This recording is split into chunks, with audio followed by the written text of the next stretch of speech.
Chapter 1. Harry Potter awoke with a dull headache. He slowly took in the softness of the bed he lay in, the comfort of the pillow that his head was sinking into. It was familiar, like his four-poster bed in the Gryffindor Tower. But he was on the run, a desperate flight, with only one clear aim: to rid the world of Voldemort. And Hogwarts was definitely not a place he would be safe in. Then it hit him. He was no longer on the run. It was over. The war was over. He knew they had done it. The events of the last night and dawn washed over him. Harry struggled with the idea that it was finally over. There were no more Horcruxes. He'd stabbed the diary with a basilisk fang way back in his second year. The ring was no longer a Horcrux. The locket was destroyed.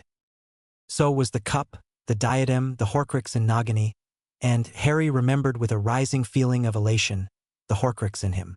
He had survived death. He felt somebody sit on his bed. He struggled to open his eyes and saw a red-haired person, Ron. Seeing the Weasley triggered the tears. Hot, salty tears welled up in his eyes and trickled down onto his pillow. Fred, Remus, Tonks. And then he laughed because it was finally over and Voldemort was gone. He laughed hysterically as images flashed through his mind. Riding a dragon out of Gringotts. A dragon. They had ridden a dragon. He remembered the crazy, giddy feeling and laughed some more. And he laughed and laughed and laughed until he could laugh no longer, his stomach protesting painfully. "You've gone barmy," Ron decided, just like Hermione. Even she laughed like that. Hysterically, and she blubbered, "There. You're doing it too." Harry spoke in a louder voice. "Ron." "Yeah, I'm Ron." "I'm not a Death Eater. I'm not Voldemort. Yeah, he's gone, so I'm not afraid of his name anymore. Because you defeated them. You beat him, Harry. You did it. It's not sunken properly yet. But Harry, mate, get a grip on yourself. Say it's over, Ron." Ron's tone was gentle. "It's over, Harry. You did it." Harry pushed himself upright. "Will it sound very cliché if I say, no, we did it?" Ron considered that. "It was mostly you, but well, that wouldn't be completely false. So yeah, we did it." Harry hugged him and Ron clapped him on his back. "I'm sorry about Fred," Harry said solemnly when he broke away. "It wasn't your fault, Harry," Ron said exasperatedly. "It was Voldemort, and a bunch of asses who called themselves Death Eaters, and an incompetent ministry." Harry sank back onto his pillow, momentarily gathering both his thoughts and his strength. "Thanks, mate. Get your glasses on, you'll find robes in the closet. And then get a move on. Everybody wants to meet you, and kiss your hand, and the hem of your robes too, and call you great names. Stuff like that." Ron grinned. "You're gonna love it." Harry groaned and reached under his pillow. His hands closed over an unfamiliar wand handle, its foreign knots and swirls jutting into his palm. He pulled it out and looked at it. The Elder Wand. The Death Stick. The Wand of Destiny. He was the master of death. The thought sent a shiver down his spine, and he rolled his shoulders to get rid of the sensation. He felt a strange tingling sensation in his fingers as he properly grasped the wand. As if there was a mist, as if he were in a different place. And then, at once, the sensation had gone. Harry shook his head as if to rid it of the disconcerting foggy feeling. There was great power in the wand. He could feel it. He could feel the power emanating from it.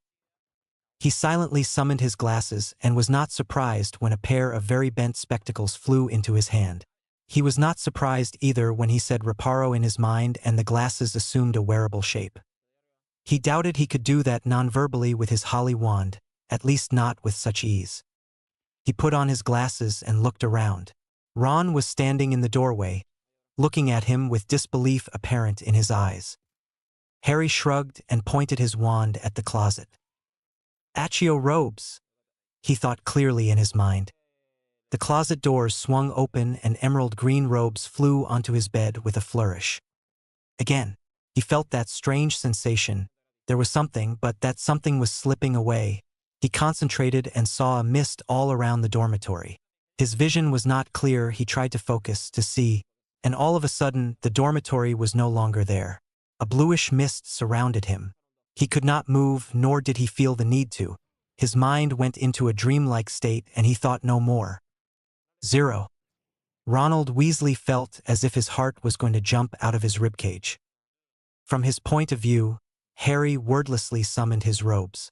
They landed on his bed with a dull thump. An odd look crept onto his face. He screwed up his eyebrows and then passed out.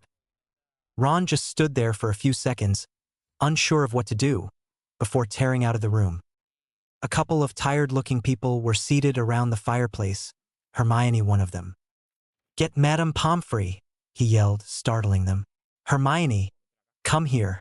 The rest of you get healers here, now." For stunned faces just stared back at him.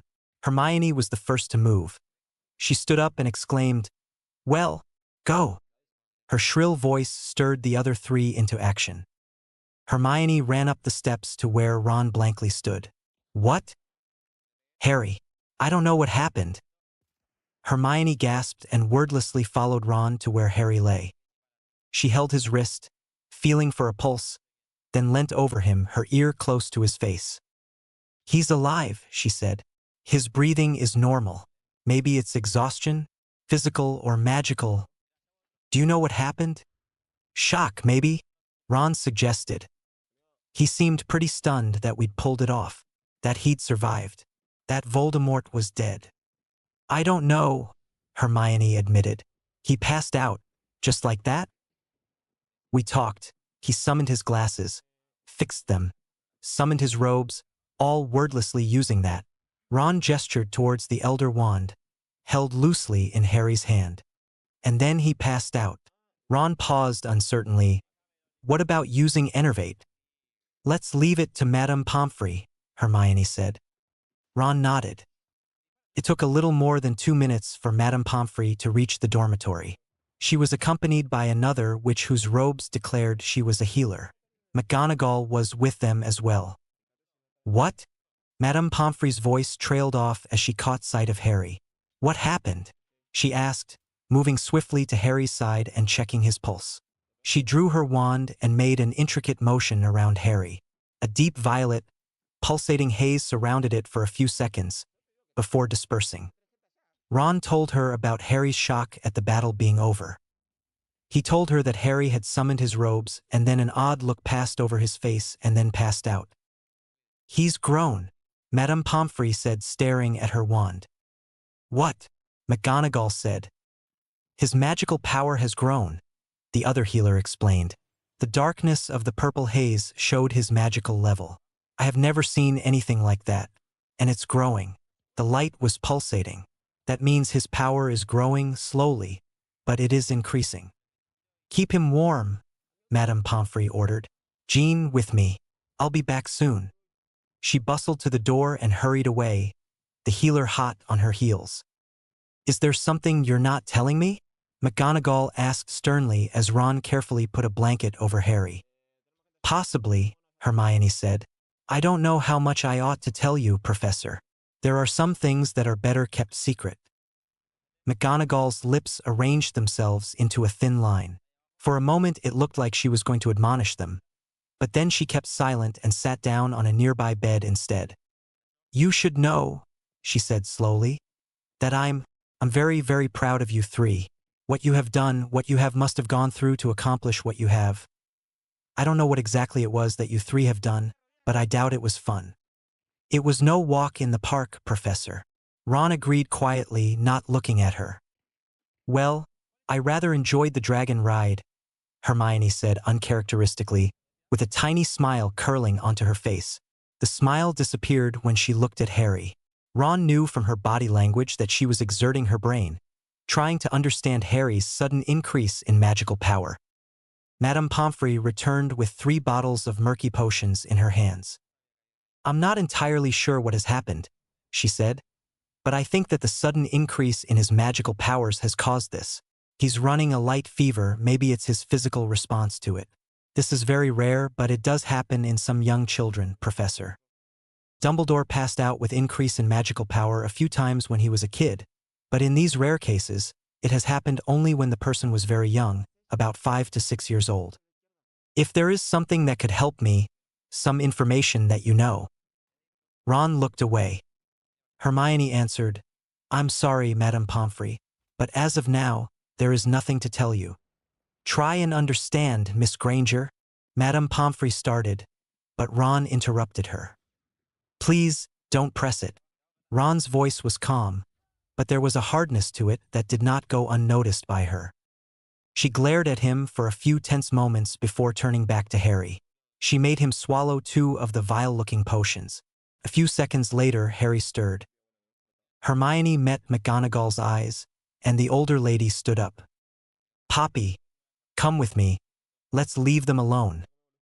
This is a medical situation, Madame Pomfrey said shrilly. This is an exception, madam, Ron said. This person here is exceptional. Please. Madame Pomfrey moved her wand in the same maneuver. A dark purple haze surrounded it again. It was not pulsating. Her trained eye told her that Harry Potter's magical level had stopped increasing. It also told her that it was not very stable and was likely to grow. His magical prowess is growing to be even more than Dumbledore's, she informed them. It will most likely grow further. If he passes out again, give him this.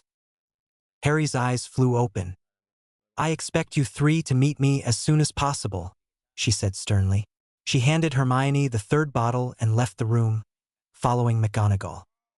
Harry, Ron said cautiously. Wha? You passed out, Hermione informed him. No, I was conscious. Harry's tone was uncertain. I feel disoriented. It felt like I was in another place, and yet I knew I was here. There was blue and purple mist all around and I was just there. It felt like being in a dream? I don't know. Mate, your powers are growing. Madame Pomfrey reckons you're going to more powerful than Dumbledore. But, Harry shook his head. Don't people develop their power when they are young? I'm already of age. Well, if a person is really powerful, like Professor Dumbledore, then it takes more time for the person to reach the peak of his or her powers, Hermione told them. And there's always room to grow, right up until you become really old. But no one suddenly spurts at your age. I'm not exactly normal, though, am I? Harry said with a smirk, but it wasn't one of mirth. Let's see. You've faced the darkest wizard of all time just few times, gone into the Chamber of Secrets, slew a basilisk, braved dementors, won the Triwizard Tournament, destroyed Horcruxes, been hit twice with the killing curse, you've vanquished Voldemort, you've been a Horcrux yourself, you're a Parselmouth. There's probably a bunch of other stuff I've forgotten. Ron said with a lopsided grin. Well, maybe you are sort of normal. They laughed, and Harry enjoyed the sensation of laughing without a cloud of death hanging over his head. Then he noticed Hermione wasn't laughing. She wasn't paying any attention to them. She was thinking. Hermione. Well, I have a theory about what has happened, she said. That didn't take long, Ron said. Hermione ignored him. Let's face it. You were a really powerful wizard even before the Horcrux within you was destroyed. I think that when that bit of his soul inside you was killed, you received Voldemort's power, or whatever power he had when he made that Horcrux. And that was when he came to your parents' house, at the height of his powers. Chapter 2 Song of a Phoenix. Your faces look like crabs and goyles, Hermione told Ron and Harry. Didn't you understand what I just said? Go over it once again, Ron said. Hermione turned to face Harry. Look, you're already very powerful. If the circumstances were different, you could have properly explored and tapped your power. You haven't realized your full potential yet, stated Hermione. Also, it's possible that your powers were being limited by the Horcrux inside you, although I don't think that's what happened. So how did Harry get Voldemort's power? Ron asked. Like the diary, Harry burst out suddenly, sitting up straight. Tom Riddle, the one from the diary. He had power. He had the memories of Voldemort at the time when Voldemort made the diary a Horcrux. He needed substance, and he tried to take that from Ginny. And when the bit of Voldemort's soul inside you was destroyed, it's possible that the power that it had went to you, Hermione said. I think your body is absorbing it, not all at once though. That could kill you. You could combust. When it becomes too much, you pass out, I suppose. I guess this might happen a few more times. I don't know. I doubt there's any precedent for what has happened. Oh, Harry, it's dreadfully worrying. Voldemort's magic's in me? I've got darkness within me now, Harry demanded. Harry, you aren't going dark. Ever. Ron insisted. No, Harry, you have his power. It was Voldemort's intent that was wrong. He only used the power for evil. You can use it for good, Hermione said. When the boys remained silent, she began tapping her foot. Well? What do you think? It explains my condition, I suppose, Harry said. I don't know though, it can't be too bad, right? Harry, people are known to have died from magical overload. Exploded, because they tried to increase their magical capacity artificially to the point where their physical body couldn't take it. She paused and added, if you two spent some time reading, you would know that. Harry let out a dry bark of laughter. We were too busy trying to stop the darkest wizard of all time. So, Harry could burst into flames at any time, Ron asked. After all this time, outliving Voldemort and all, he just explodes from his own strength? I don't know, Ron, Hermione said helplessly. Her eyes turned towards the ceiling, exasperated. Harry almost smiled. Hermione hated not knowing. There's no reason to tell everyone about this, he said. So let's not. Ron and Hermione nodded in mutual agreement. When you get more powerful, do you grow more aware of power? Of magic powerful objects? Harry asked Hermione. Dumbledore could sense details that we couldn't, Hermione said. I can feel the power of the Elder Wand, Harry said, and I can feel magic radiating from my other pocket. Your other pocket? Said Ron skeptically, raising both his eyebrows. He would have raised a single eyebrow, but it was a feat that he couldn't perform. Yes, Harry said simply. I've got a halo in there, my cloak. Well, as you absorb more power, maybe you can even detect our magical auras, Hermione said excitedly. Harry was about to ask what she meant exactly when Ron butted in. People are waiting in the Great Hall, Ron said. We got to move. Let's meet up later. Figure out some more stuff. I'll stay by you, Harry, Hermione said. Ron, you should go to your family. Harry's insides twisted. Fred. Ron tried to speak, but suddenly there was a huge lump in his throat. Okay. He croaked out and stood up. He walked out slowly. What about your parents? Harry asked Hermione. Shouldn't you get them or something? Hermione tried to answer, but instead, quiet tears began rolling down her cheeks. I, she broke down, sobbing. Then it struck Harry just how hard it must have been for Hermione. Her parents didn't even know she existed. Her parents, the people who had brought her up, nourished her, fed her, clothed her, she had given up her parents for him. Harry got up and darted out of the room. He caught Ron leaving the common room and stopped him. Go back. Hermione, she remembered her parents and they don't know she exists. I can't handle it. Where are you going? Ron asked as Harry set off at a run. Harry didn't reply. Ron stared worriedly after him. Then he turned and headed back to Hermione. 0. The savior of the wizarding world ran without pause. He passed few people on the way and ignored them. He came to a stop outside the room of requirement. He walked past it a few times and the door finally materialized. Inside the room was completely empty save for human-sized figures at one end. At least I don't have to worry about magical exhaustion, Harry thought as he drew his trusty holly wand. I'm going to be more powerful than Dumbledore and Voldemort. I might even match their combined might. Merlin won't have anything on me. The thought disconcerted him, even as he snorted a humorless laugh into the silent room. Power corrupts. He didn't want to end up believing he knew best and try to structure things the way he saw fit. He didn't want to end up acting the way Dumbledore had. The headmaster had done what he had thought right, but he had lost sight of the people, looking instead at the greater good. Harry didn't know what he truly felt about all that his former headmaster had done. He needed time, lots of time, to let everything that had happened catch up to him and go over it. A dry voice spoke up in his mind. Right, if you don't explode into a million pieces. He shook his head. He needed to offload his pent-up emotions. He pointed his wand at one of the figures. Reducto! The spell blew up the figure, but it didn't have the power Harry thought it would have. He tried again. This time he funneled all his feelings into it, and as he did so, he felt magic surge into the spell. Reducto! The force of the spell blew up the figure he aimed it at, as well as two of the nearby figures. He concentrated, drawing on his magic. Stupefy! The arc of destruction that left his wand was a slightly lighter shade of red than his stunners usually were. The room kept sprouting more figures. Sectum Sempra! His spell tore violently through the chest of one of the target dummies. There was a very slight improvement in his offensive spells. He must have absorbed only a little bit of power from the Horcrux until now.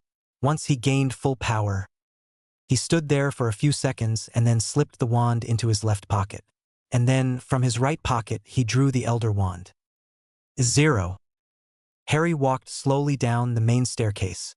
He paused outside the Great Hall, unsure what kind of a reception he was going to get. He could hear the babble of voices inside the hall. The bodies of those who had died in battle, fighting for Harry, had been levitated into the castle grounds. The bodies of the Death Eaters had also been collected in another part of the school. Reminding himself once again of who he was, what he had achieved, Harry pushed open the doors and walked through. These were the people who had drawn wands alongside him. They had stood up against the injustice and oppression. They had protected him and fought tooth and claw when it all came to a head. These people had loved ones lying dead outside. When he entered, at once, every person inside the hall stopped talking. The deafening silence lasted for a few seconds. All of a sudden, the most beautiful music Harry had ever heard rang through the room. The song of a phoenix. It didn't have a specific melody, but it was full of everything good. The heat of summer and the taste of fresh snow all at once, along with the promise of new dawn hinting in its depths. It filled the hall, lifting everyone's spirits. The pain of losing brothers, sisters, parents, children, friends, the hollow emptiness of losing loved ones receded a little, the song easing everyone's heartache. Every person was filled with courage and hope, and several people closed their eyes, letting the melody of emotions wash over them. Harry felt the broken bits of his heart heal inside him. He felt better as the knot inside his stomach eased and frayed, showing each individual strand instead of being a confusing mess. When the song died away, Harry found his vision blurred by salty tears. One person clapped and then another. People got to their feet in applause, and soon every single person was standing, putting their hands together for the song and for Harry. The boy who lived saw smiles all around, and a few fellow wet eyes. The applause lasted for almost a full minute, and all the while Harry stood there, a warm glow spreading through his body. Hermione and Ron were right at the front of the Great Hall. They beckoned to him when they caught his eye, and he weaved through the crowd to reach them. "You need to talk to them, mate. They need to hear it's all going to be okay," Ron told him with uncharacteristic formality. "These are your friends, Harry," Hermione told him. Her eyes were red. "Just let the truth, and your heart, speak for you. Relax, they're all yours." Harry faced the people as his friend charmed his voice so that it could carry around the room to everybody. Harry stood in silence for a few seconds, looking through the crowd, noting familiar faces. "I don't really know what to say. I'm sorry that Voldemort chased me here and got so many of our loved ones killed." A few titters escaped the attentive crowd. His eyes met Ginny's and she gave him her blazing look. She seemed to be telling him not to feel guilty, while offering support at the same time. He took comfort from her gaze. "I just want to tell you this: each one of you here was instrumental in bringing down Voldemort, or Tom Riddle, his actual name. Without each and every one of you doing what you did, and showing such bravery against the odds and fighting for what was right, this would not have happened. And so," he took a shuddering breath, "I thank you, each and every one of you, but most of all these two people behind me. They have been with me through thick and thin. Even if I can't tell you everything, I'm sure you realize how important they were in the Dark Lord's downfall. Without them, I probably wouldn't have even survived first year." Hermione Granger and Ronald Weasley were as much a part of Voldemort's death as I was. The defenders of Hogwarts burst into deafening applause. Ron stood, beaming out into the crowd, the tips of his ears a deeper shade of red than his flaming hair. Hermione's face was lit up like a lamp as she reached for Harry and Ron's hands. She smiled even brighter when Ron squeezed back. Harry looked at them and felt happy. He remembered how he had felt after Dumbledore's funeral back then. He had had one last golden day to spend with Ron and Hermione, a rusted gold day, tarnished with sadness for the past and fear for the future. Now he had a lifetime of golden days to spend with them and Ginny and Neville and Luna. Poor Harry Potter. He was so very, very wrong. Chapter 3: Learning. Madame Pomfrey was worried. Every time she checked Harry's magic, he was even more powerful than the last time. The individual increases weren't drastic, but over time, she was afraid he was going to burn up his body at this rate. Hermione was desperately ravaging through all the books in the Hogwarts library, or whatever was left anyway, trying to find some small detail concerning Harry's condition that could help. The next week was one of the hardest weeks of Harry's life. He attended funeral after funeral, even Snape's, whose name he had cleared. The last funeral was that of Remus and Tonks. Harry gazed on their ever-sleeping faces, unshed tears in his eyes. He flicked his holly wand, burying the couple who had died so that others could live. He had long exhausted the ability to cry. He felt the ache in his heart, but the tears wouldn't roll down his cheeks anymore. He looked across to Andromeda Tonks, who was sitting cross-legged on the ground, Teddy in her arms. He wondered how they would tell Teddy his parents had fought and died to protect him. Ron and Hermione stood on either side of him. He felt himself slipping into the mist again. Before he was overcome by it, he motioned to Hermione. She apparat him away before he fell in front of others. 0. The trio sat in the Gryffindor common room. Hermione was blitzing through yet another book, obviously.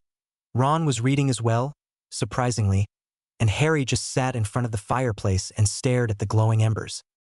The fire had died down, but Harry didn't care. He'd found himself alone with Ginny on the way up to the common room, and their short conversation had been awkward and stilted. His feelings were all messed up. He didn't know if he wanted to restore his relationship with Ginny when his magic was so out of control. But at the same time, he felt he desperately needed her.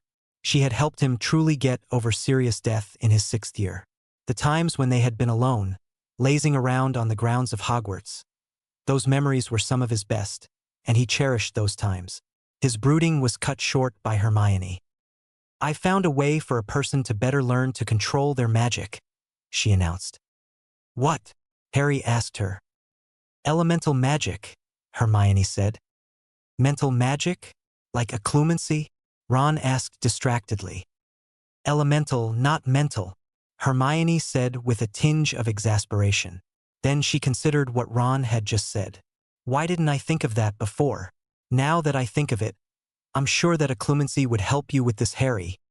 "I'm no good at occlumency, Hermione," Harry said flatly, shuddering as he recalled the endless, grueling lessons spent in the potions master's office. "That's because Snape was trying to pummel it into you," Hermione countered. "Look, you're Harry Potter.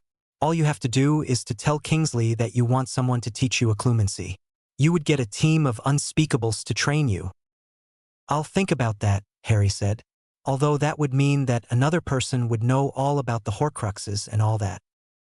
"Point taken," Hermione said. "I'm sure there are ways around that." "Elemental magic?" Ron asked pointedly. "What? Oh yes, elemental magic," Hermione said. "What are the basic elements?" "Water, fire, earth, air," Ron said proudly. "Correct. Magic dealing with controlling these elements is elemental magic. If I levitate that piece of wood, for example, Wingardium Leviosa, I'm lifting the wood. Elemental magic would be moving the air, creating air currents and pushing the wood up. It's pretty tough and you need a lot of practice and a lot of power. Once you have mastered this, you will find that you have a level of control over your magic that few others have." Harry thought over it. "Sounds good, except for the practice part." "And the part about it being tough," Ron added. "Yes, and killing Voldemort was easy. We've got you your next year in the very least planned out," Hermione responded. You're going to learn elemental magic and occlumency. After that, and only after that will you train to be an Auror. Do I want to become an Auror? Harry wondered absent-mindedly. He wasn't so sure anymore. I want to become an animagus too, Harry said. That, Hermione said, will require a lot of soul-searching. You will have to think about everything you represent, what you are, what you've done. Confront your inner demons, Ron said in a tone reminiscent of Slughorn's. I still want to do it. I'm going to try anyway, Harry said. You can be an unregistered animagus, Ron said. You're bleedin' Harry Potter after all. You're above the law. Hermione pursed her lips at that and made to speak out, but managed to hold her tongue. It was after all true. 0. A month later. Understand air for what it is. Channel your magic into it. Harry quit what he was doing and looked at the man sitting across him. Marco looked back at him calmly in the eye. If his name really was Marco, he had told Harry he could call him Marco. When Harry inquired about a last name, the man waved his question away. He always wore the plain black robes. His face was aged. Lines scattered his face like a child's game of pick-up sticks, and wrinkles remained permanently entwined in his skin. Yet he exuded a confidence and energy that sometimes reminded Harry of Dumbledore. A week after Hermione had told Harry about elemental magic, he decided to give it a try. He contacted Kingsley, and the very next day Kingsley arranged for him to take lessons. They sat motionless in a dim, frigid stone-walled room. The only furnishings were two uncomfortable straight-backed oak wood chairs carelessly balanced on the uneven, clay soil floor and a single dull lantern hanging from one of the cold walls. This particularly gloomy, poor excuse for a room was situated in the depths of the Ministry of Magic. Harry had spent days learning about air. 2 weeks after he had started, they began to train. Harry was finding it very difficult. Patience, Harry, Marco told him. You have only just begun. It took me a lot more time to get me where you are now. Once, when teaching him, Marco had gone into a fit of coughing and spasms. When Harry moved to go get help, Marco motioned for him to sit back down. A few seconds later, Marco had stopped coughing. The spasms stopped. When Harry asked him about it, Marco looked away, tiredness etched in every line on his face. That was when Harry learned that Voldemort had kept Marco prisoner. Harry clenched his teeth when he heard about that. Even beyond the grave, he vile creature continued to affect people everywhere. When Harry tried to learn more about what Voldemort wanted with him, what had happened, Marco clammed up at once. I'm trying, Harry said. Try again, Marco said gently. His close-cropped salt and pepper hair glinting in the muted illumination cast by the only light source in the room. And Marco wasn't all that old. It was mostly the effect of Voldemort's prison that had caused Marco's physique to be what it was. 0. Another month and a half later. Harry sat cross-legged, 7 feet in the air. He gave a whoop of delight, joy in his face. Very good, Marco cried, clapping. He pointed his wand at Harry and sent currents of air to try and displace him. A few seconds later, Harry lay in a crumpled and disgruntled heap on the ground, and Marco was laughing. Harry got to his feet. You do it now, and let me try and knock you over, Harry said. The laughter left Marco's face. I cannot. You can't. Marco sat down heavily, his back against the wall. Once upon a time, he said, and age crept into his voice. Once upon a time I could, yes. Now. Voldemort, Harry thought angrily. Harry, did you ever wonder how Voldemort could fly? Marco asked. Harry stood silently for a few seconds, and then he sat down. He made you teach him? There was a group of us, around 10 of us.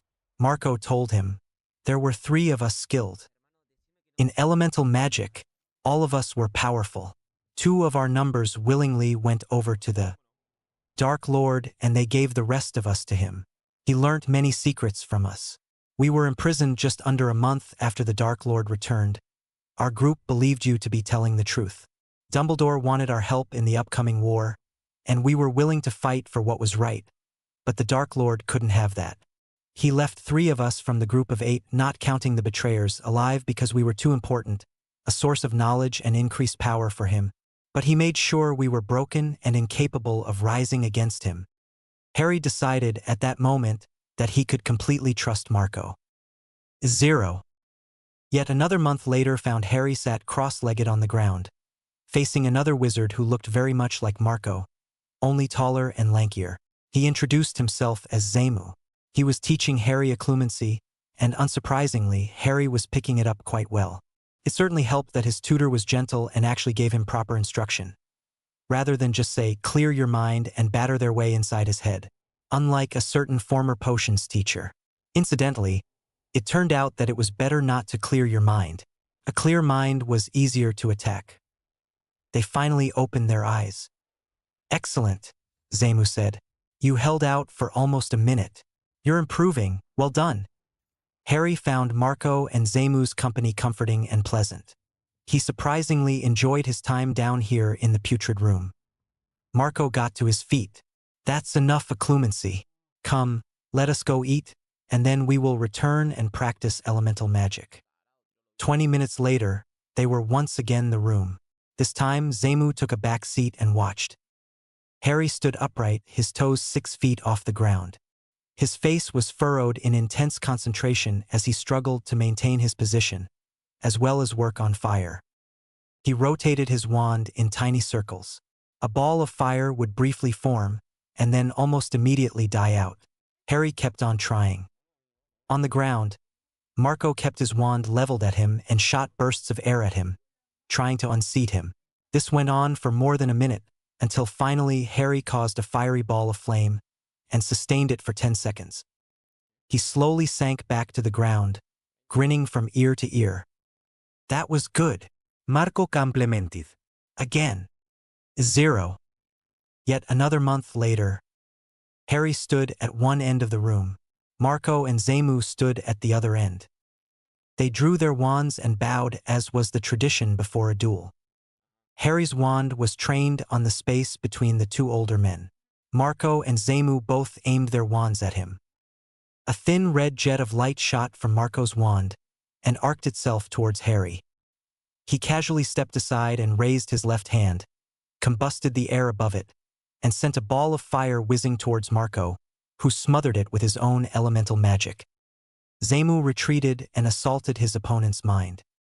Harry concentrated and just managed to stop Zemu from smashing through his mental shields. There was no respite. Immediately he had to leap twist away from a red beam of light. Marco and Zemu continued to assail him, with legilimency and curses. Harry kept them at bay for almost a minute. He received a few bruises, but he had also singed Marco's clothes and knocked Zemu to the ground once. In a show of power, he sent a huge gust of air towards his opponents, forcing them several feet backwards. Marco managed to control his motion, but Zemu wasn't so lucky. He hit the protective barrier they had erected and fell to his knees. Harry sent a stunner at Zemu and was surprised when it hit him. Marco sent a jet of fire at Harry, which Harry countered with a stream of water. He would have preferred to use air to blow out the flames. He wasn't very good with water or earth yet. He was the best with air and then fire. He used earth magic only to block a few hexes, and water when it was around in large quantities. Even then, he found using water tiresome and difficult. 0. The old room could no longer meet their requirements, so Marco had secured a larger, better room for Harry's classes. This one was perfectly circular with a great, dusty chandelier suspended from the very center of the ornate ceiling. The room had obviously once been grand, with its carved stone walls and strange cobblestone floor, but years of disuse had dampened it to a mere shadow of its former glory. Right now, all 3 had intense looks of concentration on their faces as they dueled fiercely, Harry against the older sorcerers. Arcs of light raced across the room. Wind buffeted them. The air was hot with patches of burning fire. This duel, Harry had thrown Zemu out of his mind and kept him out. He focused hard on beating them. The aged wizards did not have enough endurance. Voldemort had broken them, and even after heavy treatment, they would never be the same again.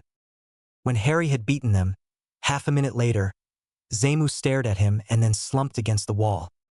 "You're wrong," Marco said, staring at Harry with a look of, what was it? Confusion, concern, or wariness? "I don't understand what you're trying to say," Harry told him. "No one is supposed to be so powerful," Zamu told him. "There's something wrong here. Look, it's important for us to know how much power you really have." He motioned at the far wall. "Blast away if you would.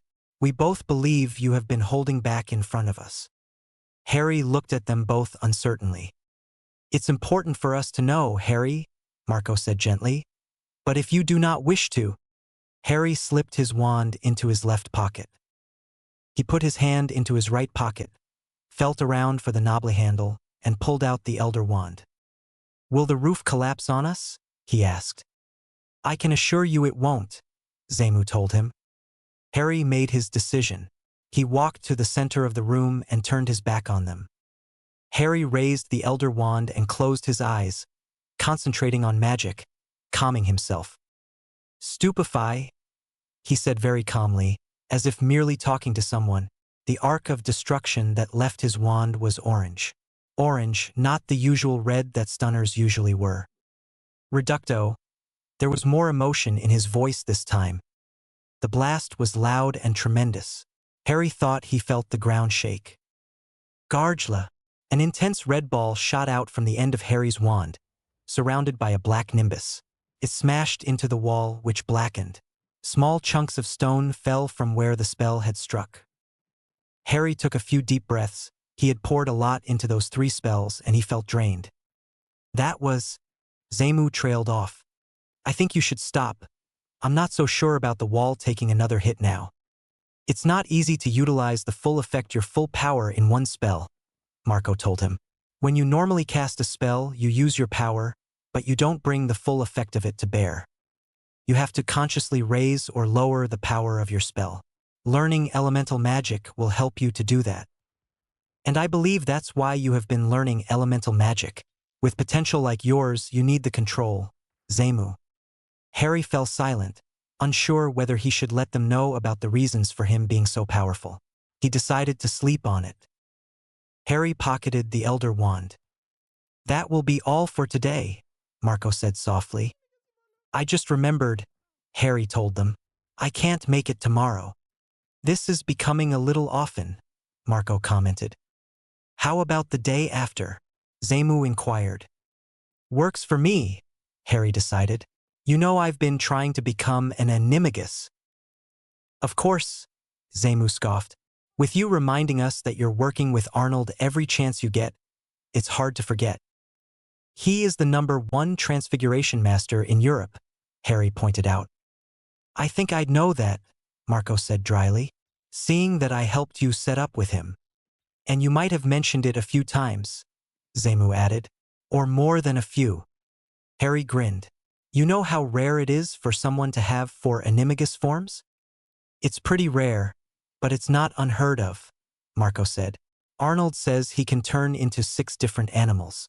I personally believe he has 7, but he'll never admit to having a flobberworm form." "But it's still an amazing thing," Harry prodded. "Sure," Zamu said, waving his hand in farewell. Harry glared at him before stepping out. The door shut with a considerable amount of force. "I think he's a little disappointed," Marco commented. "Possibly." Chapter 4 Progress. Hermione, Ron and Ginny sat side by side in a well-ventilated, sunny room. Cheery butter-colored sunlight streamed through the glass windows, turning the fiery red carpet into lava. "Can you please stop doing that?" Ron muttered under his breath, referencing to Hermione worrying the cuffs of her sleeves. Hermione stilled herself for a few moments. Then she started fidgeting again. Ron rolled his eyes, a rather futile gesture as Hermione wasn't looking at him. He slumped down even further in his seat and looked at his watch for the umpteenth time. He glanced towards the doorway at one end of the room. "Maybe we should come back next year," he said under his breath. "Relax," Hermione snapped, still fidgeting. "Why are you so restless?" "You're telling me?" Ron stared at her incessantly moving hands and then shook his head and looked again at his watch. The door handle turned. Ron and Hermione jumped to their feet and looked expectantly towards it. Harry opened the door and stepped through. There was a big smile on his face and his eyes were shining. "Well?" Hermione asked impatiently. "Did you?" In reply, Harry composed himself and straightened up. He began to blur. His hands lengthened and he fell onto paws the size of frying pans. Fur sprouted all over his body. His jaw elongated. Teeth multiplied and grew longer, sharper. In 7 seconds Harry had turned into a massive gray wolf. Ron and Hermione stared at him with wide-open mouths. Ginny gave him a wide smile. "Bloody amazing!" Ron exclaimed. "Don't you have claws?" In answer, the wolf slowly extended his claws. They came out slowly, sharp, lethal, dangerous. Harry demorphed quickly, the process reversing. He rolled his shoulders and was rewarded with a satisfying crack. His 2 best friends started forward to congratulate him when he began shrinking. Feathers sprouted all over his body. His nose elongated. His arms became wings, and a red-tailed hawk flew around the room and perched itself on Ron's shoulder. Ron reached out to touch the bird. The hawk snapped at his finger, flew off and changed into human Harry. "Well, that was bleedin'." Ron started and then broke off as all of a sudden Harry was engulfed in flames. Hermione and Ginny screamed. Ron's mouth was a perfect O. The flames died away to reveal a phoenix in flight. It trilled a tune, flew around the room and burst into flames again. The flames dissipated, leaving behind a smiling Harry. He took a step and stumbled, and gestured to his friends that he was all right as they moved to help him. "Becoming a phoenix takes a lot of energy out of me," he explained. "It's pretty cool, but I'm not going to be doing that too many times. It's very exhausting. I'll improve with practice." "Are there more?" Ron asked weakly. "No, just these 3, Harry explained. "That was amazing," Ginny enthused, stepping into his embrace. "Wolves prowl on land. Hawks fly in air. The phoenix has something to do with fire or something like that," Hermione mused. "Your training has had a deep impact on you, Harry." "The 4 elements," Ron said softly. "Well, except water, but you suck at that." "You've got it all figured it out, Holmes," Harry said. Not that Ron had any idea who Holmes was. "Let's go, shall we?" 0. The very next day, Harry and Zamu practiced occlumency again. Ron, Hermione, and Marco sat on the floor leaning against the curved wall, watching them. "Aren't you going to ask him about his being an animagus or anything? He's dying to tell you," Ron asked Marco. "I can see that," Marco said. He paused, considering. "No, I think wait for him to volunteer." Ron and Hermione exchanged a grin and then continued to watch Harry. The 2 of them sometimes came with Harry to practice dueling with Marco and Zamu. There had been a few attempts on their lives, and one had come close to succeeding. Sometimes Ginny would come as well. She got on very well with Zamu. Hermione was working on her defense, while Ron sent a steady stream of curses at her. "Hermione," Zamu said gently, "you cannot block every hex with the same shield. The same way you cannot break every shield with the same hex. Different hexes require different shields to be put up." "Unless you're me," Harry said with a grin. "It applies to you too, even if your simple Protego is ridiculously strong," Marco chided. "I know all that," Hermione said, never taking her eyes off Ron. "I heard that the last 10 times you know." "I do," Zamu said patiently. When Hermione tired, Harry took her place. "Stop," Marco ordered, an expression of annoyance on his face. He faced Harry. "The only reason you're getting away with using only 2 different shields against a variety of hexes is because your shields are very strong and Ron's attacks are weak. Be serious." He turned to Ron and spoke gently. "You have the raw potential, Ron. All you have to do is to harness it. You're not putting any power into your spells. You have to consciously charge your attacks." Ron wiped sweat from his brow and then trained his wand on Harry again. Another 10 minutes later, when they were all resting, Marco finally spoke up. "The boy's almost killing himself trying not to talk," Marco said with a chuckle. "Aren't you going to ask him Zamu?" The poor thing. Zemu gave a mock bow. "O chosen one, please show us your animagus form." Harry made a face at Zemu and then stood up and walked to the middle of the room. This time he drew the process out even longer. Fur sprouted all over his body, glistening, sleek, soft, yet strong. His fingers melted together and expanded. He drew it out for 14 seconds. Hermione counted. "A wolf," Marco said. "Tireless, willful, strong." "A fine animal, indeed," Zemu said. "Any other form?" Now Harry had to decide for once and for all. How much did he trust these two? He hesitated for less than 2 seconds, but Marco and Zemu both noticed. Some of the delight faded from their faces. Harry sprouted feathers and a tail, shrinking rapidly. He took flight as a red-tailed hawk flew around and fluttered back to the ground. "A raptor. You can have fun with that one." Zemu congratulated him. Marco clapped.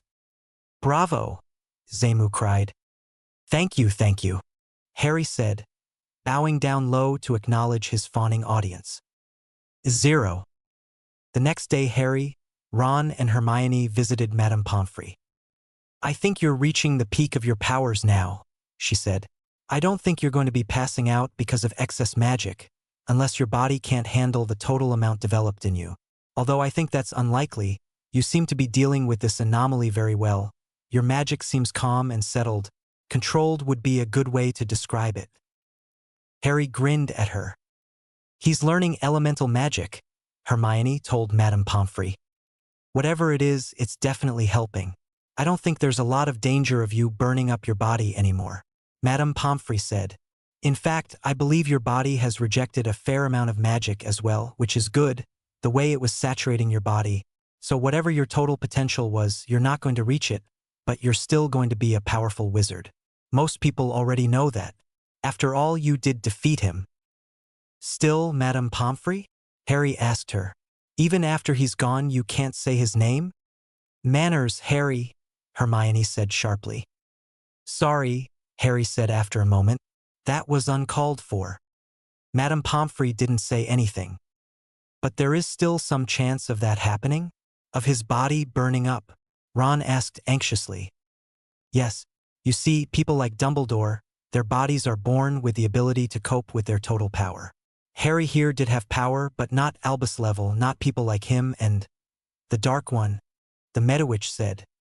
"But some anomaly has forced his body to accept more magic, and it has adapted admirably.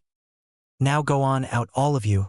Come back within 2 weeks' time, or I'll keep you locked up in a ward for a whole week." 0. Hermione had been to see her parents. She had gone alone, much to everyone else's annoyance, and had come back without them. It had taken her more than a week to recover. Her parents were in Australia and had settled down. They weren't doing badly. They had both gotten jobs and had rented out a first-class apartment. They were happy. Hermione had just watched them for a few days and then come back to the burrow, an emotional wreck and unsure of what should be her course of action. Harry's Gringotts account had been frozen, despite pressure from the Ministry and the general wizarding population. The goblins were still debating on a course of action. Despite the fact that he had broken in not out of any intent of personal gain, there were goblins that were still unhappy about the act and wanted retribution. A week after the Battle of Hogwarts, Harry had received a letter of Gringotts, informing him that he no longer had access to the vaults until they reached a decision concerning his break-in. Now, 5 days after he had become an animagus, and an unregistered one at that, he received another letter from the Gringotts. "Harry Potter, you are asked to be at Gringotts in Diagon Alley at 10 in the morning tomorrow. You are guaranteed safety for the duration of this meeting. You are advised not to bring any counsel along with you.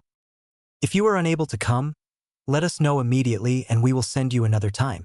If you do not wish to meet us at all, your account will be shut down. Half of the gold will be absorbed by the bank, and the remaining half shall be given to you." The letter was not signed. And thus the next day, Harry Potter entered Diagon Alley wearing his best green robes, flanked by Ron and Hermione. Heads turned from every direction towards them. His friends accompanied him right up to the entrance to the bank. "Look around and have some fun. You two are heroes. People will probably want to buy you firebolts. Harry told them, trying to inject as much cheerfulness as he could into his voice. I'll be fine. See you. Kingsley met him as soon as he entered. Harry, he said with a nod by way of greetings. Hello, Kingsley, Harry said, pleasantly surprised. I think you can trust the goblins not to kill me as soon as we are behind closed doors. They wanted to have you disarmed before entering the meeting, Kingsley told him. I had a hell of a time, but you can keep your wand. Wands, Harry corrected with a grin. That's not allowed, Harry, Kingsley said with a frown. You need a special license to carry more than one wand. Better not let anyone know you have two. Then get me a permit, Harry said with a shrug. I'll try, Kingsley said. If he felt any annoyance at Harry's manner, he did not show it. Thanks, Harry said, and he meant it. Don't mention it. I sent an underling to do most of the hard work, Kingsley grinned. Good luck. Harry was escorted deep into the building. A golden door was opened and he was ushered inside a circular room of magnificent proportions. One lone goblin, the biggest Harry had ever seen, sat in a chair that looked like it was made entirely from gold. He waved his hand without looking up and the doors were closed behind Harry, leaving him alone. The goblin gestured to a plush red chair in front of him, separated from the golden chair by a small wooden table, exquisitely built. He looked up and right into Harry's eyes. Harry Potter, he said slowly. His voice was deep and serious, and reflected power and authority. Unsure how he was supposed to respond, Harry nodded and placed himself in the chair, finding it very comfortable. That would be me, he said just as seriously. The goblin stood up and took a few steps about. You may call me Nunok, he said. He paced about a bit more. Harry chose to remain silent. He sighed heavily and stopped pacing, plopping back onto his chair. You have no idea how many problems this has caused, he said tiredly. And you have no idea how many lives have been saved, Harry said quietly. He had decided that he was going to use every bit of his being their savior. He was sick of playing it quiet and shy. He wasn't going to keep quiet anymore, he was going to press his points. He remembered the night when Pettigrew had escaped, the night when he had met Sirius and heard his story. Maybe if he had pressed his case, shouted, tried to make the other fat-headed fools see some sense, Sirius would still be alive and acquitted. He should have at least tried a little harder. But if he had remained silent then, he was not going to do that anymore. Most of the goblins are willing to let go of what has happened, because you say that without doing what you did, you could not have killed the Dark Lord, Nunok said. Then what is the problem? Harry said, with traces of exasperation in his voice. There are powerful goblins, ones who do not like that you have broken into the bank and stolen from a vault under our protection, Nunok explained. They want your head on a platter. Harry mulled this over. How many of you are willing to let this be? The goblin considered. About 68%, he said. Damn all the Lucius Malfoy types all around the world, Harry cursed. Amen, the goblin agreed, surprising Harry. Have you thought that maybe many of these goblins were supporting Voldemort? Harry asked him. The Minister of Magic suggested that, Nunok said. We had not been able to gather any concrete evidence, although there were some things that point to them having given their lot with the Dark Lord. Harry spoke, his voice cold and hard. I have no idea what you goblins were doing when Voldemort was killing here and there and setting up his reign, but even if you couldn't show any initiative there, maybe you had reasons. You take pride in staying neutral. Now you have to decide where you stand. Nunok did not speak for several seconds. Then finally, we have set about spreading rumors and accusations against these group of goblins. Nunok told him. We decided to try and undermine their power, drop them low in the eyes of the less powerful goblins, and then give you back full access to your account. With a penalty though, I now have enough backing to resolve this issue, and forget the entire episode. What do you want? Harry asked. A painting goblin made that resides in your vault. There is no painting there, Harry said. Nunok stared him in the eye. When you became of age, we were supposed to contact you and hand you ownership of your true vault, and all the properties and assets that it entails. But due to the circumstances, this didn't happen. Nobody even knew where you were. What you have visited is a trust vault, made just so you could get by in your school years. Just how much wealth is there in the actual vault? Harry asked. More than what is there in the Malfoys, Nunok told him. Harry blinked a few times, processing this information. Wow, he said. Nunok grinned, giving Harry the impression he wanted to behead him. The Black and Potter families are both as old as the Malfoys, Nunok said. You now control the combined wealth of both those vaults. Wait, did you just say properties a few sentences back? Harry asked. I own houses? You only have Grimmauld Place from the Blacks, but from the Potters you have inherited 3 properties. 2 are falling into ruins. 1 is still proud and strong. I do not wish to live in Godric's Hollow, Harry shuddered. Let's leave that house out. Very well, Nunok said. That leaves you with a country home that your parents used to go to for their vacations, as did many Potters before them, and another home in the wizarding village of Corley, a few miles north of London. But what about that painting? Harry nodded. I agree to your proposition. Why don't we use this as a stepping stone, maybe hold some talks? There should be less of this hatred between wizards and goblins. There have been mistakes on both sides.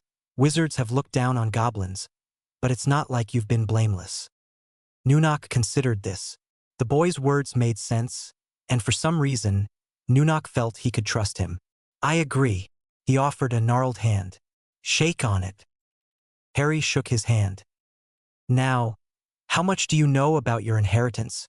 Nunok asked him. I didn't even know the one I visited was a trust fund, Harry informed the goblin. There are businesses, investments. If I start explaining, it could get quite technical. Then don't, Harry said. Do you goblins take care of these businesses and the other financial aspects? I mean, no, Nunok informed him. Again, you would have been briefed when you came of age, but the circumstances were. Well, can we come to some arrangement? I know nothing about handling investments. I'm sure we can come to a mutual agreement, but for that we would have to sit down and talk. It will take a lot of time to hammer out all the details. Sure. When do we do this? Nunok was surprised. He expected Harry to dictate the time and place to his own convenience. That's for you to decide, the goblin told him. Harry nodded. I'll get back to you on that. Nunok rose to his feet. Well then, come along. It's time you see the combined might and power and wealth of the Potter and Blacks. 0. Harry walked with slow steps to where Ron and Hermione sat. We didn't have too bad a time, Ron said with a half-smile. Everyone stares at us and everyone's kind of scared? I don't know how to describe it. They're in awe, Harry said. Like me. And you're in awe of? Hermione asked him. I control, Harry said slowly, the entire fortune of the Blacks and the Potters. Yeah, we kinda knew that already, Ron said. Harry shook his head. All I ask is that you both never say no ever again when I offer you something expensive. Okay? Why? If you promise me, I'll show you, Harry said. I don't promise, Hermione said. Ron shook his head. I wasn't going to show you anyway, Harry said, not put off in the least. I suppose you'll change your mind later. Just how much gold is there in that vault? Hermione asked him. Harry shook his head. See for yourself. 0. There are chambers, Ron said, shaking his head, his voice full of wonder. It's unbelievable. Caverns full of gold. We didn't even see all of it. You did. There were only 2 or so chambers left, Harry said. It's not just money in there, Hermione was telling Zamu excitedly. There are swords and daggers and chests that we didn't open and paintings and the books. Oh my gosh, so many books that I've never heard of before. Take a breath, Zamu said smiling. I didn't understand your last sentence at all. Calm down. You have to see it for yourself, Harry said from his perch in mid-air. We're going today. You two have to come. I need you to tell me what some of those things are for. There seems to be a lot of dangerous stuff in there. Marco hesitated. Then, very well. 0. The 5 of them, Harry, Ron, Hermione, Marco and Zamu, stood in front of a small door that seemed to be made of wood. They were deep underground, with light only from magical torches and walls and earth all around. The unassuming door was set into a magnificent marble wall that rose high beyond sight and spread out on either sides into darkness. The door's not very grand, Marco said with a grin. The walls are nice though. Ron snorted.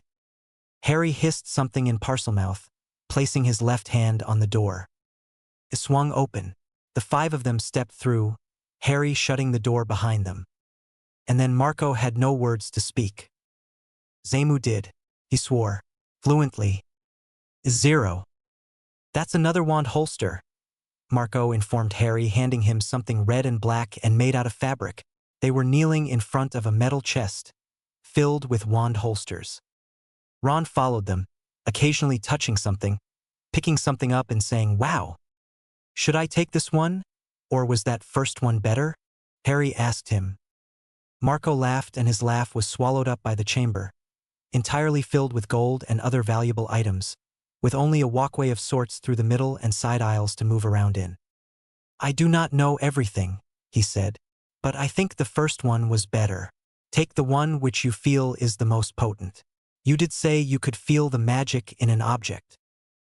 "I could, and my head is almost spinning in here, surrounded by powerful artifacts," Harry said, rubbing his forehead. Ron sidled up to Harry as they moved along. "Is there anything as powerful as what's in your pocket?" he whispered. "Not that I've come across yet, no," Harry told him, and Ron nodded. "That's what I thought," the redhead said. "I mean, it's a hallow and all that." "I must say it's quite orderly in here," Marco said. "Generations have been storing stuff in this. You'd expect it to be all haphazard.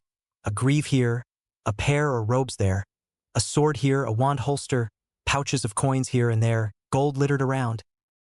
Harry grunted in agreement. "Hermione will probably turn this place into a mess looking for more books." "You should most definitely take what's inside this," Marco told Harry. He was crouched down beside yet another chest. "What's that?" Harry asked as he sauntered across to where Marco knelt. "Full battle robes." "That's amazing," Ron said. He was saying that a lot that evening. 0. When they finally made their way back outside the vault, Hermione and Zamu were carrying 17 books between them. Harry and Ron carried a lot of stuff too. They had taken wand holsters, 3 sets of battle robes, and a few other things that Marco and Zamu wanted to examine. Of all of them, Hermione was the happiest. A day later, Harry's mind sank into the blue mist again, and this time he stayed that way for almost 15 minutes. He described pulling his consciousness out of the mist as a hell of a fight. It had taken him a lot of willpower to force away the mist from his mind and come back to the world of material things. This prompted Hermione to go into research mode. She read her way through the books that she got from Harry's vault. Most of the books were very old, many of them without any title. Hermione managed to formulate a theory 7 days later on a rather cloudy afternoon. Harry and Ron were sitting on Ron's bed at the burrow when Hermione walked into the bedroom. "I did it," she said triumphantly, drawing up a chair and sitting next to Ron. "You're a genius, Hermione," Ron said, and he meant it. "The brightest witch of our generation," Harry added. "What do you have?" "It's related to the magic," Hermione said, and stopped to smack Ron's head as he said, "That's a surprise." "Go on," Harry said, listening intently as Ron rubbed his head.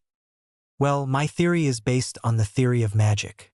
You know what we were told at Hogwarts about where magic comes from, how it defies fundamental physics and all that. You remember, right? We just know there are many theories, and nothing has been proved.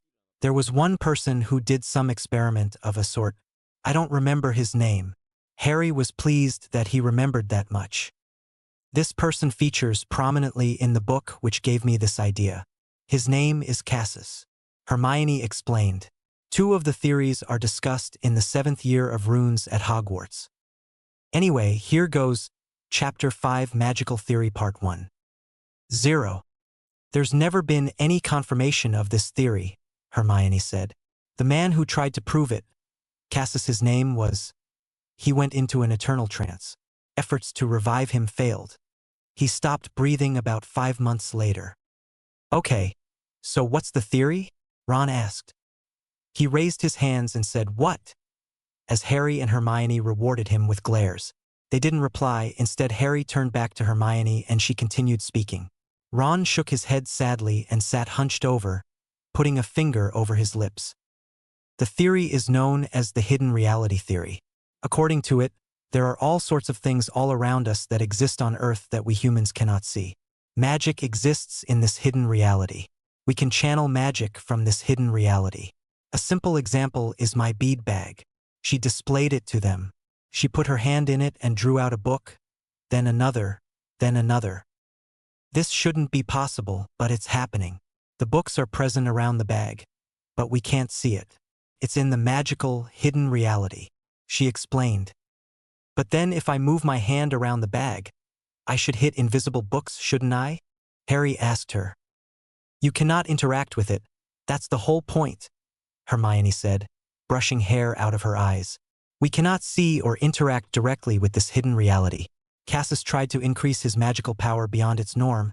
He made a potion that was supposed to allow his body to absorb power, and then he thought that if he managed to increase his power to a really high level, then he could enter the hidden reality. He wanted to do it quickly, and then release all the excess magical power, or it could easily consume him. His experiment failed 4 times, he almost died, and then the 5th time he went into a trance permanently. He survived in that state without nutrition, without performing any bodily functions. Only his heart was beating and he was breathing. If it's that simple to test it out, why hasn't it been tried again till now? Harry asked. Cassius was 1 in a millennium, Hermione said. Every other person would combust. There were other volunteers, but nobody else could do it.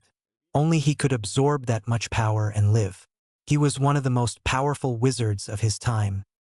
There's also the inconvenience that all of his records were burnt, lost, stolen. Many vanished without a trace.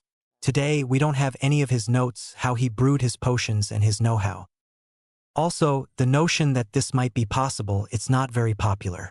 Very few people know about this now. The experiment has not been attempted again, and that theory has become pretty obsolete.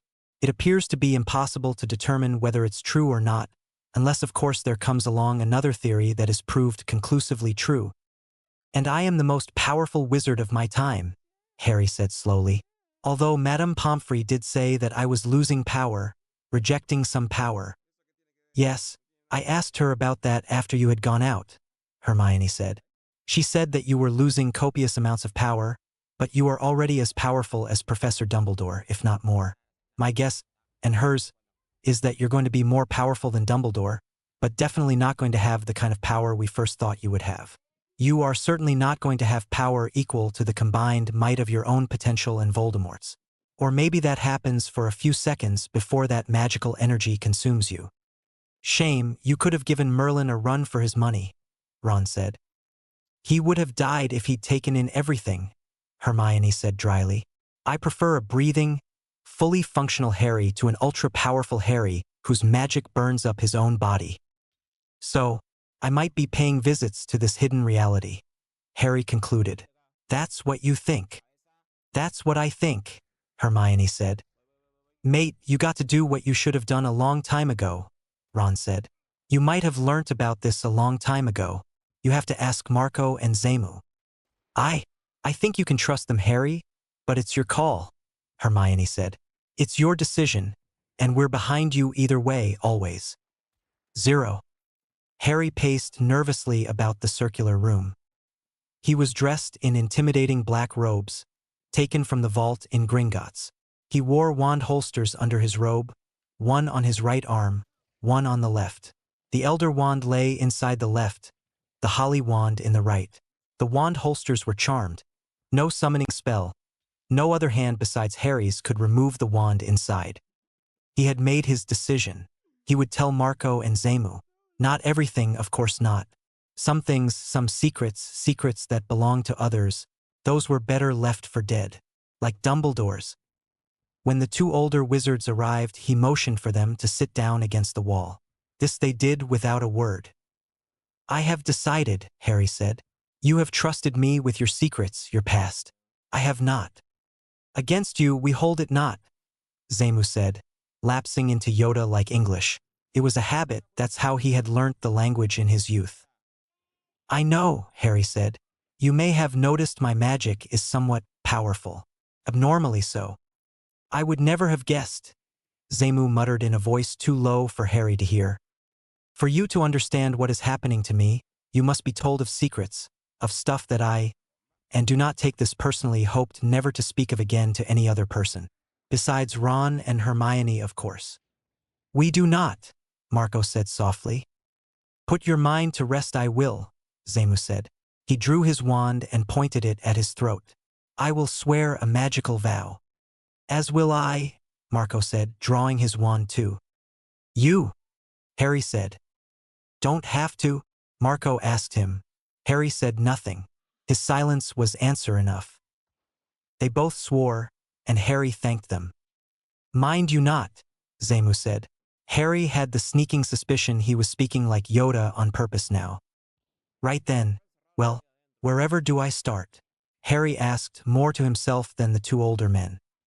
At the risk of sounding cliché, at the beginning, if you will, Marco said.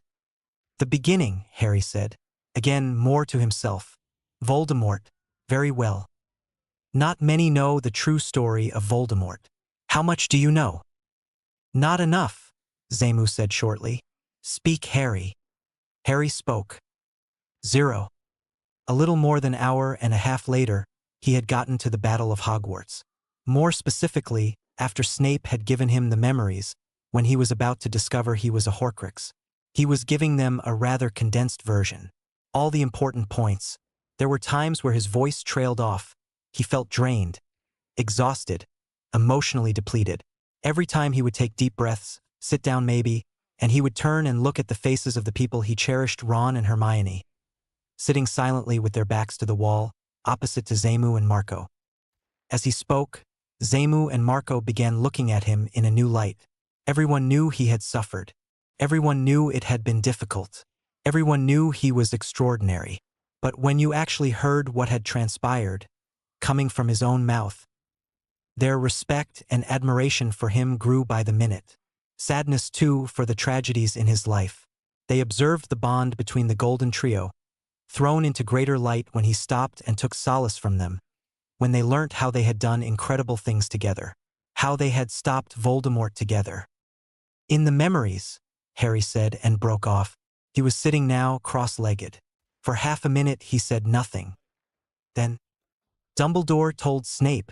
He told Snape that I needed to know something, needed to be told something when the time was right. He took 3 deep breaths. On that Halloween, when Voldemort murdered my family, when he cursed my mom, my mother took the curse. She was trying to save me, a sacrifice that was Voldemort's undoing. Well, on that night, when the killing curse rebounded on Voldemort, something tore away from him and attached itself to the only living thing left around. Me. Zamu and Marco heard this with rising dread. It was beginning to get clear now, but that would mean I was a Horcrux. Harry continued speaking, words pouring out now, as he told them what happened. He was still now, his hands twirling his holly wand. That explained my connection with Riddle. That cleared up a lot of things.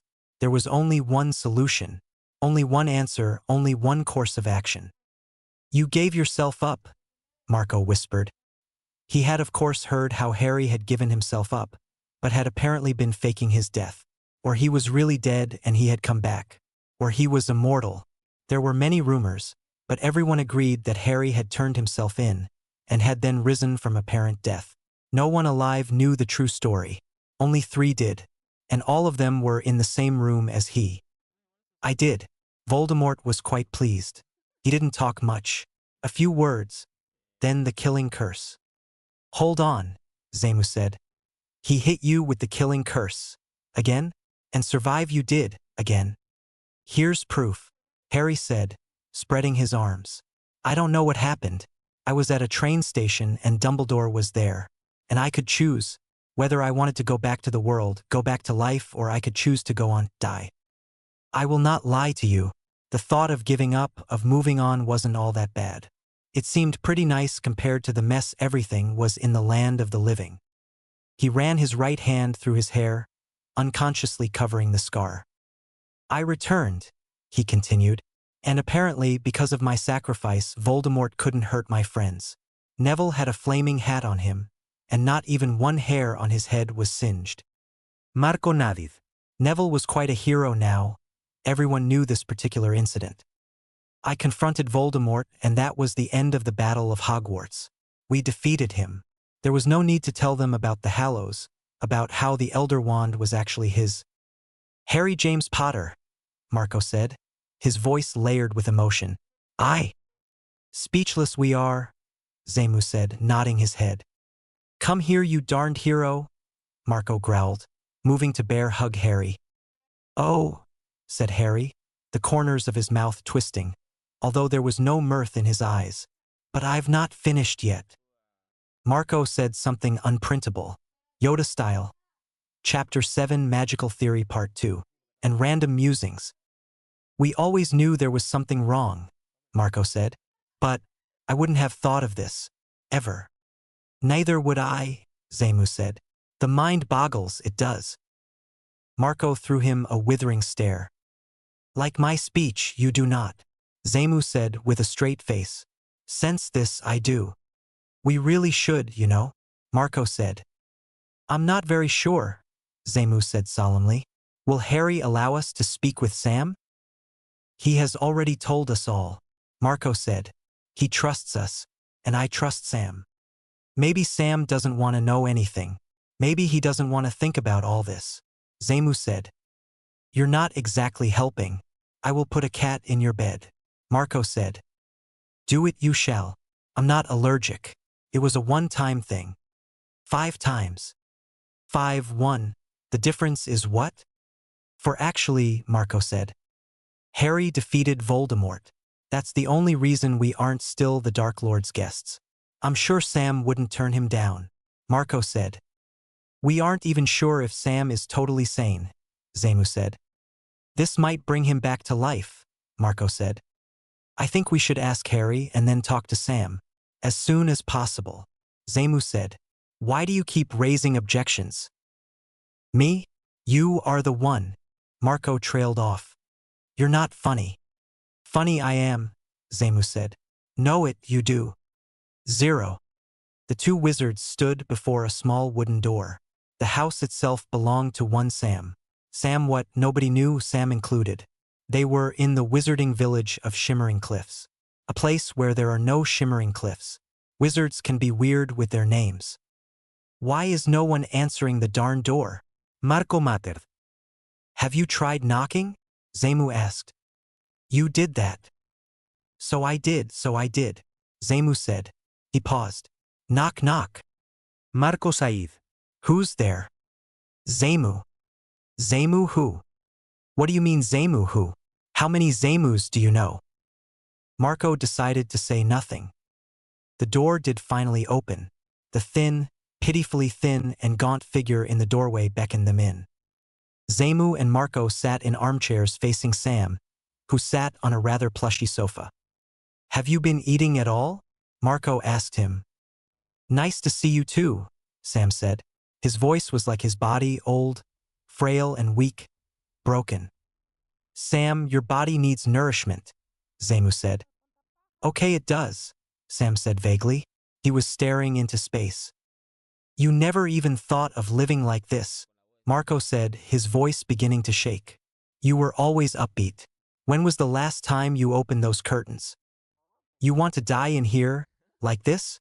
Zemu asked. Here, there. What's the difference? Sam said. A couple of feet. Maybe a couple miles? Sunlight and shadow. Happiness and despair. That's deep, Sam said. Marco reminded himself this was exactly why they didn't visit more often. Sam. Their former leader, the great Sam, the all-knowing wonderful Sam. The best of them all. Marco looked away. The pained one. Voldemort's plaything. Sam the broken. So what brings you here? Sam asked, finally looking at Marco. Harry Potter. Sam looked away. He said nothing. No doubt, Harry Potter brought Voldemort to his mind. Harry Potter needs your help. There is something unusual that has happened. We need your help, your advice, Zamu said. And this would give you something to do. Use your gray matter. What say you? Marco said. Sam said nothing. We all owe this kid, Zamu said. Is he now? Sam asked. Is he what? A kid. Marco made to speak, and then closed his mouth. Then, no. I don't know if he was ever one. You don't need to remind me that everyone owes this man, Sam said. You said unusual. How unusual? Zamu grinned. Oh, you have no idea. 0. Here you go, Sam said, handing Zamu a cup of tea. You tell a good story. Pity Marco had to leave. So what do you think? I think it's a fantastic, unrealistic story, Sam said, settling himself down into an armchair. I also think that Hermione Granger is one darn smart lady. Darn smart.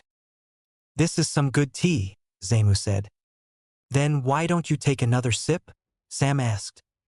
It's not that good. I think I'll pass. Anyway, I think what you suggest is possible. That's the only explanation that fits the given data, Sam said. We just want him to survive. It's safe to say this is unprecedented. Actually interacting with magical substance. Zamu trailed off. We would prefer he did not burn up. Once I could have tried to help him. There are bonds that can be made between people. I could have used our blood, performed some outlawed ritual, Sam said. Firstly, I don't know if Harry would want that. Dark magic, that is. And secondly, why can't you do it now? Zamu asked him. I'm tired, Sam said. I get up every day, and I feel fear. Voldemort's gone now, Sam. Zamu said quietly. It was very hard for you, but why don't you try and face it outright? You think I haven't tried that? I stood up at night and shouted at the shadows. You know how he would come out of the shadows. We didn't know if he was there, whether pain was going to come or whether he was gone or what. Sam shook his head. Throw yourself into this. Think. Meet Harry. Cast a few spells. Try and live. Zamu said. For these rituals, you don't need strong magic. Any magic you need, Harry can provide. You need your mind. I'll see what I can think of. 0. Sam was our leader, the best of us, the most powerful, and unfortunately the most trusting. When we were betrayed, he despaired. No one seemed incorruptible. And then we met Voldemort. I don't want to say anything more, but this. Voldemort broke Sam. Completely. Totally.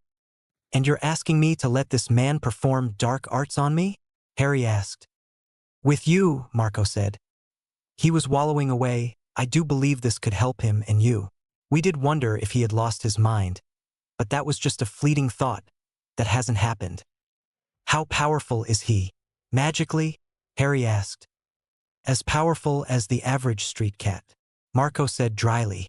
Any magic needed will come from you. He taught all of us mind control.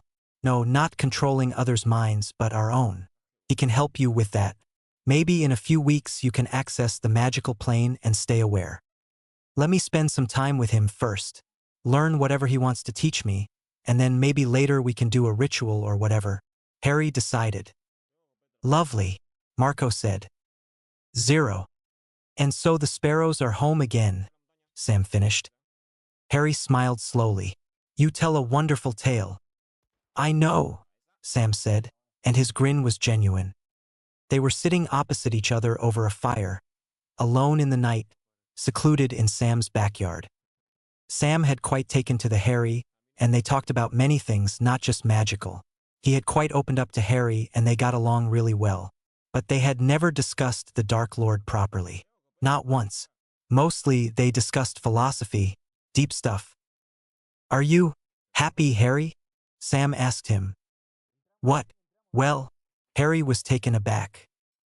Just sitting here, like this. Yes, definitely. Feels good. I'm in good company. A fire. No war over my head. Harry shrugged. Yeah, I like it right now. Not many would find merely sitting around that enjoyable. Harry shrugged again and craned his neck back to look at the spotted sky. You fight for what is right. You try and help others. Be good. Fight evil. Bring relief. Sam said slowly. Would you remove all suffering from the world if you could? I. Harry relapsed into silence. Then, I don't know. It's odd. The right answer should be yes. No suffering. Isn't that just perfect? Then why don't you say yes? Sam asked him. I'm happy here merely sitting, as you put it, because I know how wonderful this is. Comparatively, peace. Harry trailed off. Without suffering there can be no true happiness. Without obstacles there can be no true relief. Without light, there can be no darkness. Without darkness, there can be no true light. Harry looked up. Balance. Yes, Sam said, poking the fire.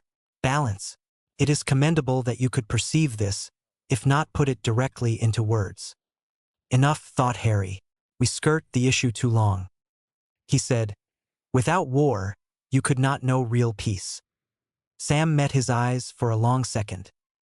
Then he said, Harry, Marco probably told you that I'm broken. You know what it is like to be the Dark Lord's pet. Actually, I never had that honor. I've been hit with his Cruciatus, but aside from that, he hasn't ever tortured me. Physically, I mean my body, Harry said. Believe me when I say I'm actually feeling happy right now. It's good that I met you. For myself and maybe for you.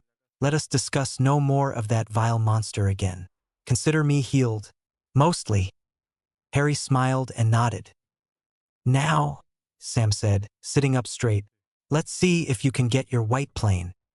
The white plane was a term Harry had coined for the mass expanse of white nothingness. It existed only in the mind, and according to Sam, you could think of it and tune yourself even closer to the very magic of you being by focusing on this white plane. It was supposed to be icy cold on the plane, but all detail is only in the mind, and Harry was unable to develop his concentration and focus to that level. It was merely a way that had worked for Sam, and Harry was welcome to come up with his own way if he could. I am imagining a solid white endless plane, Harry said in a monotone. I am becoming the plane. I am empty white expanse. If you joke, how are you going to learn? Sam asked him. Harry took a deep breath and opened his eyes. I really don't want to do this now. He looked away and closed his eyes and thought of the blue misty dimension that was magic. A stray thought passed through his head. He was filling this dimension up with magic, steadily building up the mist. And suddenly he was no longer with Sam. Blue, purplish blue mist hung thick all around him. He could feel it trying to push into him, and he resisted it instinctively. A heavy fogginess was clouding his senses. He tried to fight it off, but then his eyes closed, and his mind ceased to think. 0. Harry groggily half-opened his eyes. Sam was bending over him, shouting his name urgently. Some. Harry held up a hand. You passed out, Sam said, and there was worry in his voice. Hold up, Harry said, and propped himself up on an elbow. You know, he said wonderingly, I think I know how to access the magical dimension. You were conscious, aware, and in the dimension? Sam asked, excitement mingling with anxiousness. How? Daydreaming, Harry said with a grin, a very toothy grin. Chapter 7, Say Hi to Magic. The man turned into the alley, keeping himself pressed close along the stone walls that were high and narrow, their uneven stones blocking out the moonlight, shrouding the cobbled path in near darkness. A few feet behind him stood another man, undetected, and hidden by the invisibility cloak. Because this was the original invisibility cloak, the all-powerful Hallow, and the man underneath it was Harry Potter himself. Harry moved carefully, quietly, and steadily. He was the predator, and the man he had been stalking was prey. Harry knew that the alley was a dead end. He twisted his hand and closed it around the wand that shot out of its holster. Harry took to the skies, a few charms and clasps, one could never be too careful, ensured that the cloak would keep him covered. The gusts of wind he summoned pushed him up and ahead of the man, and he settled down at the very end of the alley and waited for his prey to come to him. The prey, a middle-aged "I'm a tough mobster don't mess with me" chap named Ralph, was completely unaware of Harry's presence. In his pocket were 5 grams of snake blood, a very special snake's blood. Owning the snake was illegal, selling its parts was illegal, and selling its blood was illegal as well. Not that Ralph cared about the law, here was a criminal through and through. He hadn't even bothered to draw his gun once throughout his walk. He was confident he had shaken off anybody following him. He was a muggle, but he often helped wizards smuggle stuff about. Not that he knew he was helping wizards. The people who were paying him didn't say too much about themselves. The wizards of course used him because by their reasoning, a muggle was below suspicion, right? Ralph halted abruptly as a man wearing a black robe stepped out from the shadows. A hood covered his head, and his face seemed to be covered by shadows. 2 glowing blue eyes stared at him from the darkness. Ralph took one look at those eyes and dove to his left, drawing his gun as he did so. He went by his motto, shoot first, ask questions later. He lined the gun up, and Harry disappeared. The man almost rubbed his eyes and hesitated, but pulled the trigger anyway. But Harry was no longer there, and the bullet thudded into the wall. Ralph backed away, a gun in each hand now. Both were silenced, so he didn't have to worry about someone hearing a racket and come running to investigate. He cackled menacingly, or so he thought. Harry just idly wondered if he had a cough. "Playing dress up, are we? Have you any idea who I am?" Harry frowned at that. His outfit was one of a kind, something he had picked up from his vault. In addition to its magical properties, most people found it exceedingly scary. Ralph was plenty scared. He just about kept his hand from trembling. He thought he heard another sound behind him, and turned, firing another 2 shots. And then, when he twisted his head around, he found a smiling Harry right in his face. Harry had his wand held at hip level, pointed into Ralph's midriff. He stunned him and caught him before he hit the ground. Harry relieved the man of his weapons and the snake blood. He then levitated the man into the shadows and hunched against the back wall, invisible once again. Ralph's friends were in for a nasty surprise. 0. Late that night, Harry sat cross-legged in his meditation room, a small room, though not claustrophobic, with one wall comprised entirely of glass, like a window. Moonlight wafted through it, bathing the plush red carpet that Harry was currently sitting on in silver luminescence. The room was emptied of everything else, allowing one to refrain from being easily distracted and focus without difficulty. 10 minutes later, he was at the dining table, tucking into the spread his house elf had laid out for him and his wife. A lot had happened in the past few years, since that night he had discovered how to access the magical dimension. Harry's magic was now stable. Occasionally it would begin to get out of control, causing his body temperature to rise to a fever pitch, and meditating always helped. Meditating and had now become a routine whether or not he needed to do it. He enjoyed it, as it calmed him and let him compose himself at the end of the day. Harry hadn't had a magical outburst for almost half a year now. Slipping into the magical dimension was simple now. Harry pictured a white plane and let his magic push into it, and a second later he would be in the magical plane. He could see only magical objects in the magical plane, and at that he saw only blue and purple magical energy. The mist that hung around was just magical energy dispersed about. He could not move in the magical dimension, only his head. If Harry went into magical mode now, he would see a deep blue figure in a sitting position opposite him, his wife, as well as her wand floating in the air. Floating because the table and chair were not magical and he could not see them. The only colors were blue and purple, but they were in various hues. Intensity of the light determined how powerful the object was. When he looked down he could see his figure, and it was a deep, deep blue. At one point, Sam had conducted 2 rituals to help Harry, which had caused Harry's own beliefs to change. He learned that what he had always considered dark magic was not necessarily evil itself, and that the intentions behind the magic matters a lot. All his raw power and fast developing skill, he trained with the best, had helped him get into the prongs department. He had named it himself. It was a small group of the best and most trusted Aurors, although they were not officially a part of the Aurors. To the public, Harry's rank was an average Auror and only that. That wasn't all Harry was, though. Harry was every remaining Death Eater's nightmare.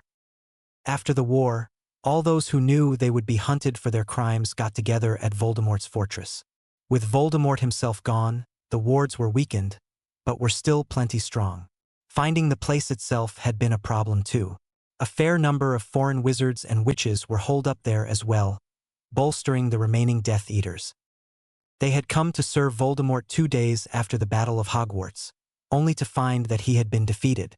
Apparently Voldemort was going to recruit as many as he could, from overseas as well. He had been forced into attacking Hogwarts because of the threat to the Horcruxes. These remaining wizards and witches had resorted to guerrilla-type warfare, randomly attacking both Muggle and magical people. By the time the fortress was found, a lot of time had gone by, and Harry was already in the ranks of the Aurors.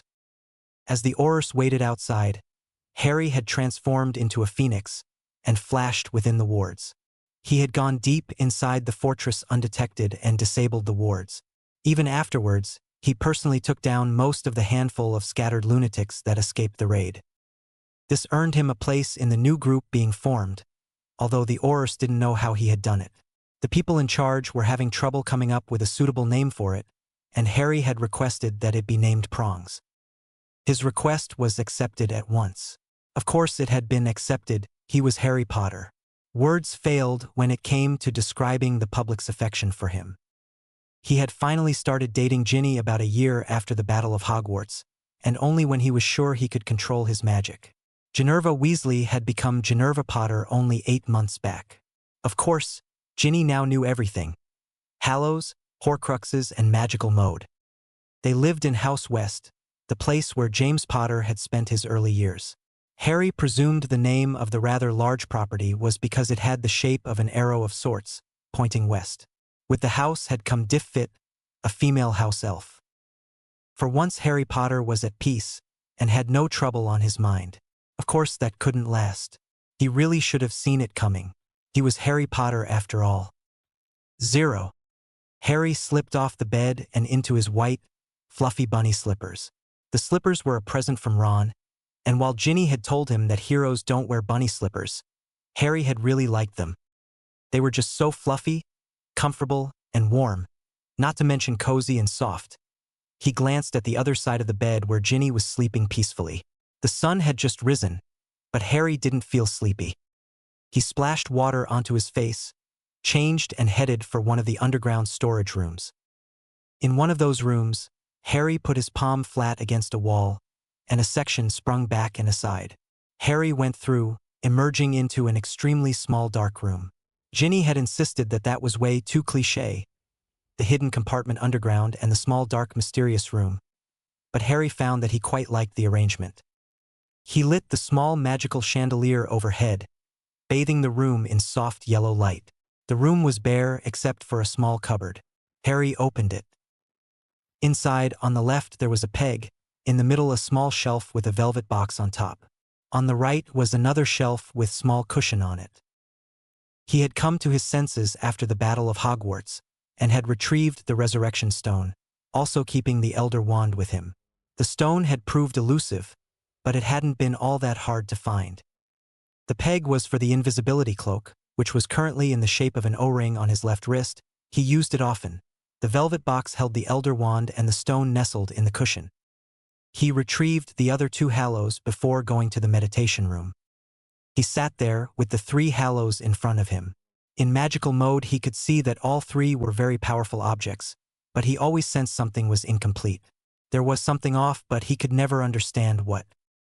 He had been very busy the past few months. What with prongs and training in Quidditch, Harry was due to join the Chudley Cannons the next season. He wasn't good enough for the top teams yet, as he had had no proper training. He would benefit from the playing time, and the Cannons would benefit from the financial advantages of having the chosen one on their team. Ron was delighted about it. He was sure the Cannons were now on the rise. Harry, however, didn't feel that way after his first practice, but he let Ron dream on. It was Ginny that had convinced him to take up professional Quidditch and leave law enforcement. Ginny herself had broken into the first team of the Yellow Banshees, a fairly decent team, the past season. With being so busy, he hadn't really thought about it too much, But this past week he had suddenly felt drawn towards the Hallows. He had to know what was incomplete. It was almost an obsession. It wasn't until yesterday that he had thought of doing something. He was going to try it out now. He now folded the cloak into a triangle and placed it in front of him. The stone was placed on it, and finally the wand on the stone. Harry tried to duplicate the sign of the Deathly Hallows with the actual objects. Almost immediately, he sensed a huge magical current being given off from the arrangement in front of him. He hesitated briefly, but then went into magical mode. Harry stared at the twisting vortex of energy ahead. The arrangement of Hallows had formed a whirlpool of energy in the magical dimension. Harry felt himself being sucked inside, and he resisted at first. But then again, he felt the urge to find out what it was. He had to do it. Harry let his will subside, and the next second he was sucked into the vortex. If Harry had known about wormholes, he would have likened to the experience of it. All around him was pitch black with streaks of blue and white. He seemed to be traveling at tremendous speed. Before he stopped moving. Below him was magical energy. He was still in the magical dimension. The plane of crackling energy spread out as far as he could see. The mist was extremely thick now, and he could see nothing above him. He could only see the plane below because of its intensity. It was like pictures of the sun's surface, with flares and roiling energy, but in blue and purple. Harry Potter. The voice came from everywhere and nowhere all at once. Harry looked about for its source, but found none. It was surprising he could hear. After all, he didn't actually have physical ears here. And then ahead of him he noticed the mist was coagulating, and it formed the shape of a human. The features of this person changed, warping all the time, and Harry found that he could not even determine whether the person was male or female. Who? He thought. You cannot understand. What? Wait, you can read my thoughts. Yes. Who are you? How do you know my name? He asked. I am magic. Harry wondered briefly if he was hallucinating. He changed tactics. Where are we? Listen carefully. You have come where no one should ever be able to come. A chain of events has made this possible. Events that cannot possibly occur again. Look down. What you are looking at is the magical core of the world, not unlike the physical core. This is spherical too, like the physical core. You cannot comprehend its shape because of its size. Look closely. You might just be able to see. The sphere is made up of strands. Strands of time and magic. You could see events of the past and present flashing by inside them, if your eyes could track movements as fast as these. The next second Harry found himself closer to the core. His mind was reeling from this information. He focused, and now he saw the core was comprised of giant strands, like a ball of yarn. Pictures played out in them, moving too fast for him to catch anything. It was just a blur to him. Magic brought you here. Its song urged you to use the vortex created by the Hallows. I did feel something was off, but I had this strange compulsion only about a week back. Look, I don't fully understand. Explain. The last bit of magic settled in your system. Only then you felt the compulsion. You cannot fully understand. You are only human. You cannot fully comprehend.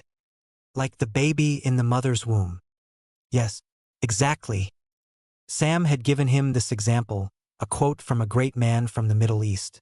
The baby, while still in its mother's womb, has not even opened its eyes. If you were to tell it about the sights, sounds, and smells of the outside world, could it actually understand what the world was like? Cannot. Sam strongly believed humans hadn't even scratched the surface of what was available to be discovered. Greater the sea of knowledge, longer the shoreline of wonder. You know you cannot return to your body. What? You cannot. And in a few minutes, your body will disintegrate. You cannot survive in a place of this power. Already your physical body heats up, and your clothes start smoking. Then why did you call me here? It was not intentional. There were factors, such as your unnatural power, and above all, your possession of all three Hallows. The Hallows submit their magic to you. Only you could use the vortex you saw. For that matter, only 3 people have seen the magical dimension. Magic itself, Harry Potter, is hurt. the death and destruction, and evil it is being used for. Help magic. Your connection to magic is the strongest in history, and now even more so, demonstrated by the fact you have come to the core of the world. Evil will never be completely defeated. Yes, but magic is being used to kill and torture innocents, used to further one's own power far more now than at any point in the past. Inspired by Riddle, you have no idea how many other wizards are slowly trying to build power bases. Within the next decade, another 5 Dark Lord wannabes, for a lack of a better word, will rise. And they'll be beaten. Always have, always will. Yes. Harry tried to calm himself. What is the point of any of this if I'm going to die now? You are exceedingly calm. Calm. I'm hysterical. Kropka. Harry's next few words were not very nice. Most of them would be termed as profanity. Enough, the figure said, cutting Harry off. Good luck, Harry Potter. Know that you might be able to summon me again, within the magical dimension. Wait, hey, what the hell do you mean? But the figure was already dissolving. From the core, one thin strand uncoiled and shot up at him. It entered in the center of his chest and emerged from Harry's back. Agony, pain of the like Harry had never experienced before. He felt magic wash through him, and it threatened to burst out of his body, effectively combusting him. He fought it, tried his best to control himself, and all the time the pain was building. Harry screamed soundlessly, and then all around him, darkness. His life flashed before him.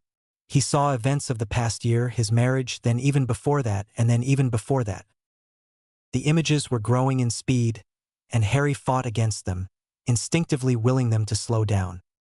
He saw the Battle of Hogwarts, dead bodies lying around. He saw himself trapped in Malfoy Manor. He saw Bill's wedding. He saw a green jet of light hit Dumbledore in the chest, saw his Sectum Semper tear through Draco's chest, saw Slughorn trying to pass himself off as furniture. And then Harry saw Sirius fall through the veil. He screamed in his mind, and continued screaming. Emotions, pain. He could feel himself splitting apart. But seeing Sirius had woken up something within him. The images were slowing now. And suddenly they stopped.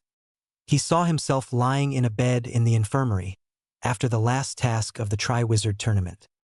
And then the pain subsided, and he felt exhausted. Darkness clouded his mind, as his awareness began to slip away.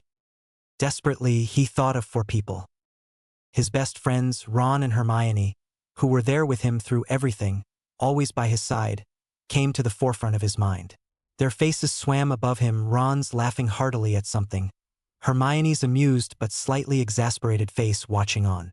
What they were laughing about, he couldn't tell, but it comforted him to see his friends' familiar faces. And Ginny, his beautiful, loving, brave wife. She had always supported him, and was often very comforting and calm in the face of a crisis.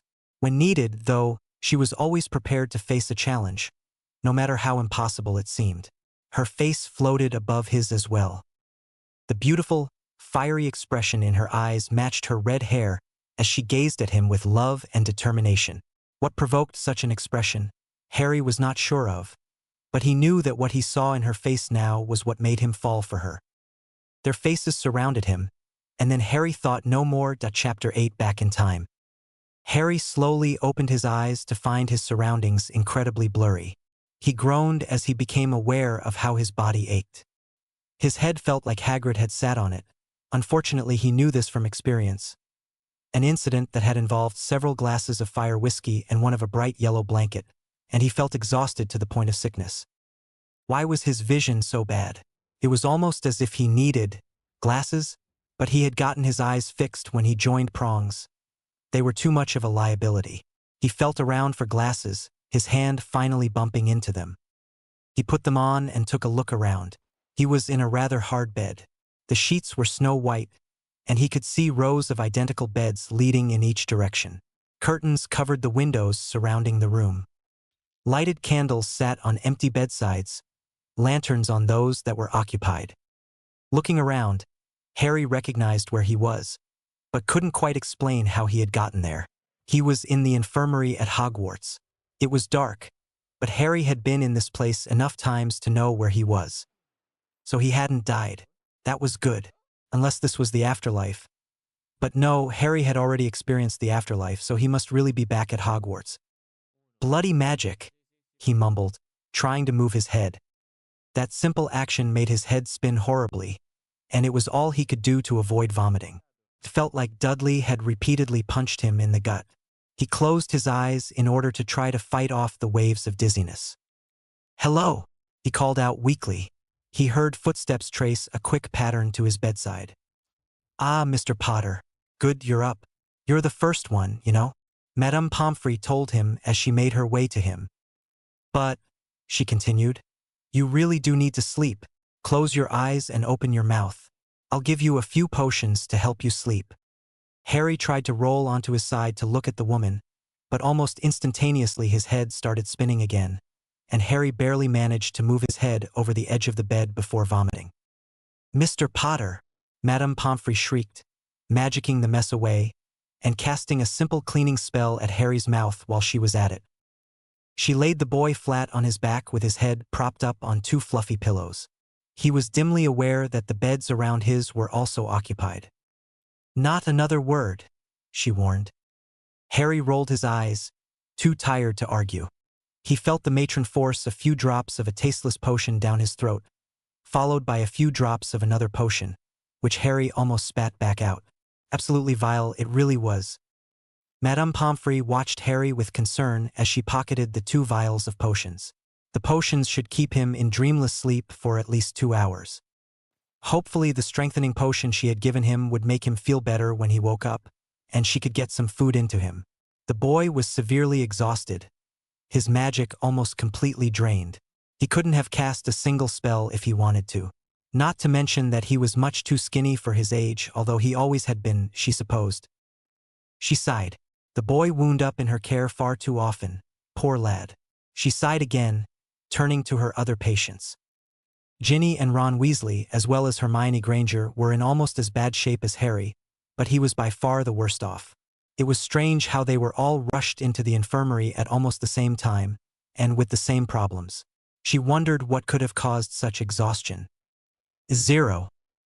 There was still about half an hour left for the sun to rise when Harry's eyes shot open. He felt a lot better, now he could think clearly, even if he did feel a little lightheaded. He was dressed in scratchy pajamas that were definitely not the ones he was used to, and he couldn't feel the comforting weight of his wand on his forearm, which alarmed him. What had happened?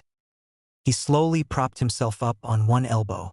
After waiting a moment and deciding he was not feeling nauseous, he decided to swivel his head and take a look around. All the other beds were empty, except for the one on his immediate right and 2 across from him. There was a girl sleeping in the one next to him, lying on her side with her back to Harry, and almost completely hidden by the blanket covering her. But he could see the back of her head and the fiery red hair, instantly recognizing her. Ginny! Harry was anxious now. Was she hurt? He kept his voice low, so that if she were sleeping she wouldn't be woken up. Ginny wasn't sleeping. She had woken up a few minutes back, but her head was aching, and she hadn't wanted to move. Her eyes were open, and she too could make out she was in the infirmary at Hogwarts. She heard someone call her name and instantly recognized it, even if it was a bit high. Harry. Slowly she rolled onto her other side to look at him, propping herself up on one elbow. Their eyes met and both widened in shock. "Harry! Ginny?" Harry frowned. Why was his voice so high? But there were more pressing matters. He was about to speak, but before he could, he noticed his hand. It was so small, and there was only a light pattern of hair on it. "Harry!" Ginny's voice quivered. "You're so small. You're young. You too. You look 14. As soon as he said it hit him. "No," he breathed softly. "No, no, no." Madame Pomfrey burst into the room. What on earth was all that squealing about? She demanded. "Lie down, both of you." They didn't move, expressions of shock on their faces. "Now!" Immediately Harry and Ginny fell back onto their beds, too stunned to say anything. "Madame Pomfrey." Harry's voice was shaking. What's the date? Madame Pomfrey waved her wand. 035, June 26, 1995, hung in the air in bright red numbers for a few seconds, before slowly fading away. Madame Pomfrey had turned away to point her wand at a stone in the far corner, turning up the heat, and she completely missed their reaction. Ginny squeaked in shock. Harry closed his eyes, refusing to believe it. All right, well, I want both of your eyes closed right now. You need to sleep some more. I'll give you another round of potions. Harry closed his eyes, shaking his head and trying to keep himself under control. He could hear Ginny's panicked breathing, and he couldn't blame her for being scared. He wanted to jump out of his bed and scream hysterically, but he quashed the urge. He muttered a few choice words, directed at that thing that called itself magic. Madame Pomfrey was reaching for the potions when she heard him speak. Her eyes widened in shock. Potter language. 0. Harry and Ginny sat on their beds facing each other. When they had woken up, Harry had calmed Ginny down and told her to just wait until they were out of the infirmary before she lost it. Poppy had made them eat, telling them they were brought to her AR around midnight, last night, suffering from severe magical depletion, and had been unconscious for almost 48 hours. A sharp sound had woken up their dorm mates. The students had seen them, along with Ron and Hermione, shivering and twitching on the floor of their respective dorms, and got them to her in the hospital wing. She warned them not to try any magic for at least 3 days, lest they relapse. Even then, they were to use magic sparingly till they recovered. They were allowed no visitors. When she asked them what they had done to bring about such exhaustion, Ginny looked at Harry, who told her he didn't know. They were finally alone now, but Poppy was adamant that they remained in the hospital wing, at least until after lunch. Harry! Harry stood up and walked shakily over to Ginny, ignoring the pain that shot up his legs. Ginny, listen. Don't panic. Okay. Can you do that? Harry, what's going on? I mean, I was just getting ready for bed. And I was waiting for you, but then I fell asleep. Harry put an arm around her shoulders, trying to comfort her. Before he could say anything, however, Hermione interrupted him. She sat up with a start, groaning, clutching her head and blinking rapidly. She looked around the room before her eyes came to a rest on Harry. What's Harry? What? You? Your voice. Your face. You look so. She raised her hand to point, but then noticed her hand. She stared at it incredulously before scrambling for a mirror on her bedside table. Merlin's pants! She shrieked, seeing her reflection. Her outburst seemed to rouse Ron, as he moaned and began to stir. Hermione, calm down. You'll bring Madame Pomfrey running in here, Harry hissed. Listen to me, calm down. Okay? Calm down. What's the last thing you remember? I fell asleep waiting for Ron. We were staying at the Burrow, remember? We asked you two to come, but Harry said he couldn't. What's going on? Why are we here? And why do I feel so? She lay back against the pillows suddenly. Tired. Magical exhaustion, Harry told her shortly. Look, I'll try my best to explain, but not now. Just keep calm and wait till Poppy lets us go. Okay? Ron sat up groggily, groaning. What? Hermione? Harry? Ginny? Where are we? What's going on? Bloody Hermione. You look like a tiny teenager again. Harry, you too. And Ginny, look, what's going on? Is this one of George's pranks again? It's not funny. This is my house. Wait a second. This isn't even my house. Ron drifted off, finally taking in his surroundings. Harry, what's going on? Hermione's voice quavered. What happened? And why do we all look so young? And if this is your idea of a prank, Ron said, I'll get you for this. George too. You need to learn to make better threats, Harry told Ron. As to our current, predicament, I'm not sure, but it seems to me that we may have, traveled back in time to the end of 4th year? Harry made it sound like a question. What? They all shrieked simultaneously. Needless to say, Madame Pomfrey wasn't too happy about the noise. 0. The next time they were able to talk wasn't until they were able to fake sleep well enough to get Madame Pomfrey to leave. Once she was gone, they picked up where they left off.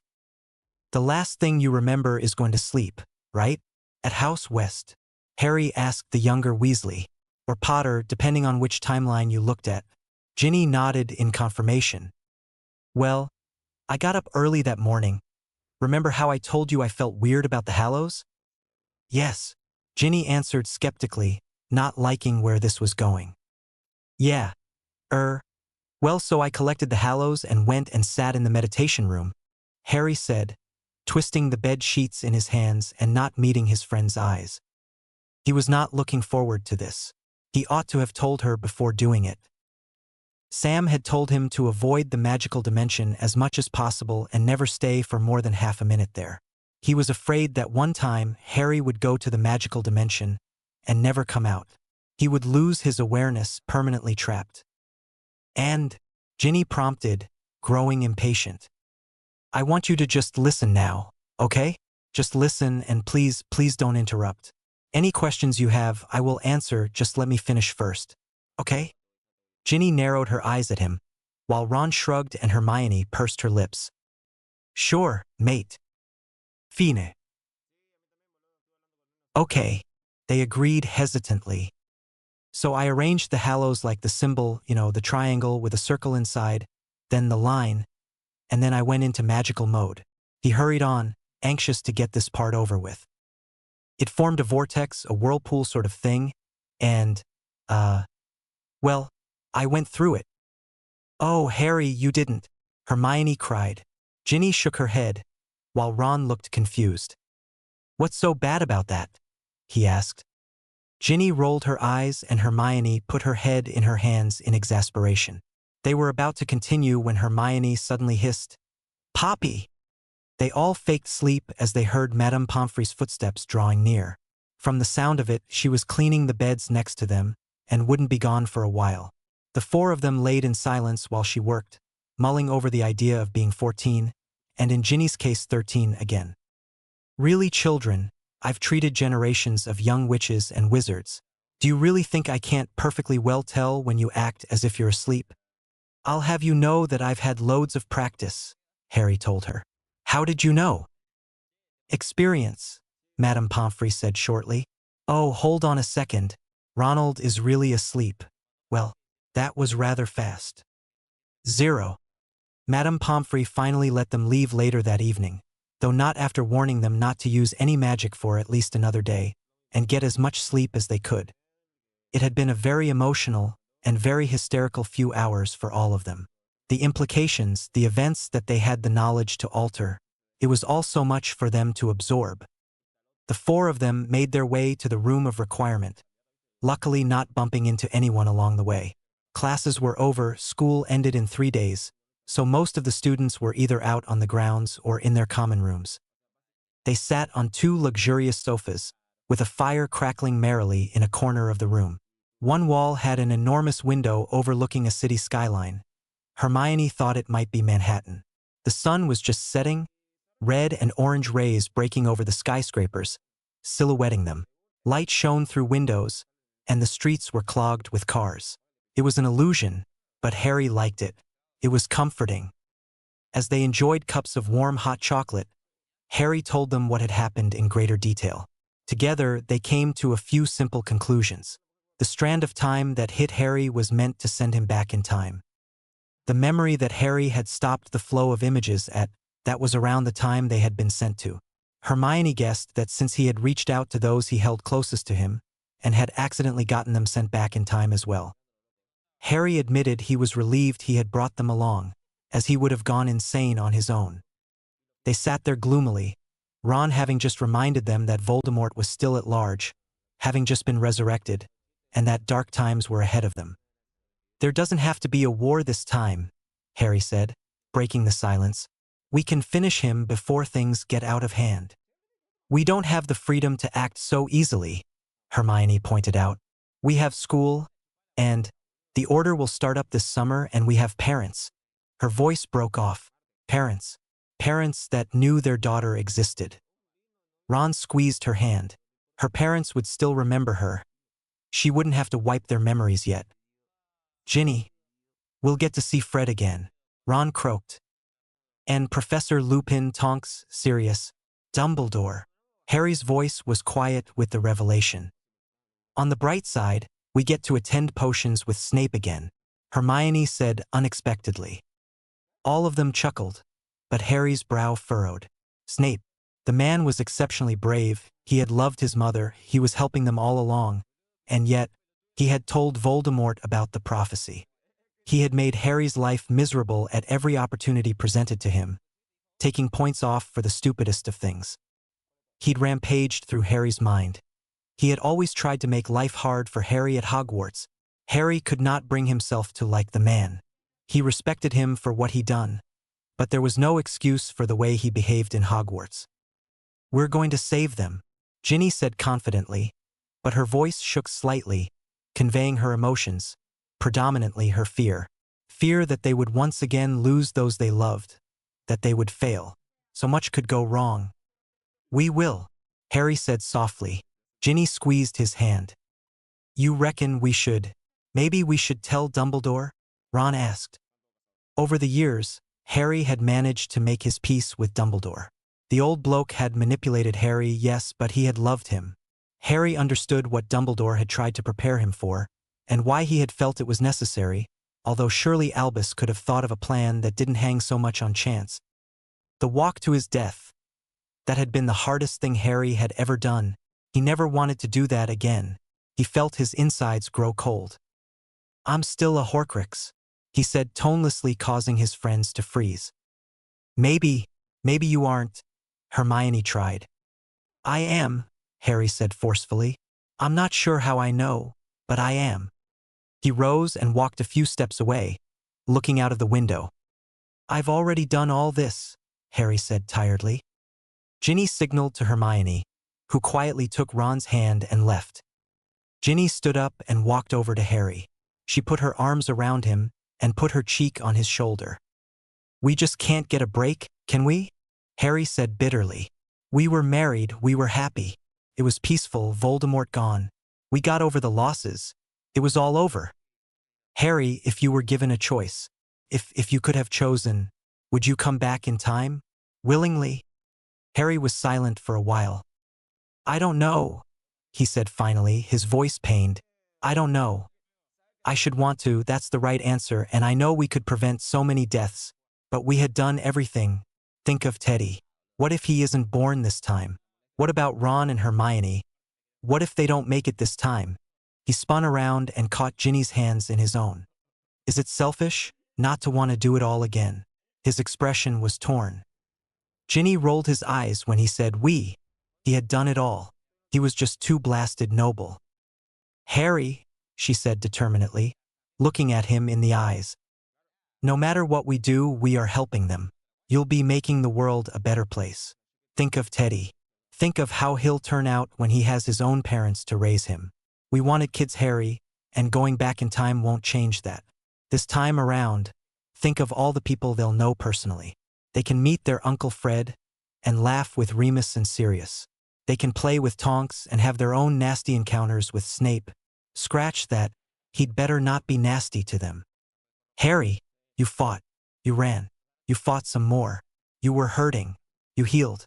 You went and sacrificed yourself for us. You walked to your death. How many people have it in them to do that? You managed to make peace with your life. It's not selfish to not want to go through it again. You did all that, and at the end of the day, it's not wrong to want to sit back, put your feet up and just relax. You're the bravest, most noble git I've ever met. She gave him a small smile. You're not selfish, but Harry, we need you. Sirius, Remus, Tonks, Dumbledore, Fred, they all need you, and you will come through. I'm not just saying this to make you feel better. Think of the skills you have now. You're the best at magic, well, combat at least. Seriously, what's with you and healing charms? Remember how much the Death Eaters feared you after the war? Harry Potter, the ghost, the shadow. There was a reason they were afraid. They embraced for several seconds. Ginny, Harry said, I want you to promise me that if it turns out differently, if I have to die again, you'll help me. I won't be able to do it on my own. Please say yes before I lose my nerve. I feel all brave right about now. You've always been brave, Ginny said softly. Ginny had watched for several months as Harry left the house, going out on Prong's business. She hadn't liked it, not one bit, but she had accepted it. That was Harry. He was the most powerful person on the planet.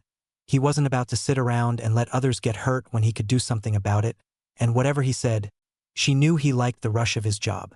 The combat, the sneaking around, shadowing people, dangerous people. He could take care of himself. She had to trust him, let him go. She couldn't hold him back. Then one evening she was told he was in St. Mungo's, and this time it was really serious. Some lunatic had slashed open his back right down to the spine. He was back at work within the week, but he understood how Ginny had felt. Harry himself decided it had been enough, and that it was time to quit, especially since he had married Ginny. He'd gotten rid of Voldemort and taken down the remnants of his army. He figured he ought to enjoy life a bit more now. Not that he didn't like working in Prongs. Ginny had asked him to consider Quidditch. While still dangerous, at least he only had to worry about rogue bludgers and jealous opponents. Harry loved Quidditch, so he agreed. I'm not going to promise now, Ginny told him. She put a finger on his lips as he made to speak. SSSHH. Not now. We'll see if it comes to that. But I'll always be here for you. Remember that. She smiled at him. Harry straightened his robes and nodded at her. You're awfully skinny, Ginny told him. I'll work on that. Now, let's go find Ron and Hermione. See what they're up to. Let's, Ginny said. Oh, and Harry? What? We're dating. Yes, ma'am. 0. The common room was empty except for a few older students. Where is everybody? Ginny wondered. Dinner, I expect, said Hermione from behind them. Oh, there you are. Oh, I guess that makes sense. Wait, where's Ron? Wasn't he right behind you? Harry asked. Hospital wing. He tried to run to get to one of the staircases before it moved away. Almost made it too. But then he collapsed and started retching. Hermione rolled her eyes. I told him not to exert himself. The dash. She looked around and lowered her voice. Time traveling really took it out of us. I suppose Poppy's not too happy with him. Harry grinned. That's Madame Pomfrey now, Hermione told him. And no, she isn't. Anyway, seeing that Ron collapsed so easily, she wants all of us down there for the night. Within an hour or so, we ought to be in the infirmary and ready to sleep. Harry groaned. She did say you were affected the worst, Ginny said, sizing him up. I feel weak, but that's it. How are you holding up? I'm fine, Harry said automatically. Hermione placed her hands on her hips. Harry, she said warningly. What? He looked at Ginny. She struck up the same pose as Hermione, her eyes boring into his. All right. I feel nauseous, weak, dizzy, physically, emotionally, and magically drained, and generally horrible, Harry admitted, rolling his eyes. Oh, and hungry, he added as an afterthought. Ginny shook her head exasperatedly. You would have thought he had learned by now, she said to Hermione half-jokingly. They were on their way to the infirmary when they saw Fred and George strolling about. Fred! Ginny shrieked, running down the corridor and flinging herself into his arms. Tears made rivers down her cheeks. Harry's eyes got a little misty too, seeing Fred young again, laughing with his brother. Tears sprung to Hermione's eyes, and she turned and ran away. He hadn't seen George laugh like in a long time. The loss of his twin, his partner in crime, had almost broken him, though he had promised to keep up his pranking ways to honor Fred's memory. But he was among the few who had died that Harry had known well. What about the countless others? Most of them had siblings, a mother, a father, maybe a wife, maybe kids. Harry shook his head. Why were his thoughts so morbid? That was all in the past, in another lifetime. Whoa, said Fred as his sister charged at him. Eugene, you people all right? Don't know exactly what happened to you, but we heard. Whoa. What's with the waterworks? Fred, Ginny's voice was choked with tears. I missed you so much. I'm sorry, so sorry. I love you, Fred. You know that? He chuckled and held her. George raised his eyebrows at his twin, who shrugged. What about me? George asked, smirking. His tone was carefree, happy, untainted with the horrors of war, the loss of his closest friend and brother. Don't you love me too? Ginny gave him a warm smile and nodded. Yeah, I love you too, Gin, Fred said. But, what's up? You okay? Everything all right? Harry? His tone was worried now. Yeah. She had a dream, Harry began. Try nightmare, Ginny interrupted, smiling a little through her tears. Yeah, a nightmare, and it was awful. It was the whole school against Voldemort and, well, Harry trailed off. Fred arched an eyebrow. I died, didn't I? Fred said, laughing it off. Ginny buried her face in his shirt and Harry nodded grimly. Well, at least it wasn't stupid, right? Like, I didn't impale myself on a suit of armor tripping down the stairs or anything. Did I? He laughed, his smile back in place.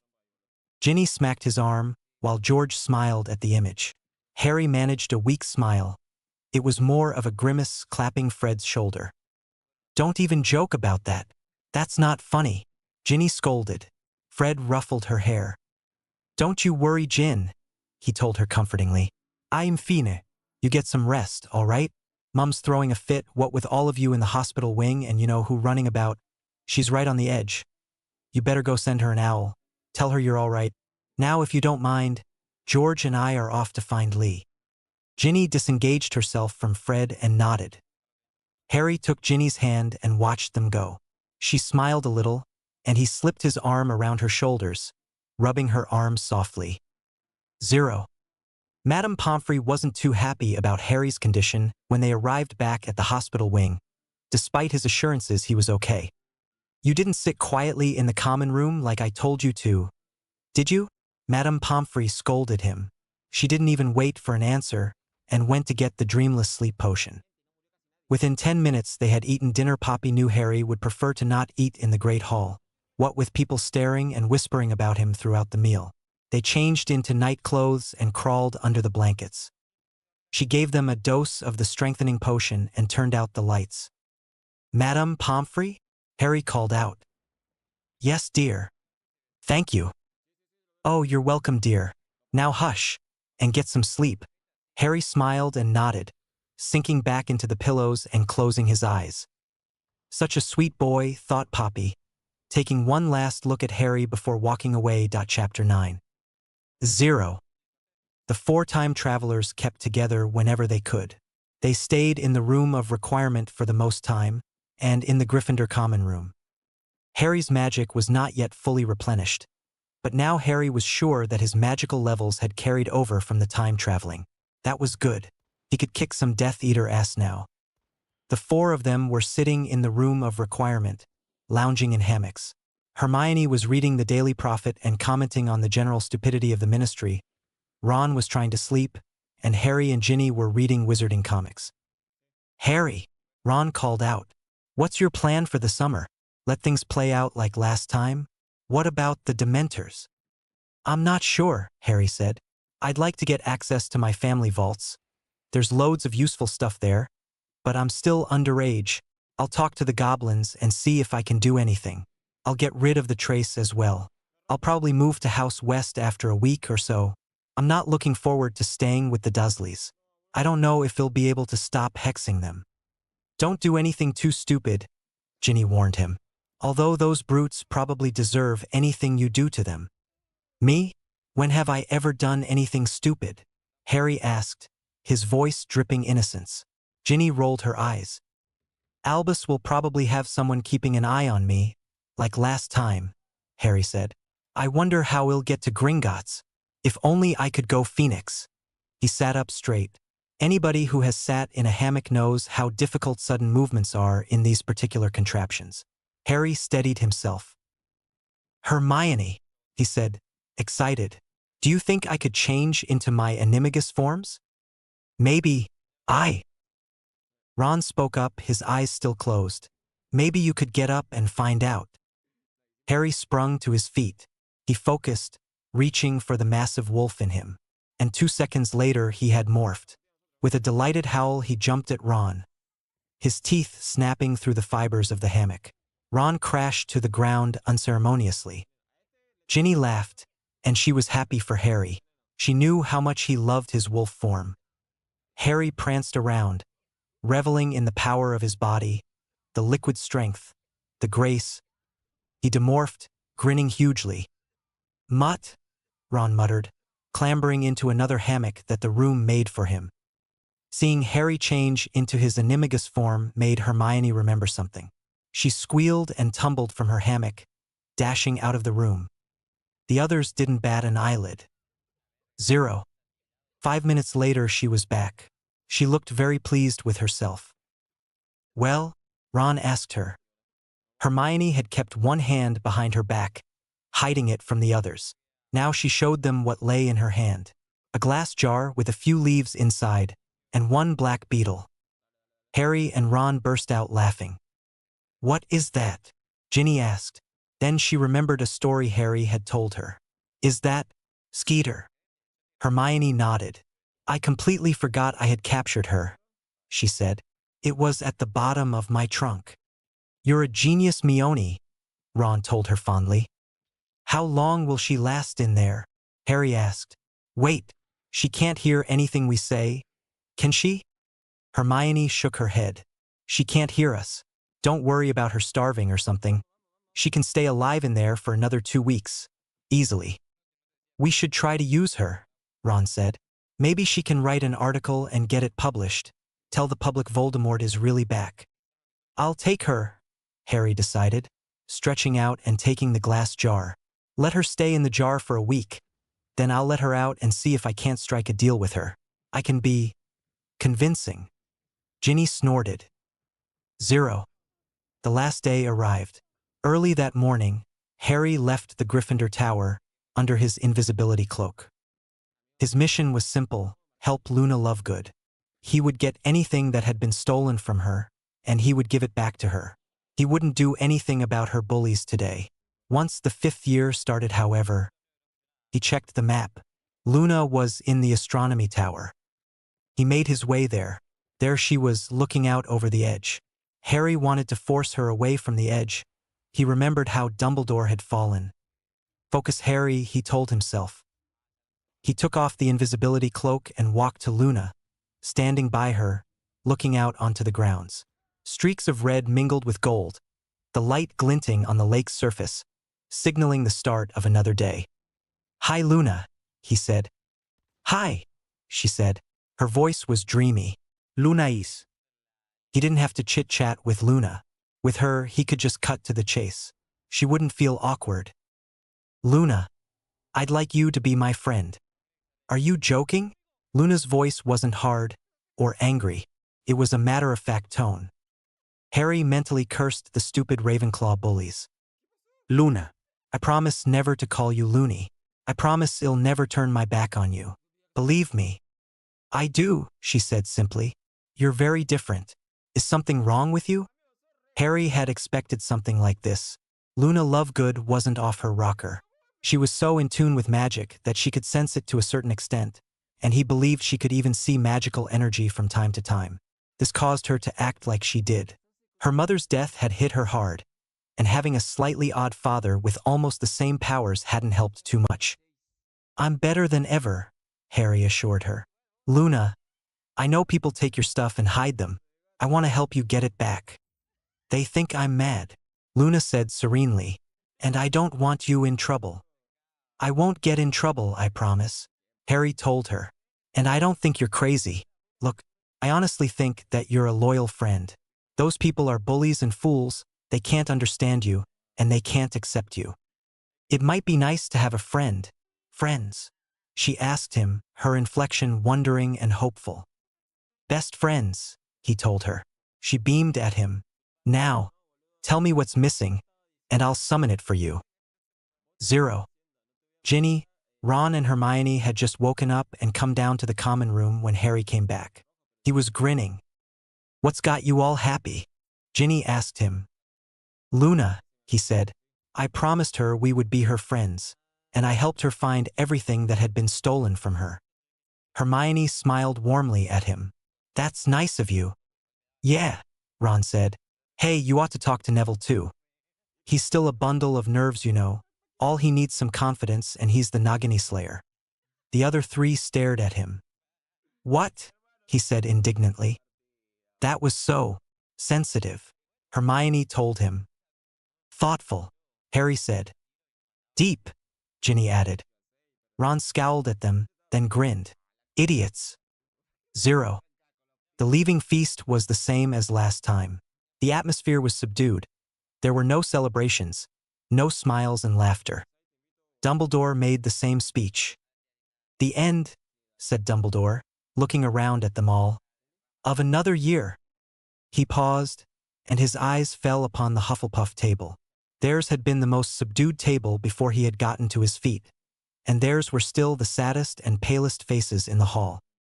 There is much that I would like to say to you all tonight, said Dumbledore, but I must first acknowledge the loss of a very fine person who should be sitting here. He gestured toward the Hufflepuffs. Enjoying our feast with us. I would like you all, please, to stand and raise your glasses to Cedric Diggory. They did it, all of them. The benches scraped as everyone in the hall stood, and raised their goblets, and echoed, in one loud, low, rumbling voice, Cedric Diggory. Harry caught a glimpse of Cho through the crowd. There were tears pouring silently down her face. He looked down at the table as they all sat down again. Cedric was a person who exemplified many of the qualities that distinguish Hufflepuff House. Dumbledore continued. He was a good and loyal friend, a hard worker. He valued fair play. His death has affected you all, whether you knew him well or not. I think that you have the right, therefore, to know exactly how it came about. Harry raised his head and stared at Dumbledore. Cedric Diggory was murdered by Lord Voldemort. Panicked whisper swept the great hall. People were staring at Dumbledore in disbelief, in horror. He looked perfectly calm as he watched them mutter themselves into silence. The Ministry of Magic, Dumbledore continued, does not wish me to tell you this. It is possible that some of your parents will be horrified that I have done so, either because they will not believe that Lord Voldemort has returned, or because they think I should not tell you so, young as you are. It is my belief, however, that the truth is generally preferable to lies, and that any attempt to pretend that Cedric died as the result of an accident, or some sort of blunder of his own, is an insult to his memory. Stunned and frightened, every face in the hall was turned toward Dumbledore now, or almost every face. Over at the Slytherin table, Harry knew Draco was talking with Crabbe, a smirk on his face. But it didn't bother Harry anymore. There is somebody else who must be mentioned in connection with Cedric's death. Dumbledore went on. I am talking, of course, about Harry Potter. A kind of ripple crossed the great hall as a few heads turned in Harry's direction before flicking back to face Dumbledore. Harry Potter managed to escape Lord Voldemort, said Dumbledore. He risked his own life to return Cedric's body to Hogwarts. He showed, in every respect, the sort of bravery that few wizards have ever shown in facing Lord Voldemort, and for this I honor him. Dumbledore turned gravely to Harry and raised his goblet once more. Nearly everyone in the great hall followed suit. They murmured his name, as they had murmured Cedric's, and drank to him. But through a gap in the standing figures, Harry saw that Malfoy, Crabbe, Goyle, and many of the other Slytherins had remained defiantly in their seats, their goblets untouched. Dumbledore, who after all possessed no magical eye, did not see them. When everyone had once again resumed their seats, Dumbledore continued, the Triwizard Tournament's aim was to further and promote magical understanding. In the light of what has happened of Lord Voldemort's return, such ties are more important than ever before. Dumbledore looked from Madame Maxime and Hagrid, to Fleur Delacour and her fellow Beauxbatons students, to Victor Crumb and the Durmstrangs at the Slytherin table. Crumb, Harry saw, looked wary, almost frightened, as though he expected Dumbledore to say something harsh. Every guest in this hall, said Dumbledore, and his eyes lingered upon the Durmstrang students, will be welcomed back here at any time should they wish to come. I say to you all, once again in the light of Lord Voldemort's return, we are only as strong as we are united, as weak as we are divided. Lord Voldemort's gift for spreading discord and enmity is very great. We can fight it only by showing an equally strong bond of friendship and trust. Differences of habit and language are nothing at all if our aims are identical and our hearts are open. It is my belief, and never have I so hoped that I am mistaken, that we are all facing dark and difficult times. Some of you in this hall have already suffered directly at the hands of Lord Voldemort.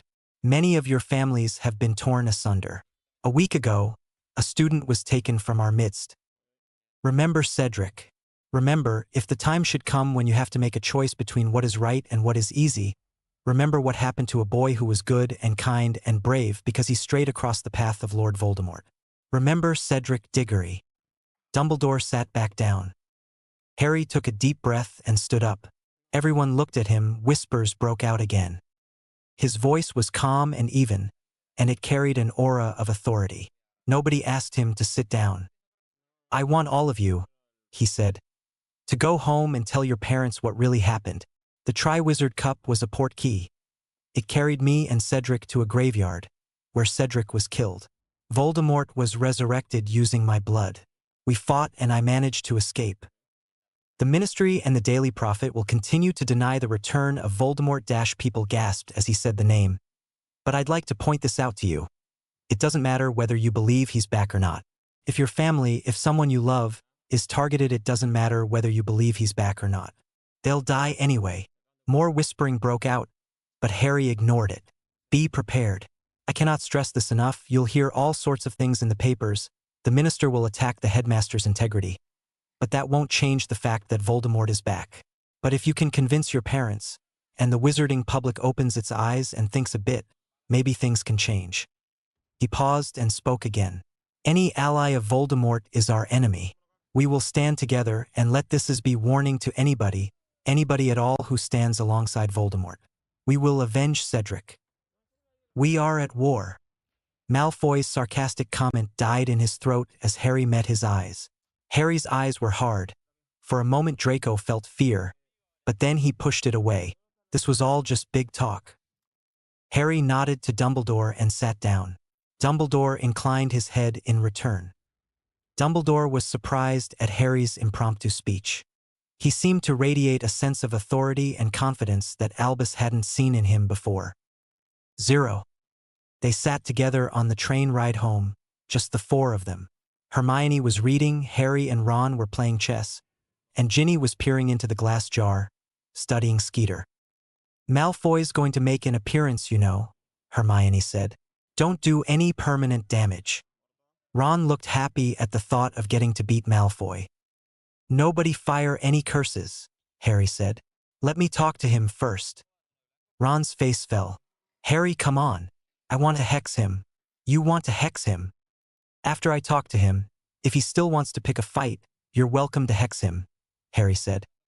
The door of the compartment slid open and Draco Malfoy stepped into the compartment. Crabbe and Goyle were standing behind him. All three of them looked pleased with themselves, their arrogance beefed up by the return of the Dork Lord. So, said Malfoy slowly, advancing slightly into the compartment and looking slowly around at them, a smirk quivering on his lips. You caught some reporter, and Potter's Dumbledore's favorite boy again. Big deal. His smirk widened. Crabbe and Goyle leered. Trying not to think about it, are we? Said Malfoy softly, looking around at all four of them. Trying to pretend it hasn't happened? Ginny, Ron and Hermione were furious. Harry was smiling at Draco. Harry flicked his wand, closing the compartment door. He didn't want Fred and George hexing Malfoy this time. Not yet anyway. Draco jumped when Harry waved his wand, but the arrogance returned when Harry lowered the wand again. You've picked the losing side, Potter. I warned you. I told you you ought to choose your company more carefully. Remember? When we met on the train first day at Hogwarts. I told you not to hang around with riffraff like this. He jerked his head at Ron, Hermione and Ginny. Too late now, Potter. They'll be the first to go. Now the Dark Lord's back. Mudbloods and Muggle lovers first. Well, second Diggory was the F-. Harry stood up and walked over gracefully to Malfoy. Crabbe and Goyle made to move, and Harry pointed his wand at them. They slammed into the compartment door and were held there. Draco's eyes widened and he took a step back, pulling out his wand. Harry smiled at him, and Draco felt that fear again. First of all, let me tell you that Voldemort is a half-blood himself. His dad was a muggle. Voldemort's real name is Tom Marvolo Riddle. If you don't believe me, you're welcome to research it. Not that I care. Anyway, Harry reached out and caught hold of Draco's hand, twisting sharply. His other palm pushed Draco up against the door, next to his minions. Harry brought Draco's wand hand up and pointed the wand at his forehead. The tip of the wand dug into Harry's skin. Say the words, Draco. Harry's voice was quiet, toneless. Kill me. It's just 2 words. Say the cutting curse if you don't want to use an unforgivable. Use the blasting hex. At this range, a powerful stunner might cause brain damage. Draco stared at him, his eyes wide. For 5 seconds, nobody breathed. Harry gave a short bark of laughter and released Draco's hand. Being a Death Eater isn't fun and games, Draco. Do you really want to kill, hurt, and torture people? Do you like getting tortured yourself? The Dark Lord isn't merciful. Can you do it? Do you like blood, Draco? Malfoy said nothing, he was barely breathing. I have a message for your father, Draco. Harry walked away and sat down. He looked up and looked into Draco's eyes. Tell Lucius. Tell him I'm done playing games. Tell him to watch his back. Tell him to be scared. I know which side I'm on, Draco. I know what it means. But do you? He turned back to the chessboard. Now get out. He released Crabbe and Goyle and opened the compartment door with another flick of his wand. Draco finally found his voice. We'll see, Potter. You and the Mudblood and Dash. It was as if someone had exploded a box of fireworks within the compartment.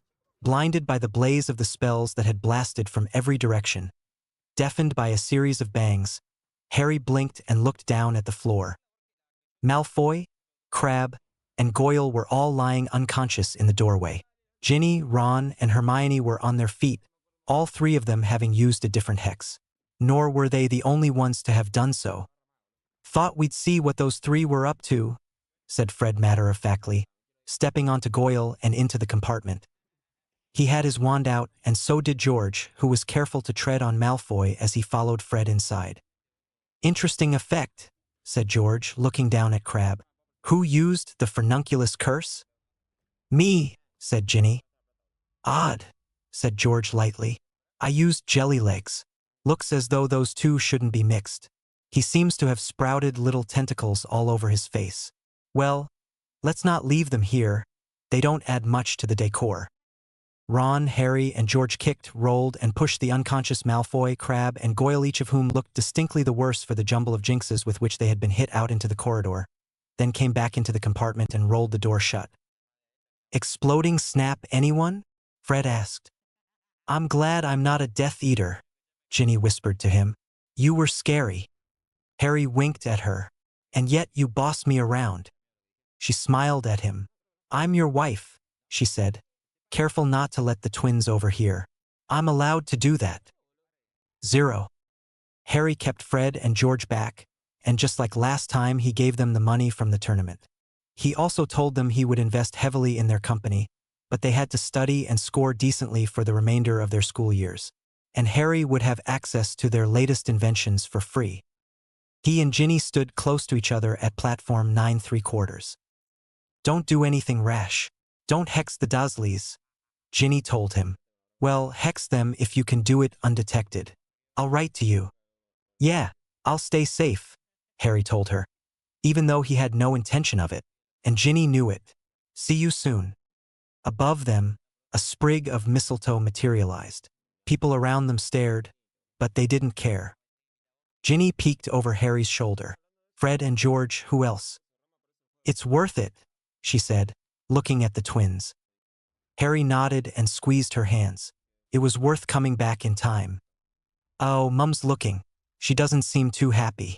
Maybe you should step even closer. Harry chuckled. Hey, I'm better than Michael Corner, aren't I? Harry asked. Maybe, Ginny teased.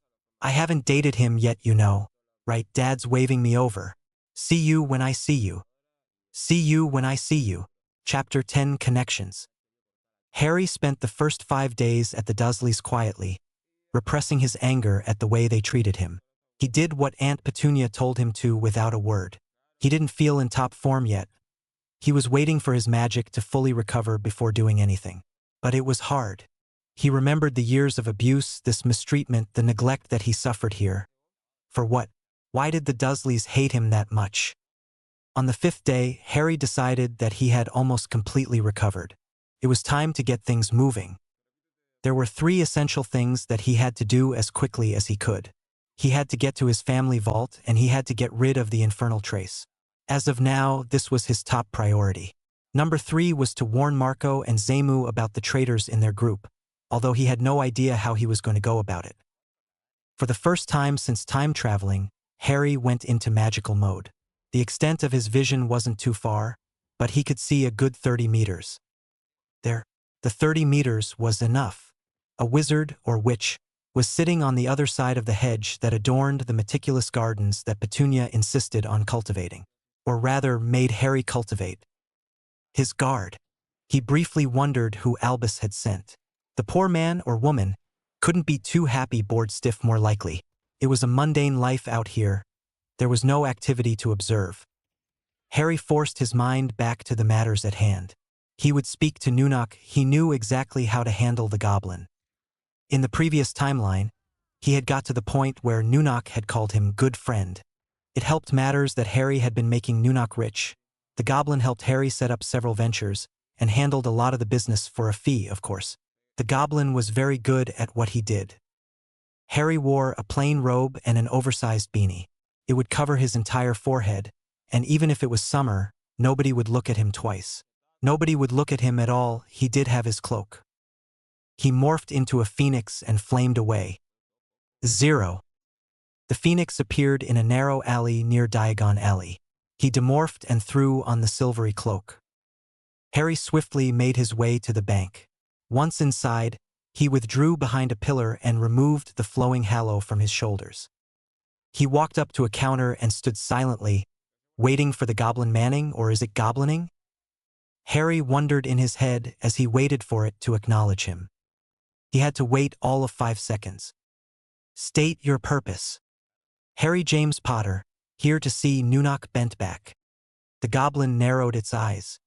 He does not see just anybody. Do you have an appointment? No. I ask respectfully that you at least let him know that I request to meet him.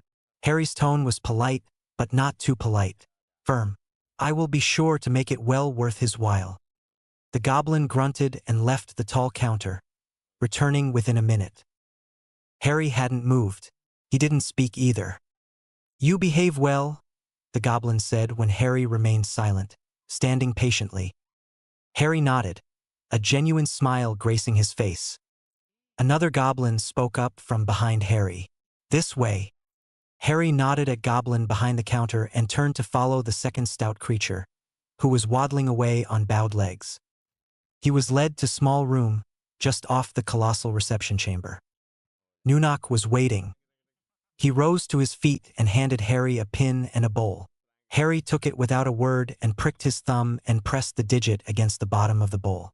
If Nunok was impressed that Harry knew what to do, he said nothing. He accepted the bowl back and peered at it with an overly large eye. Satisfied that its contents was not a hoax, he placed the bowl, now magically clear of blood, on a spindly, inconspicuous table. This is fairly unorthodox, Nunok said, waving him to a chair. But even we have heard of you. Rumors are making the rounds. A lot of interesting things are being said about you. The goblin lowered himself into a high-backed wooden chair. So, what brings you here, Harry Potter? First, said Harry, while I understand your customs and all that, it might be a tad tedious to keep saying Harry Potter. How about just Harry? Surprise flashed across Nunok's face. As to why I'm here, Harry went on, I'd like to know more about what I've been left with. So far, what I know is that I own one vault which has a decent amount of gold in it. But surely, with a family name like Potter, there has to be more. The vault you speak of, that is your trust vault, Nunok told him.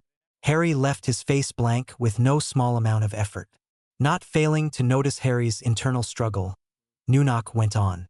That vault is merely to serve you till the time you come of age. Is there any way I can access the main vault now? My parents are dead, and there is war on the horizon. There are certain rules, Potter. Hold on. How do you decide when a person comes of age? The same way as the ministry, Harry inquired. There are some goblin magics involved, Nunok said, holding his tone bland. I did not mean to ask you about your magics. If I prove myself mature, I mean magically, don't I get to access my vault? That has not happened for a long while, Harry. Why don't you check? Humor me. Take a look at your records and see if I've been granted access to the main vault yet. Nunok studied him for a few moments, then nodded. He barked out an order over his shoulder, towards a dark, oak-paneled wall. A minute later, a goblin rushed through the flimsy surface, its appearance of solidity evaporating as it swayed in the still air like a sheet. The newcomer spoke in a low, frenzied tone. Nunok turned back to Harry, who was smiling. This is strange. Nunok paused, but Harry didn't speak. As far as us goblins are concerned, you are of age. Harry could see the curiosity and surprise in the goblin's body language, in his eyes. Harry merely nodded. He wasn't too surprised. He did know of this goblin custom, but he hadn't been sure if it would really work out. It was a relief he needed the vault. 0. Harry didn't take very long at his vault. He knew exactly what he wanted. Money, a very specific robe, the key to House West, which also served as a portkey to the place, and another key to a different house, this one a small cottage. He stuffed his pockets with items he thought may be of use in the future. 2. He spent another half an hour with Nunok, going over the finances and giving the goblin most of the responsibilities. He had made an ally in Nunok.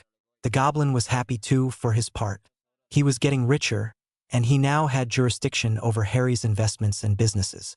With the Potter's vault being as old and large as it was, it gave him political clout within the goblin's hierarchy. 0. Harry put on the cloak again and made for Nocturne Alley. Several twists and turns later, he stood before a single storied house. Harry made sure the beanie was covering most of his face before knocking on the iron door. The person who opened the door looked surprisingly neat for his surroundings. He was clean-shaven, his graying hair was cut close to his scalp, and his clothes were made of silk. Harry let out his breath in relief. He hadn't been sure he would find this man here.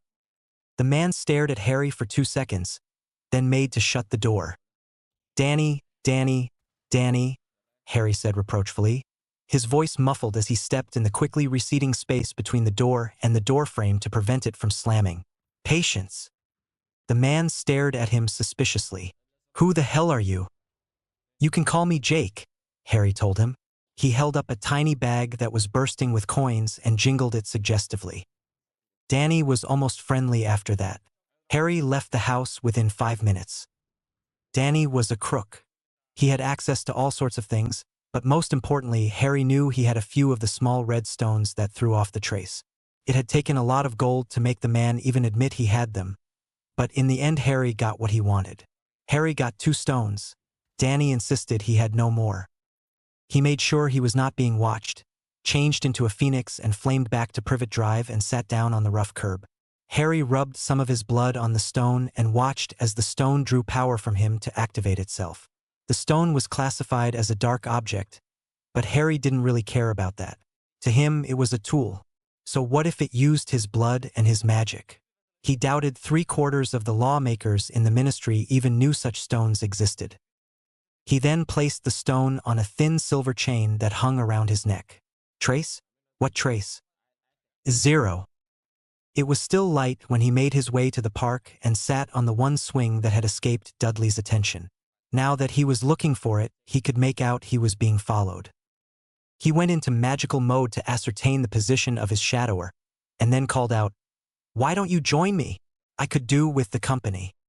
A few seconds later, Nymphadora Tonks moved into sight. She was smiling ruefully.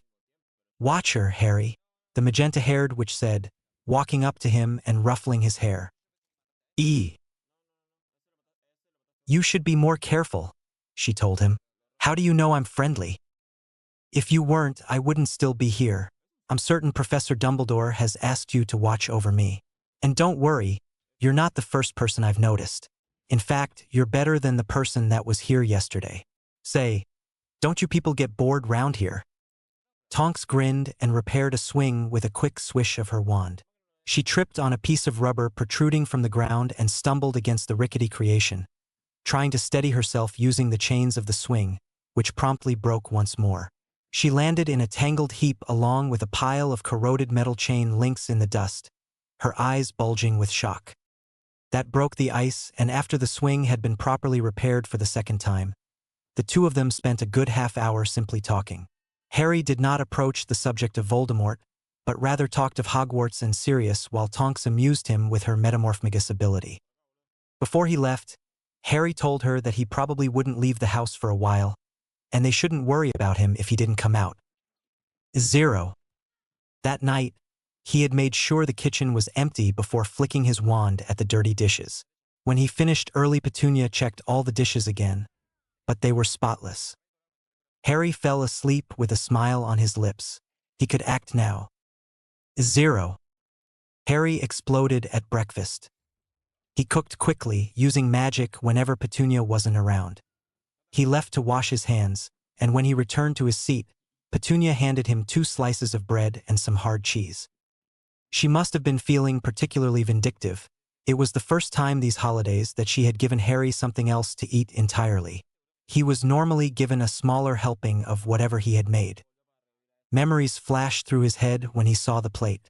Memories of his first 11 years of existence. He reached over and picked up the bowl of salad he had prepared that morning and dumped half the contents into his plate. All movement stopped. Only Harry moved. He picked up his fork and stabbed aggressively at an unsuspecting carrot. Put that back. Harry winced. Vernon Dursley could almost give Molly Weasley a run for her money. Almost. Though Petunia could probably beat them both. It depended on the situation, he supposed. The decibel of the shriek is directly proportional to the magnitude of the misdemeanor, not factoring in the use of silencing charms, or a pair of very thick earmuffs. I made it, Harry said calmly. He gestured to everything on the table. I made all this, I cooked it, and then you give a slice of bread and some lousely cheese. Why, thank you, but I think I prefer this salad. Vernon's face was verging vermilion now. Idly, Harry wondered if he could get the fat man to go tomato red as he thought about his pun on his uncle's name. How dare you? Petunia screamed shrilly, and Harry winced again. While Vernon's voice was simply loud, Petunia's was loud and high-pitched. Annoying. Irritating. How dare I what? Harry asked her, and there was steel in his voice. You ungrateful freak. Vernon's face was a satisfying shade of tomato red, Harry decided. Maybe it could even turn violet. You're welcome for the breakfast, Harry said cheerfully, chewing on the dainty stick of carrot. Vernon's chair crashed back as he stood up. His walrus mustache quivered, and Harry was tempted to laugh. It was almost funny. Heck, his uncle's face was funny. Harry chuckled and Vernon lost it. Cupboard now, he yelled. It was those words that sent Harry's mind into kill zone. Ice filled his veins, and memories swamped him. The cupboard was, in many ways, the symbol of the abuse he had endured. The truth was that up until now, Harry had not confronted the inner demons that festered in him because of the abuse. It had a huge psychological effect on him. It was one of the main reasons he had been so meek, so ready to listen and obey. The emotional scars had never truly healed. After the war, Ginny had been his emotional support. She had been there for him unconditionally, silently. It was a welcome change. Most people tried to pry and make him talk like Hermione. She'd nag and get Harry to talk about it, no matter what he felt. Harry briefly went into magical mode. He saw no one. Must be Mundungus watch. No. Harry stood up, trying to make his movements silky smooth and graceful. He almost stumbled and mentally cursed. He needed to get this body in shape. Harry turned and faced his uncle. Vernon made to grab at his nephew. Harry didn't even need to draw his wand. He sidestepped and pushed down on Vernon's forearm, using his own momentum against him. Vernon stumbled and almost fell. Harry swiftly moved 3 paces back. Unfortunately, he was now next to Dudley, and Dudley had decided he was going to help his dad. Unfortunately, that is for Dudley. Harry pushed the back of Dudley's chair with his foot, causing the boy to sit back down. With both his hands, he held Dudley's head and smashed it against the table. The noise was satisfying, a meaty thud, the fat that was Dudley's forehead, with an inflection of metallic clink, the plate that had almost broken. Petunia shrieked and screamed. Dudley was so shocked that he toppled over onto the floor. The boy scrambled to his abnormally wide feet and quickly waddled away from Harry. Vernon completely lost it. He charged for Harry, his meaty hands pawing the air. Harry drew his wand and Vernon hesitated. Then he smirked. "You can't use that," he said. "Very clever of you," Harry mocked. "How did you figure that out?" He waved his wand and muttered a word, casting a silencing charm. He didn't want the neighbors coming over to investigate. Vernon Dursley's eyes almost popped out of their sockets.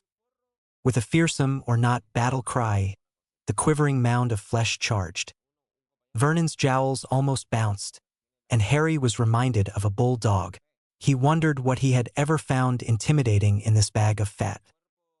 Harry pivoted, stepped between Vernon's outstretched arms and let his right leg fly. His foot connected with a dull, satisfying thud, right in the unmentionables. Vernon's eyes widened and he let out a grunt as he doubled over. Harry winced despite himself. "Sit down," Harry said sharply. Vernon straightened up. "I've had enough of you," he wheezed heavily. His face had turned violet, Harry noted. Surely there could be no more color changes? Hold on. Maybe white? Vernon advanced slowly, and Harry grinned at him, his mouth twisting. His eyes remained hard and cold. Slowly, Harry morphed to wolf. Fur sprouted, his spine bent and arms elongated. His teeth grew long and sharp, his vision blurred for a second, before the amazing sight of the predator kicked in. Vernon Dursley did turn white. Dudley passed out, the blonde mop-covered lump of fat on his shoulders making a satisfying thump as it hit the carpet. Petunia screamed again, and to the wolf's sensitive ears, the sound was agonizingly annoying, even more so than usual. He snarled at her, and she immediately shut her prune-like mouth. Harry backed Vernon to the wall. He faked a leap and Vernon scrambled backwards, tripping and falling over his own feet. A short bound, and Harry stood over him. What do you want?" Harry ignored him. The wolf's muzzle lowered to Vernon's neck. It would be so easy, the jugular was just there. The skin would tear like paper. Harry managed to control himself. The beefy man tried to squirm away, and his fist connected with the side of Harry's head. The wolf barely felt it. Harry let his fangs briefly touch Vernon's neck and then took a few steps back and demorphed. His face was stony. There was no mirth in his eyes. "Sit," he ordered, gesticulating to a chair near Petunia. His uncle scurried over to sit by his horsey wife. Harry took a chair opposite them. He put his wand down on the table, but out of reach of the Dursleys. Both of them seemed to want to speak, but the words weren't making it out of their mouths. "I want to know the truth," Harry said. "Why?" Petunia swallowed and spoke. "Why? Why what, Harry?" "So you do know my name," Harry said with an air of forced surprise. "Funny thing that I thought you knew me as boy, or freak maybe." His lips formed a smile. "Tell me, Petunia, why did you treat me the way you did? You knew what I was. Did you honestly think that after all you had done, someday, sometime I wouldn't take revenge?" Vernon realized Harry wasn't going to do anything right now. "How dare you? We gave you a place to live, we fed Dash." Harry snapped. He jumped to his feet, the chair tumbling over onto its side. His wand pointed right at Vernon's heart. "Sex." Harry stopped himself. His breathing was short and ragged and his hands were shaking.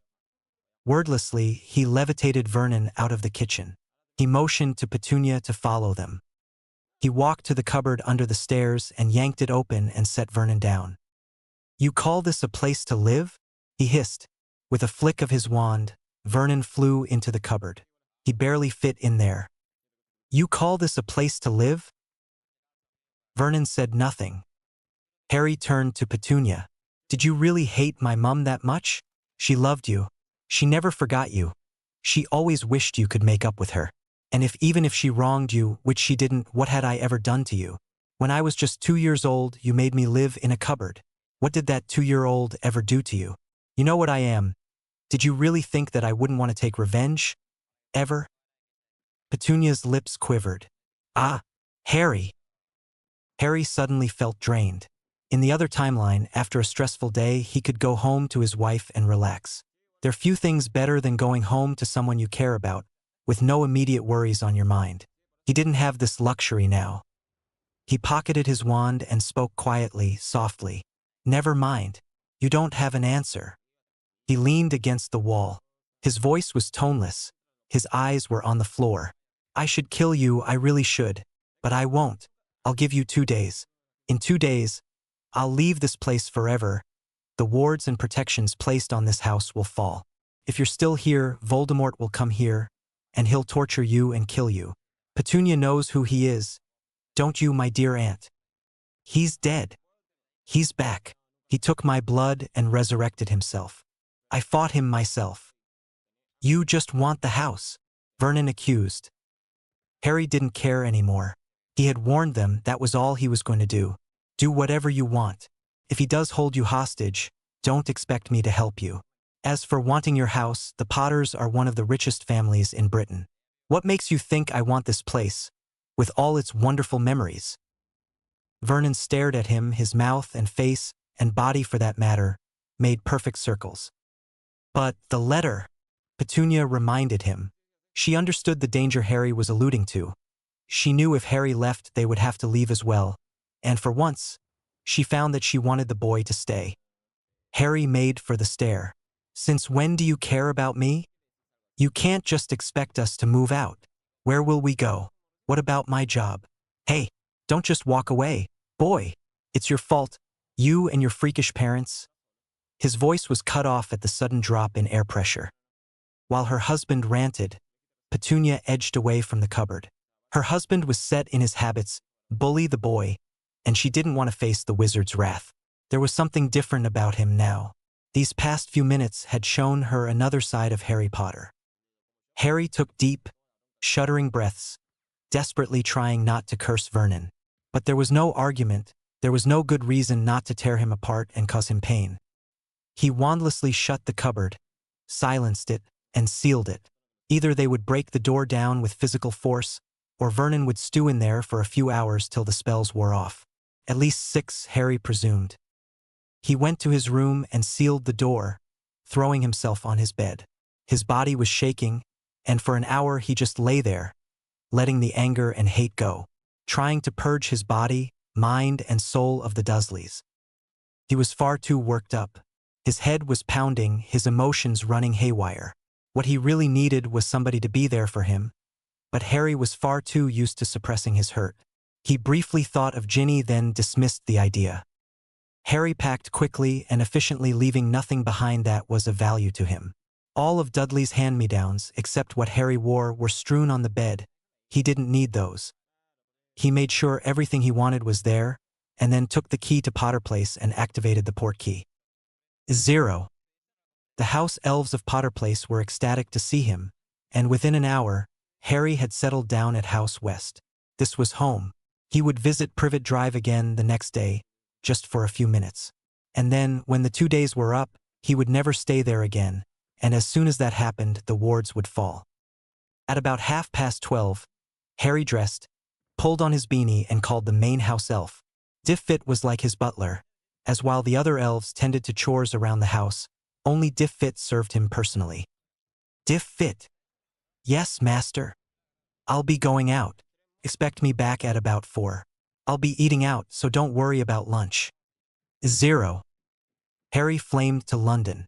His plan for the day was simple. He needed to buy a few things for himself, lots of clothes, a couple of books, a few potion supplies, a few gifts for his friends. He spent a happy 2 hours in Muggle London, enjoying simply walking about with gold. He had galleons and Muggle money from Gringotts. in his pocket, lost in the sea of people going about their lives. Nobody looked at him twice, and he rather enjoyed it.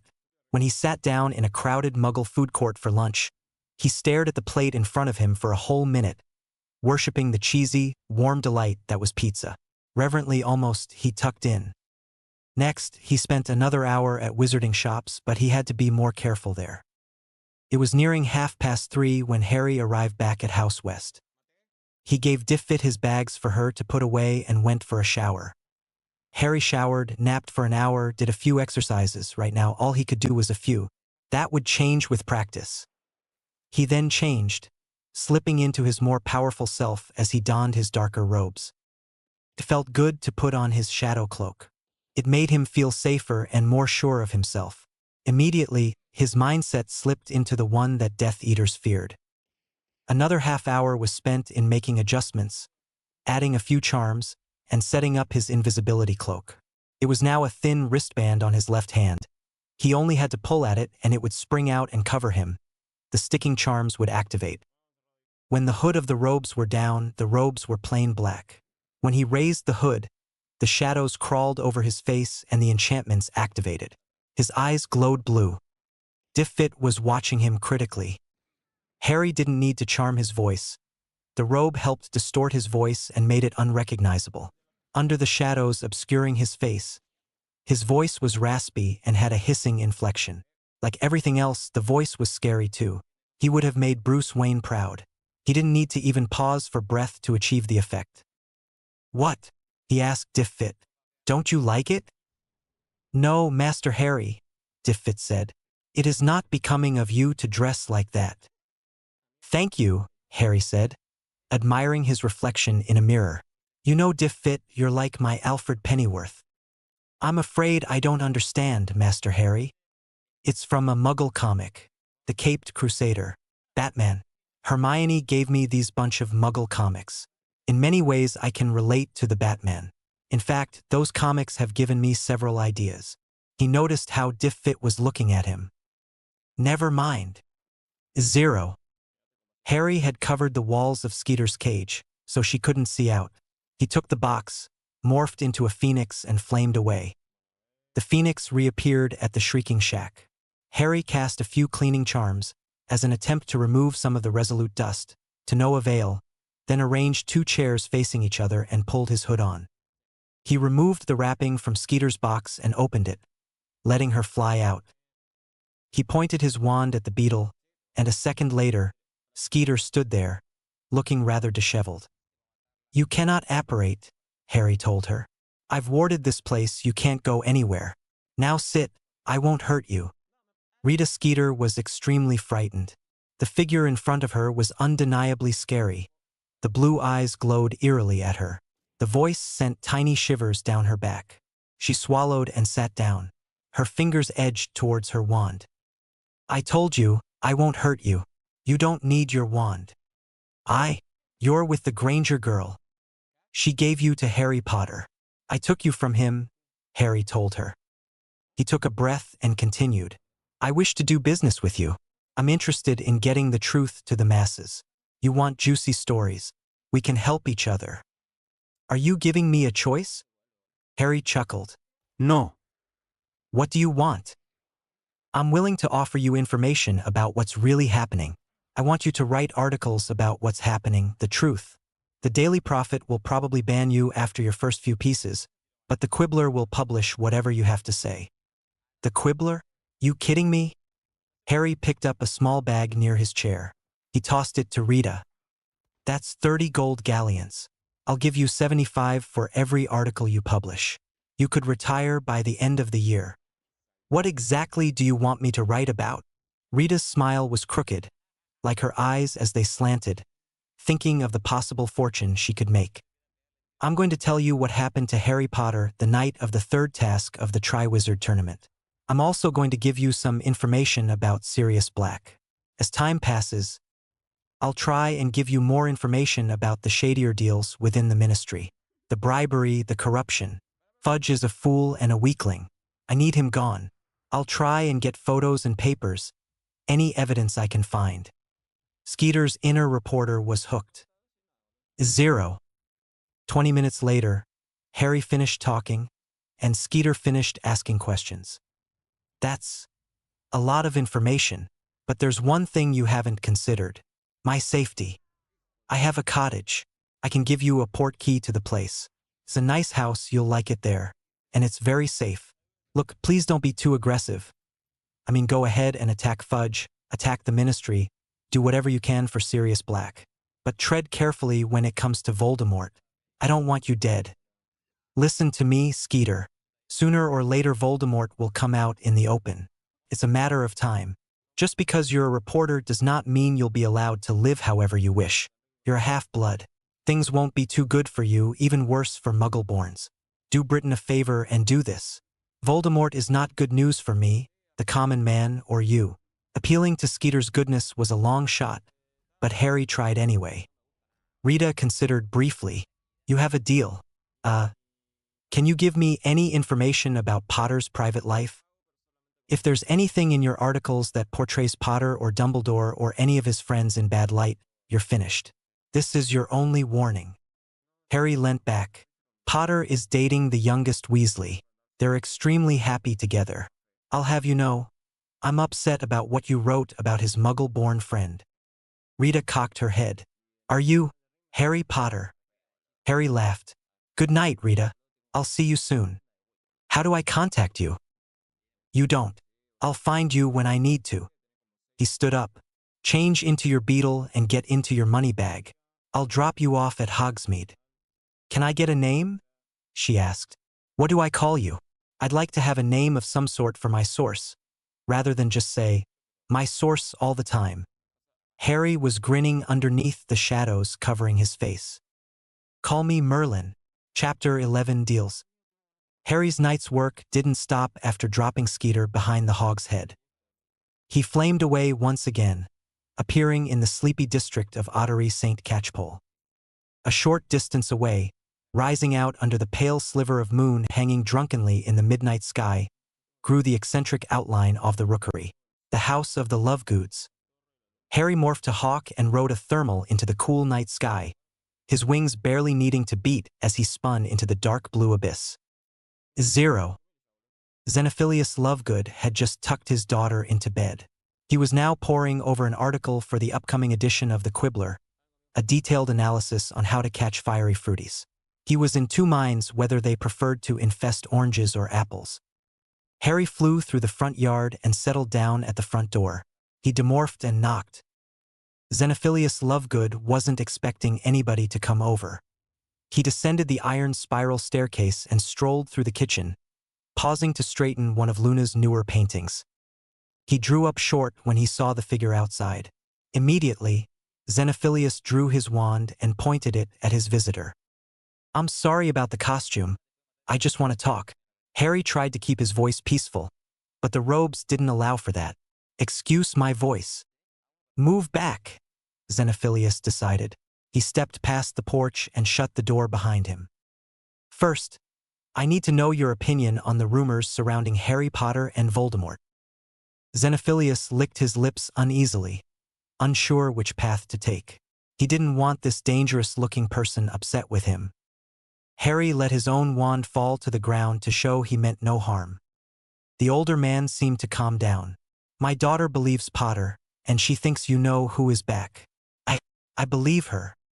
I need the public to see the truth about what's happening, Harry explained. The Daily Prophet's a bad joke. I'm willing to pay you to publish a few articles in the Quibbler. Voldemort won't pay any attention to your paper. Not yet. And Fudge won't spare a second for your paper no matter what you publish. We can help each other. You're writing the articles? No, Rita Skeeter is. Seeing Xenophilius' expression, Harry raised a hand to stall him. I've come to an arrangement with her as well. You'll have the right not to publish the articles if you want. The final call will be yours. 50 galleons per article. I'll see what I can do. I'm sure if you ask your daughter, she'll support this. I'll give you the first article within the next week. Xenophilius finally lowered his wand and massaged his arm. It protested against being held up for so long, his muscles in burning agony. Here's 30 galleons for your time. Harry tossed a bag onto the ground between them. Harry strode away. Once he was satisfied Xenophilius' line of sight was obscured. He morphed into a wolf and scampered through the green meadows to the burrow. The sky was a melancholy shade of indigo, every twinkling star sheltered from wishful eyes by a pearlescent blanket of cloud. The wolf's liquid strength pushed its muscles past the endurance of any human as it bounded purposefully down the rolling hills to the Weasleys. His steely eyes roamed over the midnight scene, taking in the scraggly garden and the barely balanced house towering over it. The clear scent of the night hinted to the wolf the actions of the day. The Weasleys hadn't left for Grimmauld Place yet. Harry demorphed and morphed again, feathers sweeping over his body, his eyesight going from the blurry haze of his human body to the incredible laser vision of the raptor. Ginny was in her room, and she was alone. He circled the house once and then pulled into a steep dive. Harry picked up speed, moving fast, faster, even faster. The red-tailed hawk corkscrewed towards the open window. Wings folded, head centered, Harry blew through the tiny space between the grills. He flared his wings and the pressure almost tore them off. Just in time to avoid crashing into the door, he flapped and twisted. He flared his wings once more, killing his motion and dropping down gently onto Ginny's bed.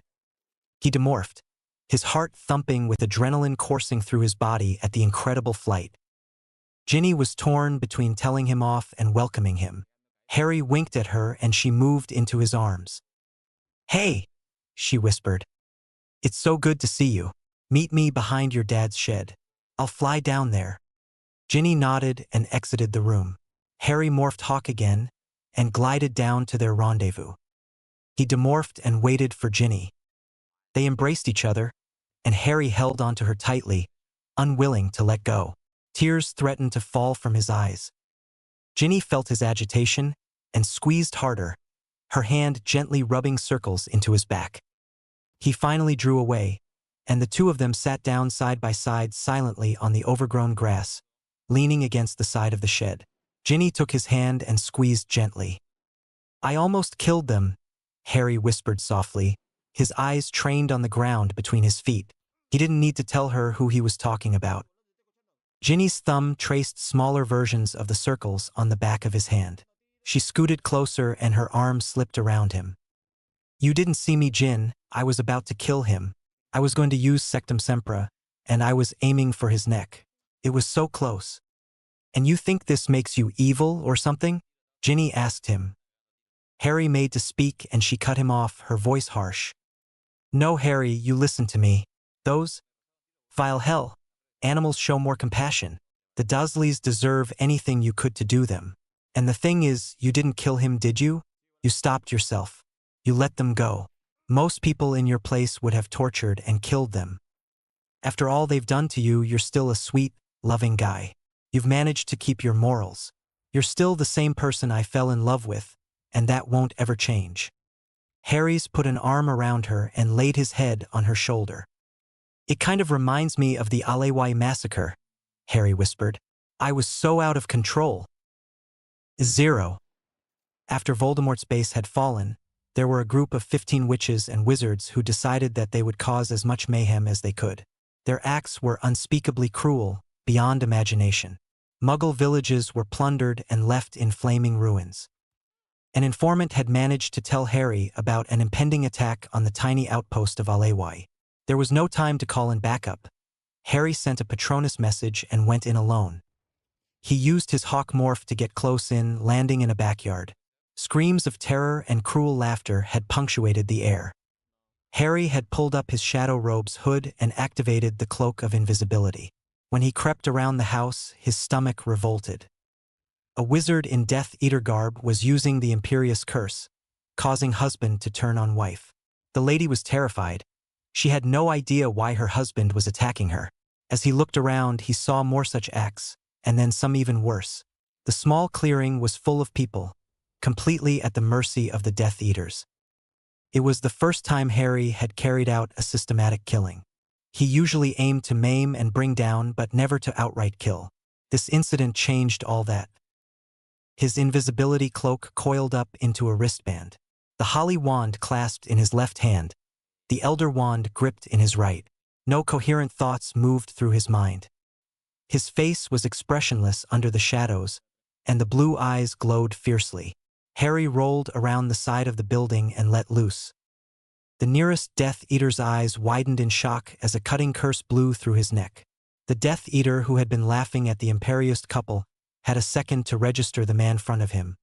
Was missing a head before a sickly brown jet of light hit his chest.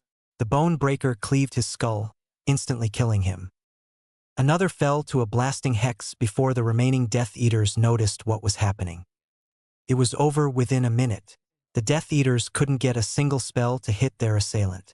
Harry moved swiftly, his curses accurate and deadly. The last Death Eater grabbed hold of a Muggle girl and pulled her harshly in front of him, using her as a shield. His nails cut into the girl's arm, causing her to cry out. The cry cut through to Harry's heart. He paused for a second, and the Death Eater used it to activate a portkey. The girl was blasted through the air. Harry chose to levitate her safely down, rather than take a parting shot at the Death Eater. The solitary Death Eater who escaped would spread the word, and soon the few remnants of Voldemort's army would live in fear of the man who wore shadows.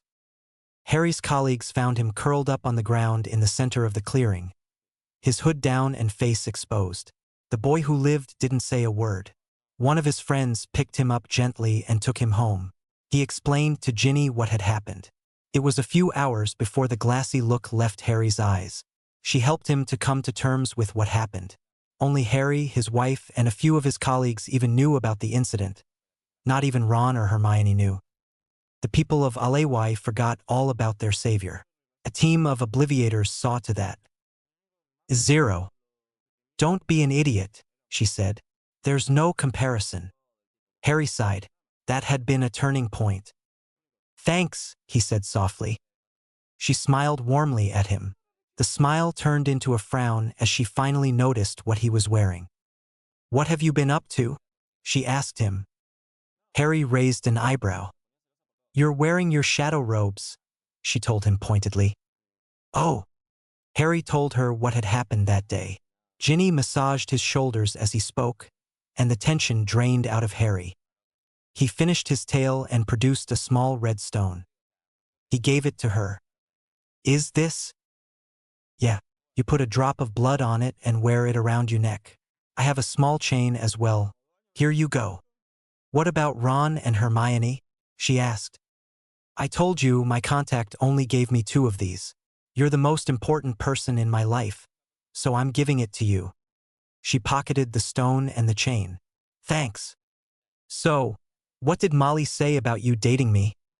Ginny folded her arms. She said you have a lot on your mind, and I shouldn't bother you. I told her you wanted this. It's not like I forced you. But she just looked at me funny and didn't speak about it again. Harry sighed. When are you leaving for Grimmauld Place? The day after tomorrow, Ginny answered. Have you thought about telling Sirius of our time travel? I can't make that decision myself, Gin, Harry argued. It's as much your choice, just as it is Ron and Hermione's, which reminds me. She's here yet. Ginny shook her head. Hermione's not coming. She wants to spend time with her parents. They sat in silence for a while, enjoying each other's company. Ginny sighed and pulled away. I should go now, I need to help set up dinner. Do you want to stay to eat? Harry chuckled as he got to his feet. Bye, Gin. I'll see you soon. She accepted his hand and pulled herself up. What's your next move? Saving Sam's merry band. I hope I'm in time. She hugged him. You stay safe. Take care, Harry. Harry grinned. Diffit's looking after me. She smirked. You'll be fine then. Harry kissed her cheek and morphed to Phoenix. He flamed away to Potter Place. Ginny longed to go with him. She dug her hand into a pocket and pulled out the stone and the chain. Time to get rid of the trace. Her chores were definitely going to be easier from now. 0.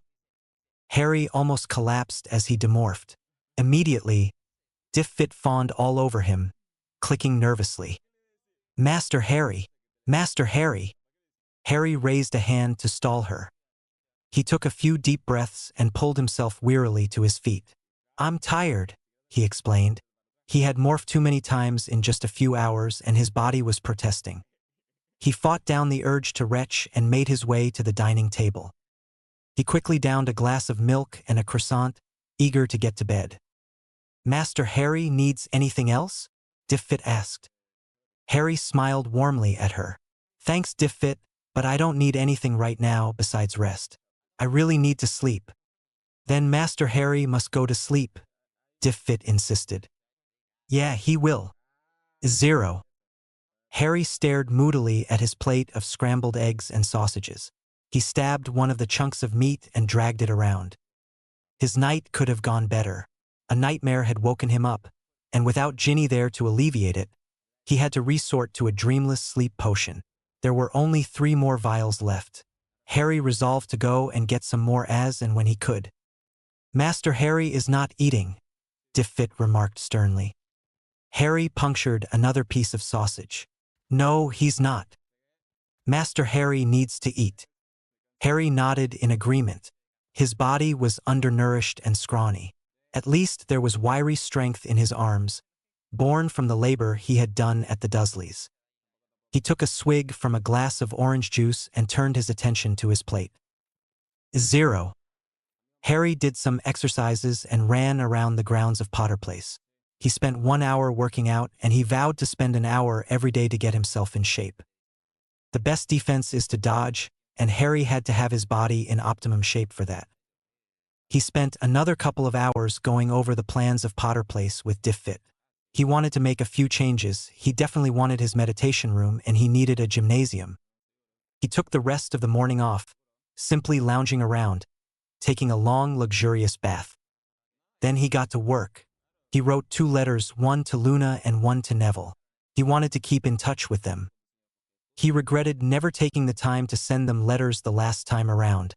Although he hadn't known Luna yet, he carefully made another letter, taking care that the handwriting could not be recognized. The letter was simple, short, and to the point. He wrote Albus Dumbledore on the cover. He sent Hedwig with the letters to Neville and Luna. The letter to Dumbledore that could be sent later. 0. Harry was sitting in a rocking chair. The gentle motion threatened to lull him to sleep. And all of a sudden, a thought struck him, and fear coursed through his body. His stomach twisted, and his heart rate increased. He jumped up and ran to his room. Sam. Marco. Zamo. It had suddenly occurred to him that he had no idea exactly when they had been captured. He knew it was soon after Voldemort had been resurrected, but somehow he had assumed there was enough time and that he would do it within the week. But it was possible, maybe, just maybe they had already been taken. His thoughts haywire, he ran to his room and retrieved the Marauder's map. "I solemnly swear I'm up to no good," he muttered and waited impatiently as lines criss-crossed the parchment to form a picture of Hogwarts. He made sure Albus Dumbledore was in the school and erased the map. Harry moved swiftly, opening the small cupboard opposite the bed. He plucked the shadow robes from inside and dressed hurriedly. Harry made sure the mechanism for the invisibility cloak was in place before calling for Diffit. He explained that something urgent had come up, and he needed to leave at once. He was not sure when he would come back, but he shouldn't take more than a few hours.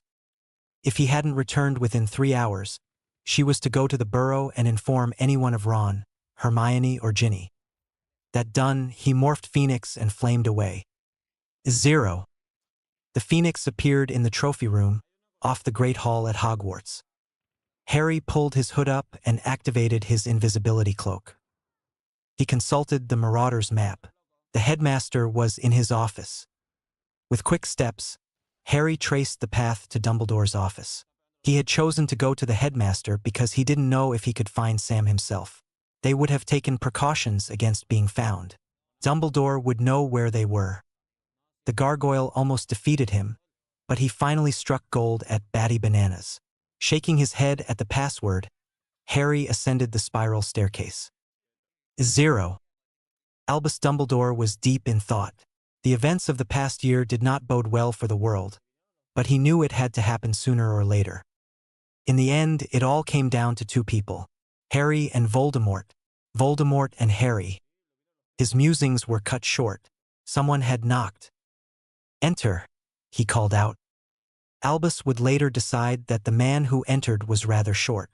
At that moment, however, all he noticed were the shadows covering the man's face, and the blue orbs glowing maniacally amidst pitch black. Dumbledore leapt to his feet, his wand arm outstretched and trained at the man. Harry held his hands in the air to show he meant no harm. There's no time to waste. Dumbledore winced at the harsh voice. Who are you? He demanded. Call me Merlin, Harry offered. He pushed on hurriedly at Dumbledore's expression. I'm not crazy. You need to listen to what I have to say. Dumbledore gave him a curt nod to encourage him to go on. Sam, Marco, and Zamu were my mentors. They are in serious danger. 2 of their group are in league with Voldemort. That won't happen. Sam's merry band are close friends, and they trust each other, Dumbledore argued. That's what you said about the Marauders, and we know how well that turned out, Merlin countered. Dumbledore hesitated. Why don't you show me your face? I won't do that. You have to believe me, we can't afford to assets any time. I don't know where those 3 are, but I'm sure you do. Harry paused and turned to Fox Perch. The phoenix cocked its head at him. Help me, Merlin pleaded. Fox flapped his wings and flew over to Harry, resting on his shoulder. Harry stroked his fiery head and turned to face Dumbledore. I haven't even drawn my wand. I can do no harm. Please. Despite the charms to conceal his voice, the anguish and sincerity were evident in his tone. But it was Fox more than anything else that convinced Dumbledore that he should act right now. Merlin scratched the phoenix head as Dumbledore came to a decision. The old man lowered his wand and nodded in acceptance. I'll take you to wherever they are, but if I see a wand in your hand, I will curse you. I understand, Harry agreed. Dumbledore walked over to him and grasped one of Fox's tail feathers. Harry took hold of another. If you would be so kind, Dumbledore said, and the phoenix grilled a little tune before flaming away. 0. The phoenix arrived in the center of what appeared to be a living room, except it was completely destroyed. Glass littered the floor, creating dizzying patterns on the ceiling. Wallpaper lay brutally stripped from the walls. A plump, innocent-looking sofa sat mangled in the corner, and one of the doors was hanging dismally from its hinges. No, Harry whispered softly, taking in the surroundings. He hadn't been inside this building before, but it was clear a fight had taken place here. No, no, no, no. Harry's voice rose with each word, as anger and despair reared up inside him, his gut churning with fear. Completely forgetting Dumbledore's orders, he drew his wand and sprinted out of the room. Dumbledore didn't try to stop him. It was obvious Merlin was distraught and was not an enemy. The house was fairly spacious, a 6-bedroom, 3-story place. Merlin dashed into the kitchen. He ran up and down the stairs, fervently checking all the rooms. Everywhere there were signs of a struggle. A scuff mark on the wall here, a collapsed table there. Dumbledore walked into the attic to find the mysterious man sitting on his knees on the floor. His head was bowed, and sobs racked his body. Dumbledore knelt down beside Merlin and put a hand on his shoulder. I'm sorry, the old man consoled. They obviously meant a lot to you. I should have come to you earlier. I should have done something, anything. A tear rolled down his cheek under the shadows. Why had he wasted so much time? Why? It was his fault, all his fault. Dumbledore was at a loss to know what he could do. Merlin's body was racked by sobs, but Dumbledore did not know him. He didn't know how he could console him. At length Merlin raised his head. When do you think this happened? I spoke to Sam 2 days back, Dumbledore informed him. He immediately regretted saying that when Merlin broke down again. 24 hours. If he had been just 24 hours earlier. It was now, when they were in Voldemort's clutches, did Harry truly appreciate what they meant to him. He desperately wished he had been earlier, but there was no way now. Wait, he could still get them. Find them. Dumbledore was taken aback. What? Get Snape to tell you. Once you have the location, I can rescue them.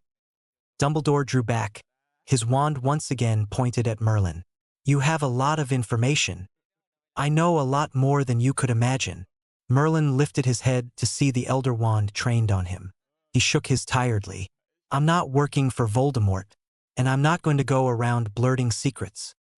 Who do you work for? Dumbledore demanded. I work for no one. My only aim is to protect one person. Harry. Harry Potter? Merlin didn't bother to reply. Dumbledore narrowed his eyes. I must ask you to confer with me before making any decisions regarding young Harry. Merlin's head snapped up. Are you his guardian? Sirius is his guardian. I'll be sure to speak with him. I must insist. There are many variables and he is just a child dash. Merlin's voice rose angrily. A child? You fool. Dumbledore was silenced by this. He couldn't remember the last time someone had insulted him outright. He never had a childhood, Merlin said angrily. Why? Because you thought you knew what was best for him? No. He gave a short, dry bark of laughter. He looked at Dumbledore straight in the eye. He never had a childhood because you had to cultivate your weapon. That's all he was to you, a tool for the greater good. Dumbledore's eyes widened in shock. The words greater good cut right to his heart. You think he had a childhood? Does being treated like a slave sound like he had a childhood? He was beaten, abused, starved of love and affection, oh, and food as well. I hope you don't meet his parents in the afterlife. For your sake. Dumbledore's hand was wavering now. But Merlin had not finished. By trying to protect him, all you do is hurt him more. What gives you the right to withhold the prophecy from him? Panic rushed through Dumbledore. A spell formed on his lips as he clutched the wand tighter. But Merlin was watching him.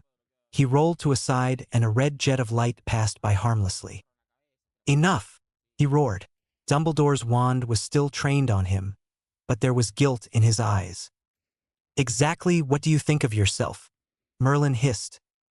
The voice sent shivers down Dumbledore's spine. How do you know of the prophecy? The headmaster's voice was shaky.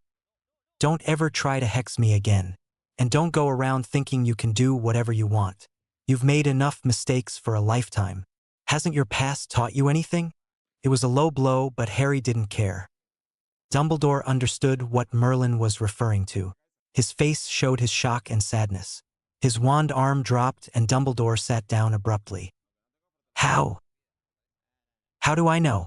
I'm not going to answer you, Merlin said savagely. He knelt down in front of Dumbledore. Look, I don't want to fight you. Believe me when I say I could probably hold my own against the Dark Lord. We would both hurt each other and only Voldemort would gain anything. He paused. I understand you've done what you thought was best, but you've lost sight of the people. All you see is the big picture. Harry is not your weapon. Understand that. I know. Dumbledore's voice was soft and sad. But now, I've grown to care for the boy. You're bringing him up to die. You wish to prepare him. But what makes you think that he wouldn't give his life to protect those he loves right now? Merlin stood up. One last thing. I want you to be at the Dursleys tomorrow at 9 in the morning. Make sure you're on time. Merlin walked to the door. But first things first. See what you can dig up about where Sam's been held. I can probably get them out once I know where they are. I have to try. Merlin left the room.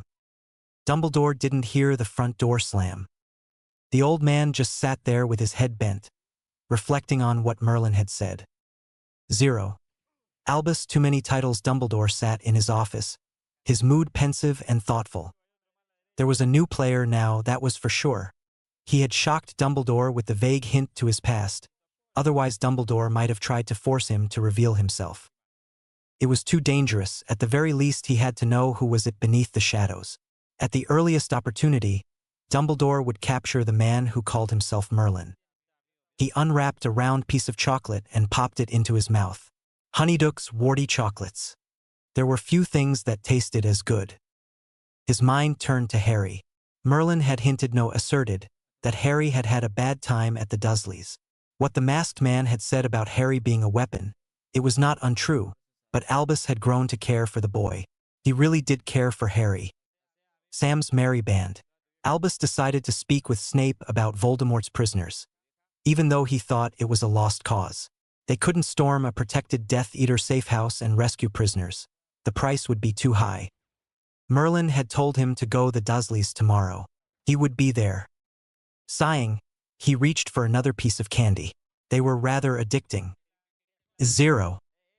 The red-tailed hawk flew between two clotheslines, ducked a signboard and rode a thermal high into the air. Harry had been flying for the past half hour now. The raptor performed crazy, suicidal moves, a dangerous aerial ballet where one wrong move meant severe pain or death. The exhilaration that accompanied a steep dive and the insane movements helped calm Harry, helped him forget about what had just happened. The hawk buzzed an 18-wheeler, rocketed through a web of power lines, shot beneath an underpass, flapped and soared, in and out of traffic, shot between two signposts, Dove. hurtled toward Earth at 200 miles an hour. He pulled up seconds before his beak hit pavement, skimmed along the asphalt and climbed again. Harry Potter, on a crazed kamikaze mission. He finally settled down on a billboard. Harry was far too worked up to withdraw into the raptor's instincts. There was no emotion there. The hawk only understood satisfaction, hunger, and territory. Simply remaining still caused the despair and anger to return. He couldn't understand why he hadn't acted sooner. There was no logical explanation. Somehow, he had got the impression that there was time, and that his mentors hadn't been abducted so early after Moldy Shorts had returned. With a soft flap of his wings, the hawk rose once again into the sky. 0. Amelia Bones was tired. She was trying her level best, but it just wasn't enough. Fudge was too stubborn and stupid, the Ministry in general and the Wizengamot in particular too corrupt. Dark times were upon them, and the wizarding world wasn't even aware of it. She crushed the letter in her hand, wishing it was the minister's head. The head of the MLE threw the letter into an overflowing wastebasket. Susan was waiting at the dining table for her. The poor child was far too lonely during the holidays, and now even more so. Amelia stood and stretched. Her muscles were protesting against the lack of movement. Pins and needles assaulted her feet. She turned towards the doorway and screamed in shock. The person standing in the doorway wore plain black robes, but at the same time they seemed to be shimmering like shadows. A hood gave way to a writhing mass of shadows that obscured the person's face, and set within them were two blue glowing eyes. She moved for her wand, but the intruder was too quick for her. Her wand sailed into his gloved hand. She was just preparing to launch herself at him when he spoke. The raspy, hissing voice grated on her ears. "I mean you no harm." She fought down the fear. "You should have made an appointment." The person chuckled. "I could, but that would be a waste of time. You can call me Merlin. And no, I'm not mad. If you mean me no harm, give me my wand back." Merlin let both their wands drop onto the carpeted floor. "Why don't you take a seat? What have you done with Susan?" "She didn't see me. We could go sit at the dining table if you want. You can eat and talk at the same time. And just so you know, you desperately need better wards. Voldemort will be after you soon." He was pleased to note she didn't flinch at the name. I don't have much of a choice, do I?" Merlin sighed. "My sole aim is to get rid of Voldemort. The Ministry is a pile of dung, with the exception of a few jewels. I need your help. If I wanted to hurt you, I'd have already done it. If you sympathize with Voldemort, only then do you need to fear me." She hesitated. "Do you want to eat something?" Merlin laughed. "You're very brave.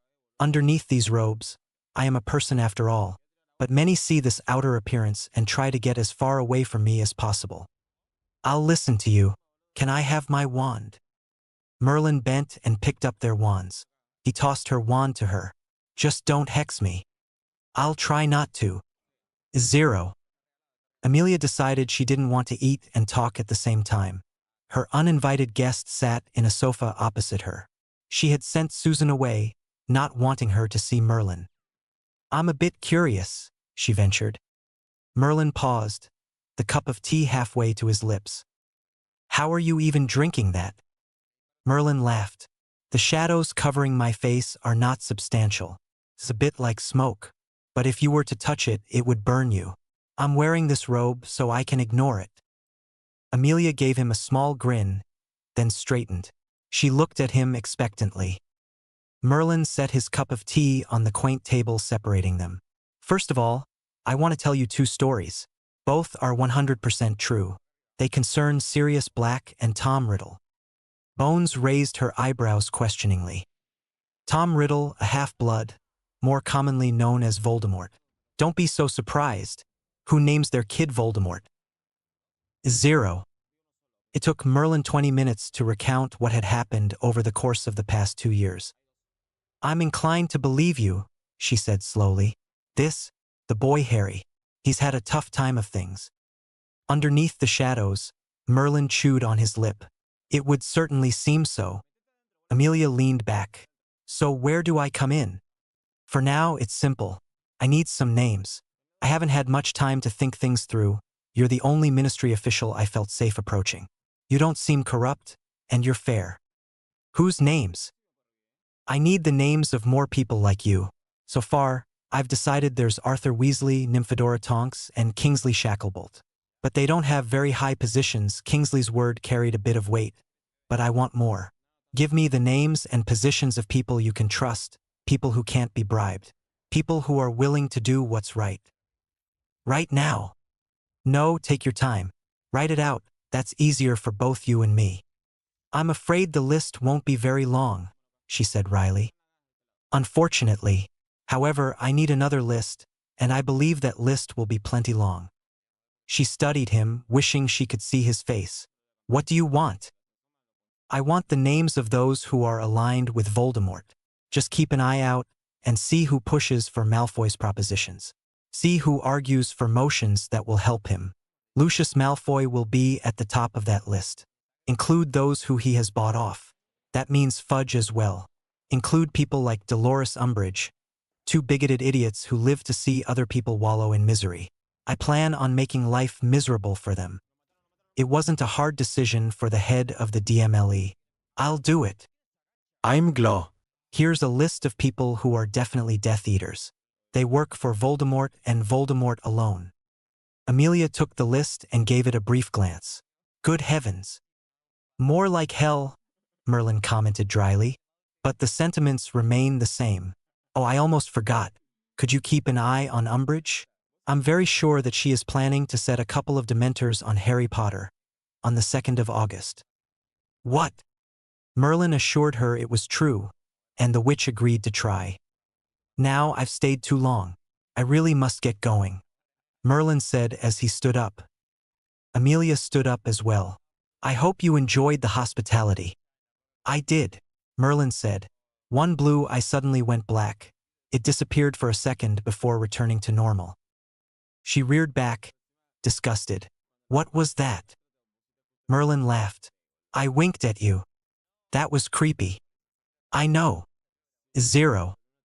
The day dawned bright in Little Whinging, and the quaint neighborhood was bathed in a cheery blanket of rosy-colored light. Despite this, the occupants of number 4 weren't very happy. Vernon Dursley lifted the last suitcase into the back of the pickup he had rented. Glancing around, he saw one of his neighbors staring. He growled and strode back into the house. Petunia Dursley was scared. Her husband could be very stubborn and narrow-minded. She desperately hoped that he wouldn't change his mind about leaving. If he chose to remain, she had no idea what she would do. If the boy was right, and something told her he'd not been joking, they would be captured and killed. Probably tortured as well. She cursed the boy under her breath. Damn him. The boy in question walked down the stairs. He wore Muggle clothing, but these actually fit him. And they looked quite nice. Certainly expensive. Harry's demeanor was cold and aloof. He walked straight into the kitchen and sat down at the table, right in front of Dudley. The massive boy whimpered. Hey there, Big D. Do you want to play Harry hunting? Harry's voice was soft, politely so, which made it all the more scary. Dudley went white and he stammered a bit. Leave me alone. Harry leant forward, his elbows resting on the table. Why, Dudley? I thought it was one of your favorite games? Remember? Good old times. Dudley whimpered some more. His gaze darted around the room, never moving to Harry. Boy, get away from him. Vernon stood in the doorway, his wife hovering about near him. His face was red. Again. Why should I? Your darling son has been so nice to me over the years. I thought I'd repay the favor. Vernon advanced into the kitchen, wagging a finger threateningly. Now you listen to me, Dash. You never learn, do you? Harry asked curiously. A second later, his wand was in his hand, and Vernon flew back through the doorway, hitting a wall and collapsing to the ground. Petunia shrieked, and Harry waved his wand, casting a silencing charm. Another flick of his wand, and the kitchen door slammed shut. He turned back to Dudley, a smile on his face. His tone was pleasant. Now then, where were we? Dudley looked around wildly. Nowhere to run, Diddykins, Harry whispered. He straightened, and his tone changed, going from soft and polite to harsh and cold. Give me one good reason why I shouldn't hurt you. One good reason. Dudley shifted in his seat. Sweat rolled down his forehead. Please. Harry rose to his feet, reaching across the table. He grasped hold of Dudley's shirt and forced him to stand. Dudley was pressed up against the wall, Harry right in his face. What about the times I pleaded? What about that? Answer me, damn it. Dudley whimpered. He was doing that a lot. Harry leant even closer. Change yourself, Dudley. Don't go around beating up kids smaller than you. Try to get some good friends. Learn to be nice to other people. Jog a bit, lose some weight. You can still have a happy life. Your parents? They'll never be truly happy. Dudley met his eyes for a brief second. And never again pick on anybody. I hate bullies. Harry released the larger boy and unlocked the door wandlessly. He motioned for Dudley to get out first. Dudley, did he hurt you? I'll dash. Vernon was cut off by Harry. You can't do anything to me. He walked past them and into the yard. He turned to see the Dursleys had not moved. Well, go on. I don't have any time to waste here. Vernon managed to control himself. He stalked towards the pickup. Petunia got into the passenger seat as quickly as she could, never looking back. Dudley paused at the door and turned to look at Harry. The wizard shot him a thumbs up, and Dudley gave a weak smile before settling into the back seat. Vernon began to pace the driveway, and Harry was becoming frustrated. It was nearly 9. Dumbledore would be here soon. Vernon, Harry pointed to the car. Today. Vernon Dursley stared hard at him. With an angry growl, he yanked open the door and settled in behind the wheel. Harry watched the pickup trundle down the lane and turn the corner. Soon it was out of sight. The wards would fall any second now. Harry hoped Dumbledore hadn't had the time to check up on them before coming. Harry didn't have to wait long. He sat in the bare hall, practicing levitating himself. At precisely 9 o'clock, the doorbell rang. Harry dusted himself down and opened the door. Dumbledore smiled benignly down at him. He wore an indigo 3-piece suit, immaculate to the point that the buttons adorned on his jacket sparkled like diamonds. Hello, Harry. Good morning, Professor. Harry's smile was genuine. He may be a dodgy old codger, but Harry still liked him. It was hard, standing there looking at a man who he had considered his mentor, a man he had watched die. Dumbledore stepped inside and took in the surroundings. His eyes narrowed at once. Harry, where are your relatives? Harry led him into the kitchen and waved him to a seat. The table and chairs in the kitchen were the only furniture left in the house. Harry stood in the doorway. They're not my relatives. Relatives love each other. Relatives care for each other. Dumbledore sighed. The boy was going to be difficult. Harry dash. I have a question, Headmaster. Dumbledore gestured for him to go on, slightly annoyed that he had been cut off. There was something different about Harry, both in his appearance and manner. I just watched an innocent person die.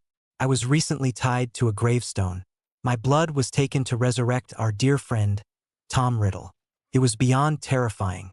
I experienced the Cruciatus curse twice. I had to duel Voldemort. I had to watch my parents come out of Riddle's wand. And then, when I got back, Minister Fudge decided the whole thing was made up. Surely, after such a traumatic experience, one would think I would need friends to be there for me. At the very least, I would need them to write proper letters to me. Instead, you made me stew here. Harry leant against the wall. Well? Dumbledore did not meet his eyes. The old man felt sadness at Harry's plight. It had to be done, but a small voice inside told him he could have found a solution. It was probably a simple solution as well. Harry, your safety dash. My safety? You don't really care about my safety. You care about your weapon or whatever it is you're planning to use me for. You never really believed me, did you? When you heard I'd been mistreated here, you didn't understand. You never checked up on me. And don't talk about Arabella Fig. That lady hasn't even stepped inside this house. Harry swiveled and walked down the hallway. Please follow me, Professor. With a heavy heart, Albus Dumbledore stood and followed him. The boy stood in front of a small cupboard under the stairs. Harry opened it and gestured inside. Please, Headmaster. Please, go inside. Dumbledore stared at him incredulously. Professor. Dumbledore nodded at Harry and climbed into the cupboard. It was a tight fit, there wasn't enough place for him to fully stretch. The cupboard was dusty, cobwebs stretched across the top. A spider scuttled over his hand. Dumbledore fought the urge to shiver and looked up at Harry. Harry put his hands against the cupboard and leaned towards Dumbledore. Pleasant, isn't it? His voice was tightly controlled, yet anger and hurt seeped through. Would you like to spend 10 years here? The color drained from Dumbledore's face. No, he whispered, whether it was in answer to Harry's question or denial at what had apparently happened was uncertain. Harry's voice rose, but he managed to keep collected. Would you like to spend days here with no food and no water? No sunlight, no fresh air, just you, and a whole host of spiders for company. Would you like to try it, Dumbledore? Dumbledore felt sick. How was it possible? How could he have messed up so badly? His heart hammered in his chest, and he tried to face Harry, but he couldn't. Harry pointed to a few spots.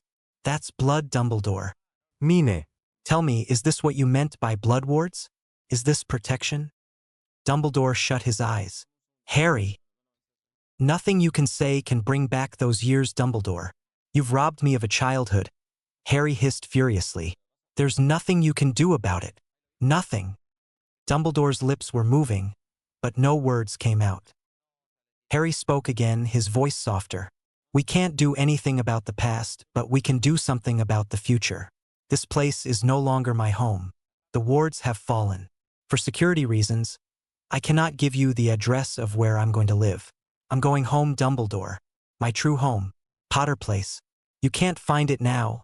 I got a couple of goblins to work on it. Harry straightened.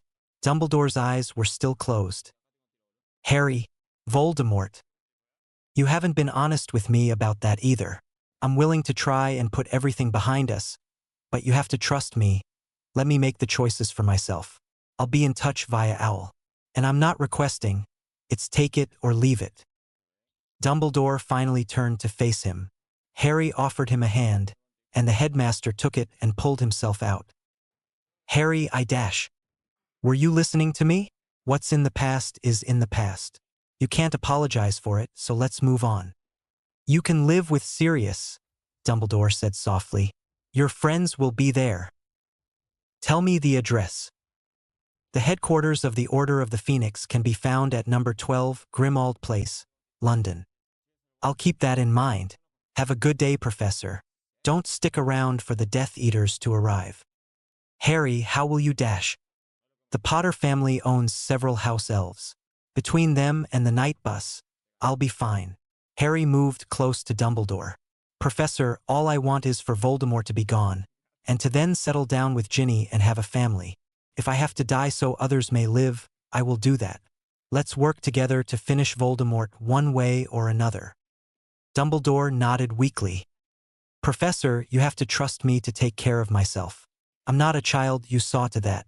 Let me make my own decisions. We'll meet soon, and when we do, I'm asking you to lay all your cards on the table. All your cards. You have to tell me everything, all your suspicions, your hunches, and most of all, why Voldemort wants to kill me. I asked you that a long time back. Dumbledore took a deep breath. For once, he didn't know what to do. Then he remembered why he had come here. Did Merlin come here? I'm not sure who you're talking about, Harry lied easily. I got a letter from Gringotts telling me that I had to meet with them.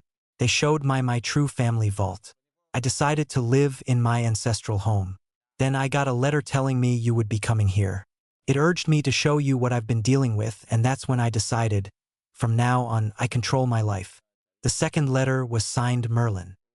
Harry, I'm truly sorry, but you just can't go off on your own. There's so much at stake. Professor, I am going. You try to stop me now, you blow any chance you have of working with me. I'll be fine. You've played with my life all these years. Now I take control. Dumbledore looked pained, but he gave a brief nod. Please, be safe. You may look for me if you want, Professor. If you can't find me, I doubt Voldemort can. Harry strode out of the house without another glance at the older man. Dumbledore just stood there, staring at the wall opposite him. He turned around and looked at the cupboard.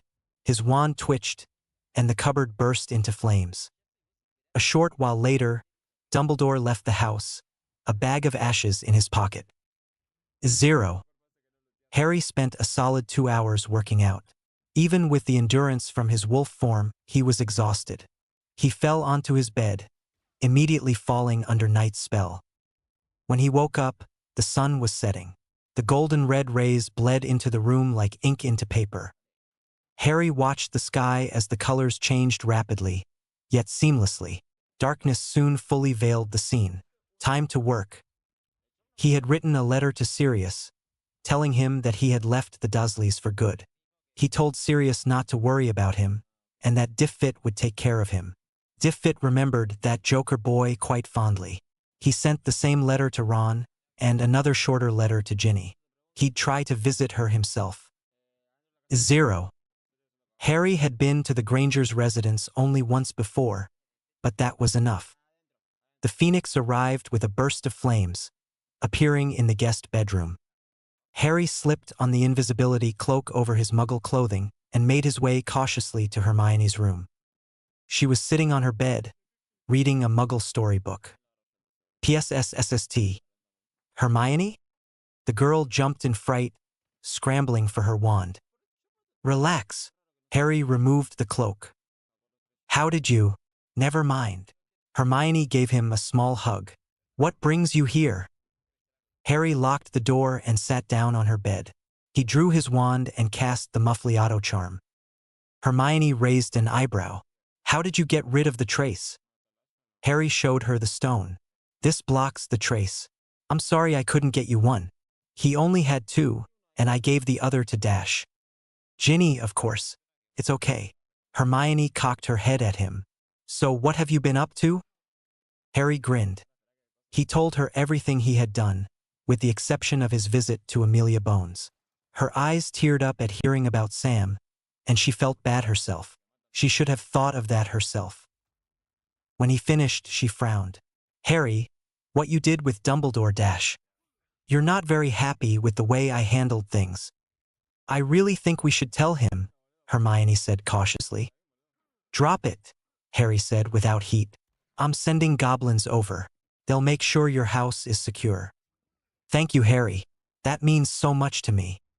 Harry shrugged. So, you're enjoying yourself here? Oh yes. My parents are thrilled I'm spending time here with them, and I'm... Hermione choked. Hey, it's okay. You enjoy yourself. They're your parents. They deserve time with you, and you deserve it too. Thank you. Harry smiled warmly. Now, if you'll excuse me, I'll be leaving. Bye, Harry. Thanks for stopping by. Take care, Hermione. 0. The night at Grimmauld Place was quite eventful compared to the usual standards. Just before sitting down for dinner, Sirius, Ginny, and Ron had received letters from Harry. The Weasleys, Sirius, and Tonks sat down to eat as Sirius read his letter. His expression changed between annoyance, disbelief, and laughter. What does yours say? Sirius asked Ron and Ginny. They finished reading their letters. Harry's left the Dursleys, Ginny said. picking up her fork. He's tired of them. Sirius winked at her. What? Molly Weasley shouted. Ron and Ginny shared a brief grin. Wicked.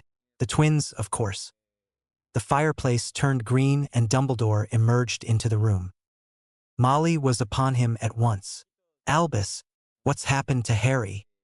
Dumbledore's face showed his regret and remorse. I had no choice. I had to let him leave. He showed me what it was living with his relatives, and it was loving, fun, happy. Ginny's voice dripped heavy sarcasm. Ginny, her mother turned on her. Apologize at once. No, Albus said wearily. She has every right. He's told you? She met his eyes and nodded, her eyes cold and hard. Whatever he showed you, that couldn't even be half of it. And you know the full extent? He asked. Ginny nodded. Tell me, Ginny, Molly commanded. And you left him there, Sirius almost yelled. His finger was pointing squarely at Dumbledore. Mum, Harry trusts me.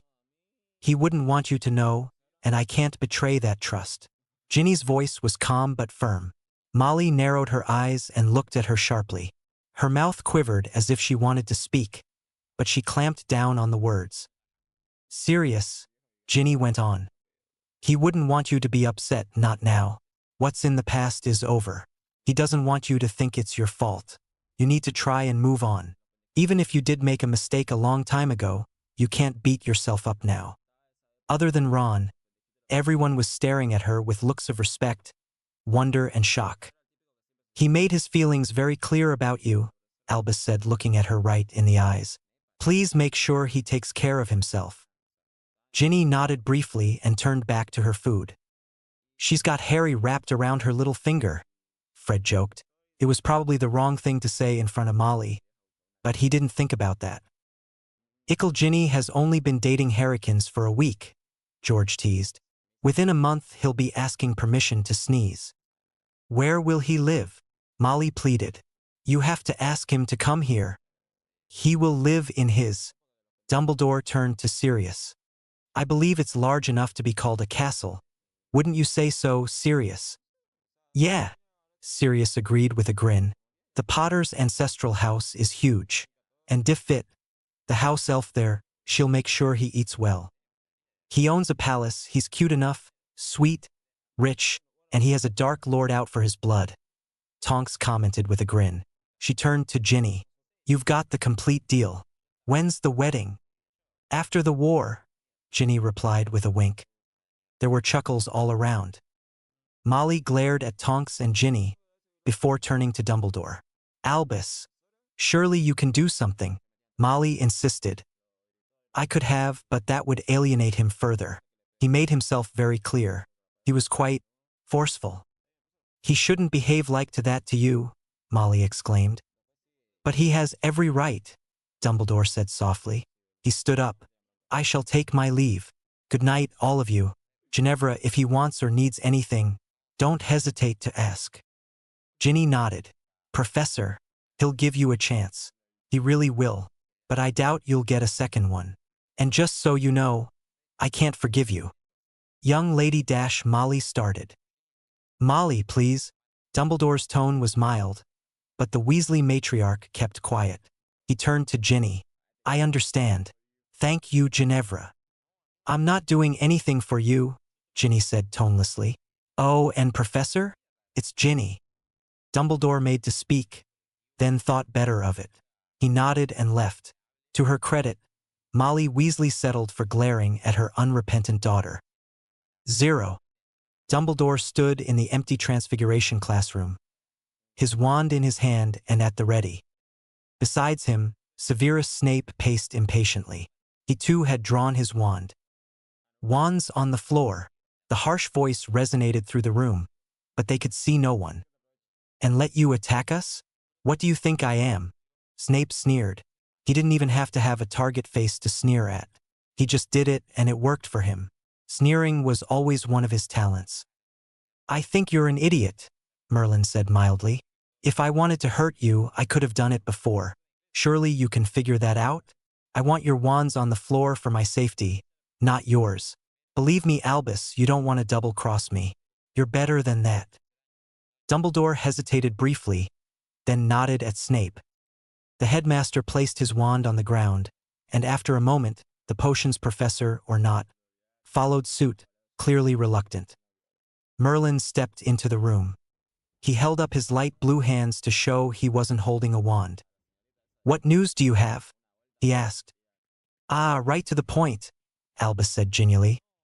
"Unlike certain other people," Merlin returned, staring right at him. Dumbledore shrugged. "We all have our habits." Merlin nodded. "Some worse than others. But I'm not here to bandy words with you. What of Sam?"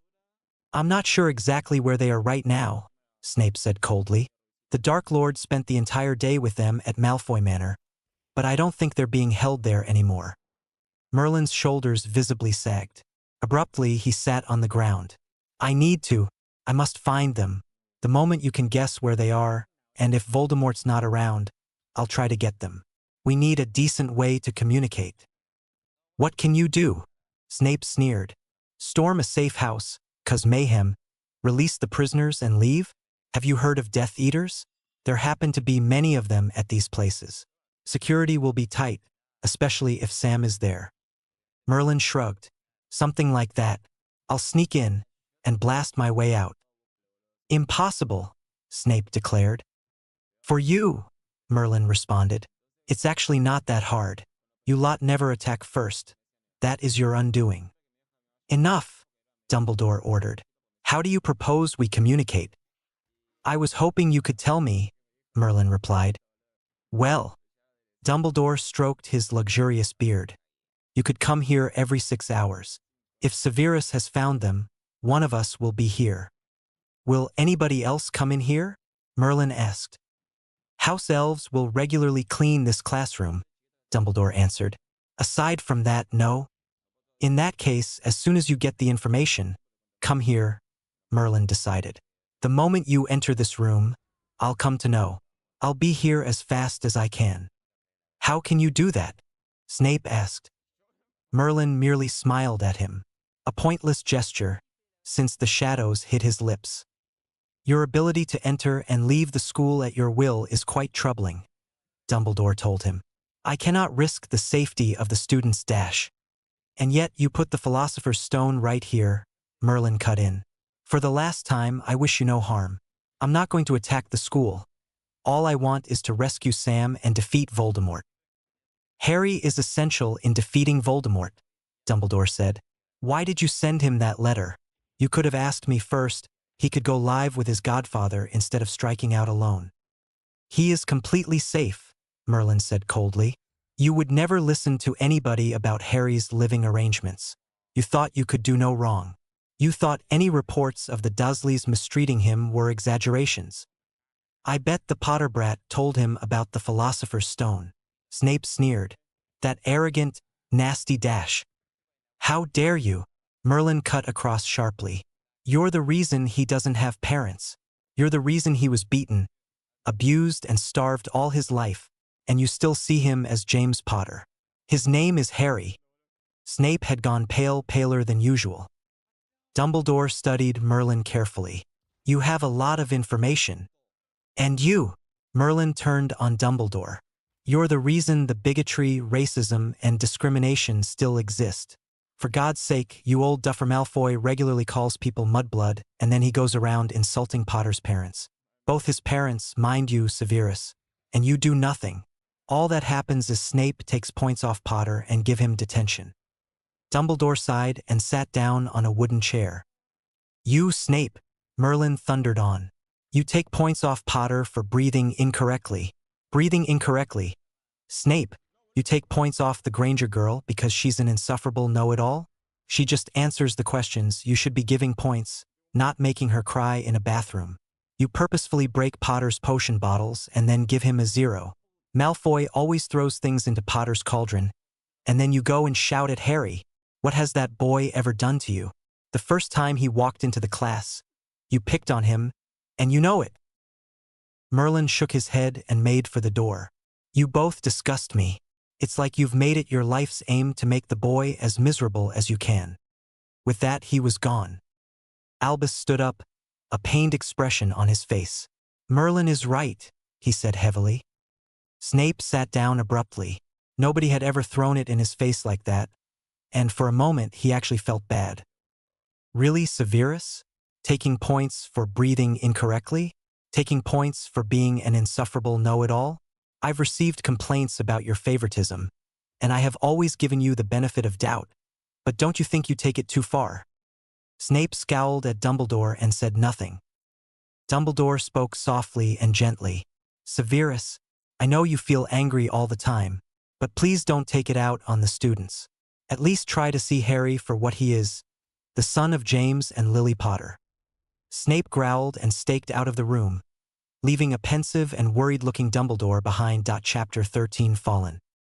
Ginny lay on her bed, staring at an ant making its way across the dull green carpet. Sunlight streamed through a tinted window, providing relief against the otherwise grim countenance of her bedroom. For that matter, the whole house was gloomy. Knock, knock. She sighed and lifted her head. Who's there? Black, came the reply. She rolled her eyes. Black who? Seriously Black. Oh Lord, Sirius really needed to work on his jokes. Come in. The door opened, and a large black dog gamboled in. It jumped onto her bed and pushed her down with its enormous forepaws. Ginny tried to push him off. Get off, you mangy, flea-infested dog. The dog gave her a very wet lick and jumped off the bed. A second later, Sirius Black stood in front of her. He wore a wounded expression. I do not have fleas, he protested. She wiped her face with the edge of her blanket. If you ever took a proper bath, I'd agree. Her bed stood against the wall. She sat up, leaning against the dirty green wall, and let her legs swing out over the bed. They didn't touch the floor. Sirius plunked down beside her. They just sat there in silence for a while, Sirius shifting uneasily. He finally sighed and looked at Ginny. I'm worried about Harry, he said. Me too, she said.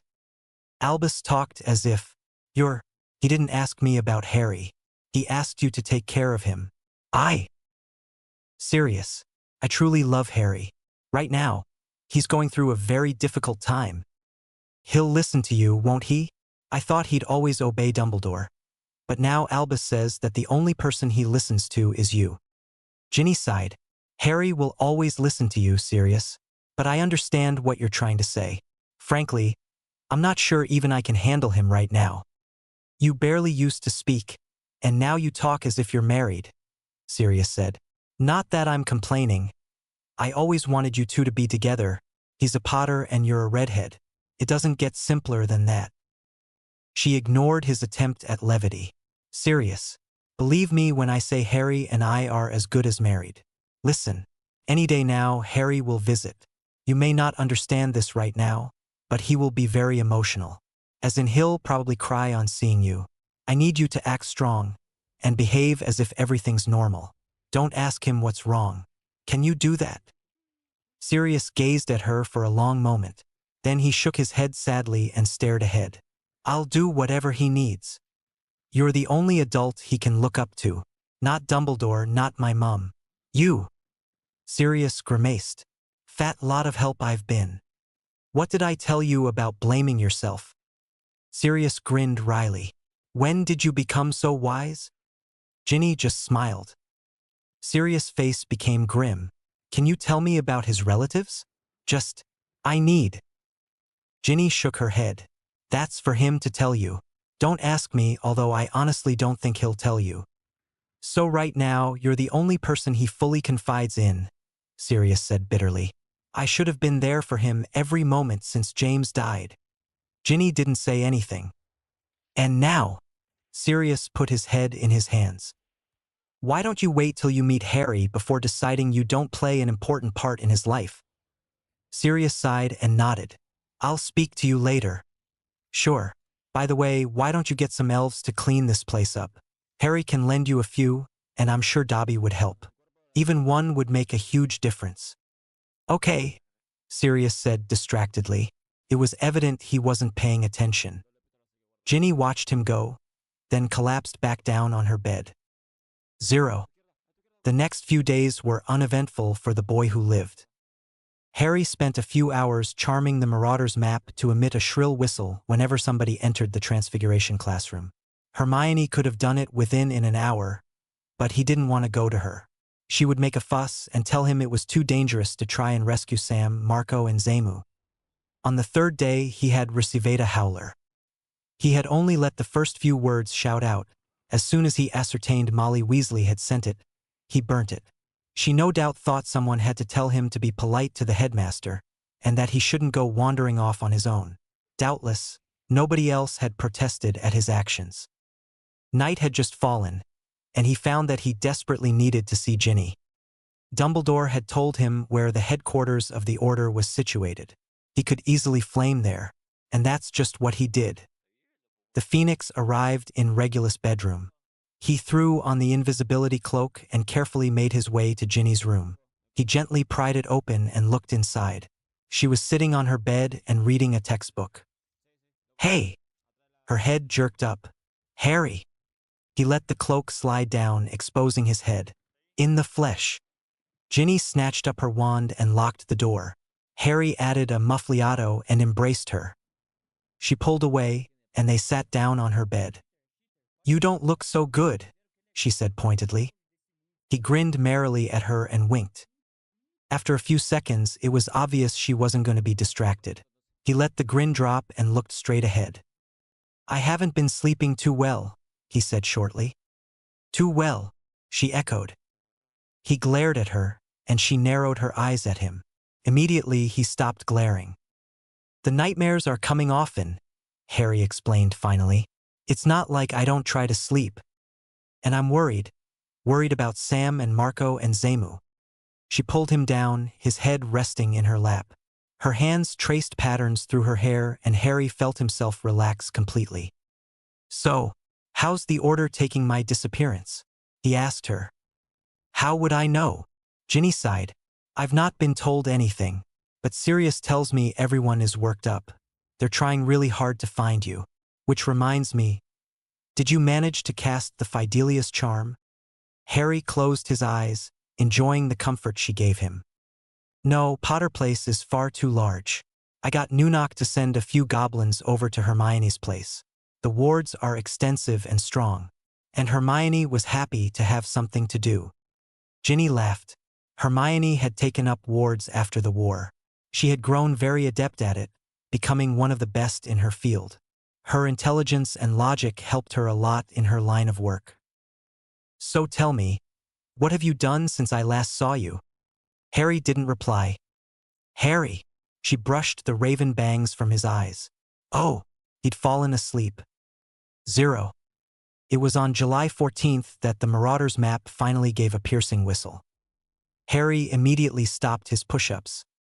He made his way to his bedroom and put on his shadow robes. He made sure the invisibility cloak was in working condition, slipped vials of healing and pepper-up potions into his pocket along with a couple of dung bombs, and pulled his hood up. 0.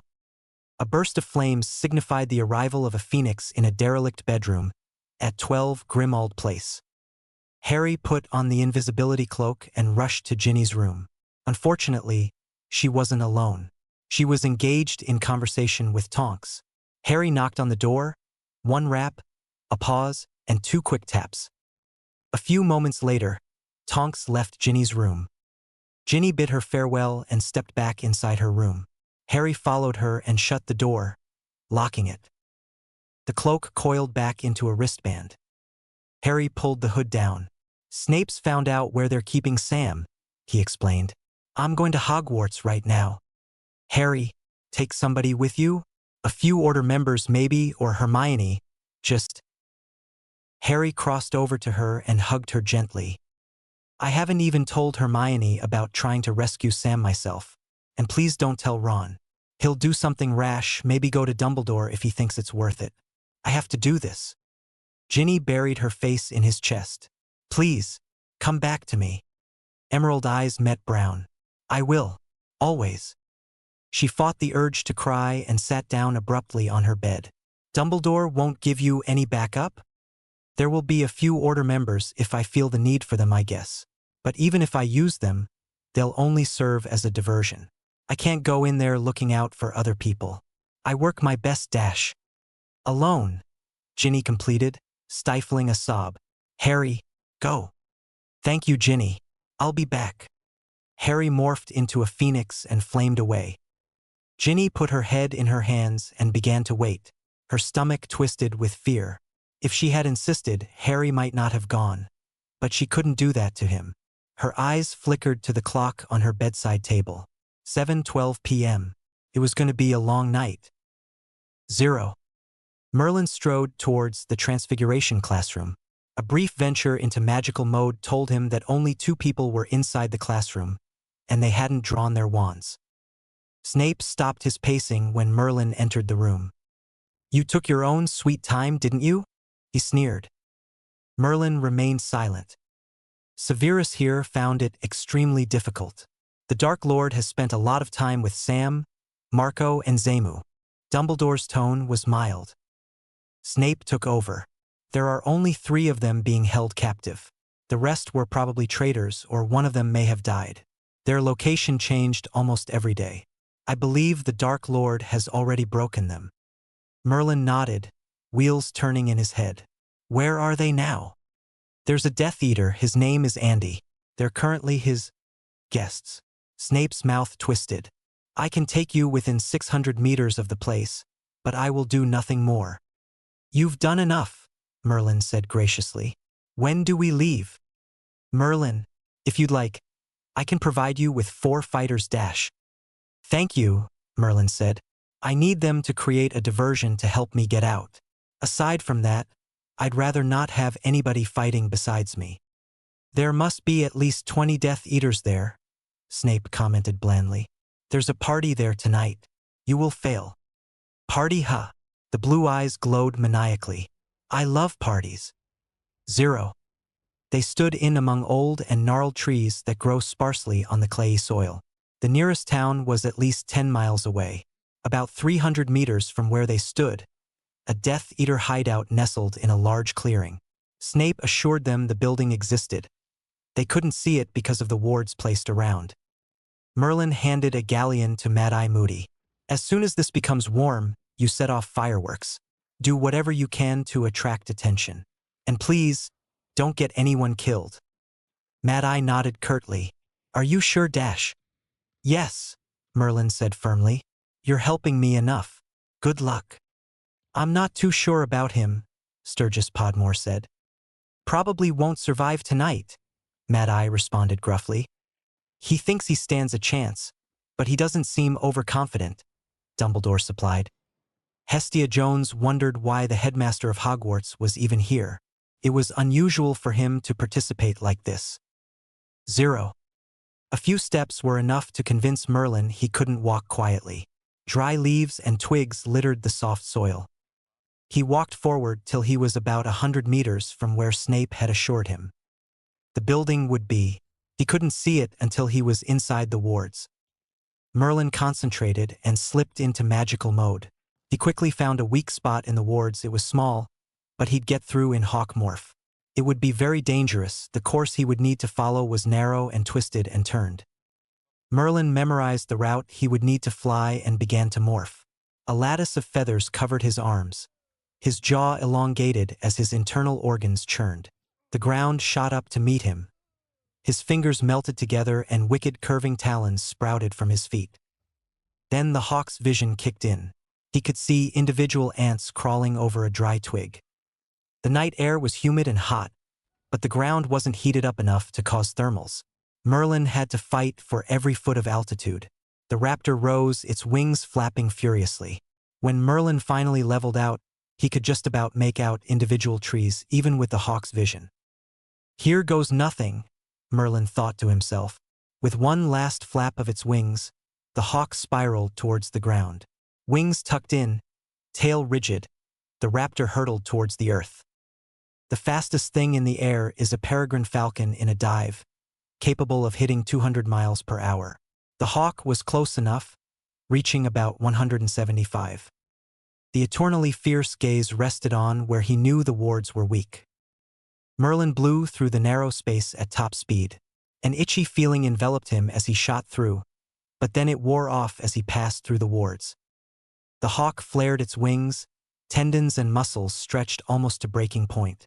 With a swift movement of his tail, Merlin took a hard left and continued to move towards the left in a circular pattern.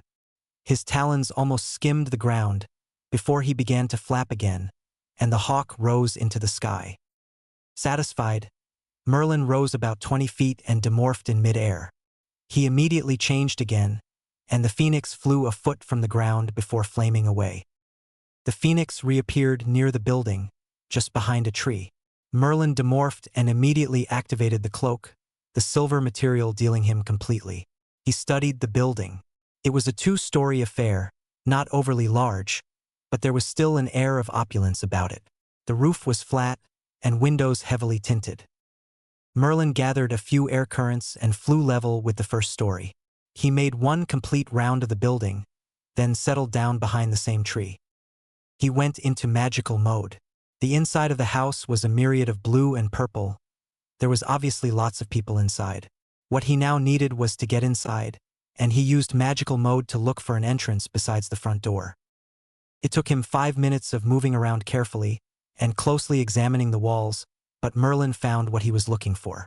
A narrow illusion just large enough for a person to go through at a time. It was probably the escape route for the Death Eaters, in the highly unlikely event they were ever attacked. Merlin drew his wand and flew through the illusion, landing lightly on the floor and rolling once before springing to his feet. He was in a dark, dingy room. A pile of broomsticks lay in one corner, but save for that, the room was empty. Merlin gently eased open the door and peered out. A narrow corridor stretched in both directions. He shifted to magical mode. There was a lot of magical items around, and initially it was difficult for him to make sense of it all. But he had had plenty of practice, and within half a minute he had sorted it out. A few Death Eaters, 6 in all, were scattered around, but the majority of them were clumped together, about 14 of them. In addition, there were about 6 prisoners. He identified them because they seemed to be bound and suspended by magical chains. Merlin turned right and made his way silently down the corridor. The first room he came across held 2 Death Eaters. Merlin went into magical mode, fixed their positions in his mind, and opened the door. As the door swung open, the invisibility cloak coiled up into a wristband. He could move more quickly, and he didn't have to poke his wand out of the cloak and then fire spells. At the same time, he cast a silencing charm, so the voices of the Death Eaters wouldn't be heard. 2 men were sitting in the room, bottles held loosely in their hands. And then the first man trailed off, his eyes widening in fright and panic. He tried to get his wand out, but Merlin was faster. A full body bind immobilized him. Merlin fired off a bone breaker at him as well. The second Death Eater managed to draw his wand. He flung the bottle of fire whiskey at Merlin, who sent it right back at him. The bottle crashed into the Death Eater's shoulder, and a second later Merlin's cutting curse slashed through his body. And then there were 18, Merlin completed. He bound the 2 Death Eaters and threw them behind the sofa, out of sight. He summoned their wands and kept them with him. He'd give the wands to the prisoners, maybe some of them could still cast a spell. Merlin turned and glided back into the corridor, the cloak noiselessly covering him once more. Jeffers was the next to fall to Merlin's wand. He was just walking down a corridor, perfectly innocent, and was simply minding his own business. All he wanted to do was find an empty room and get a muggle to amuse himself. Was that too much to ask? But the senior Death Eaters had taken the few that were available tonight, and here he was, stuck with alcohol. Muttering under his breath, he never heard the rush of air as an avalanche of air crashed down on his head, almost killing him. Merlin caught him before he fell, and levitated Jeffers to the first room, summoning his wand and binding the Death Eater. And then there were 17.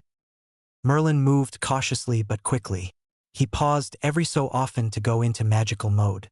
He intended to pick off the Death Eaters scattered around, before setting off a couple of dung bombs and storming the main hall. A lone Death Eater was sleeping in the last room on the ground floor, and Merlin sent a bone breaker and then bound her. He collected her wand and locked the door. And then there were 16.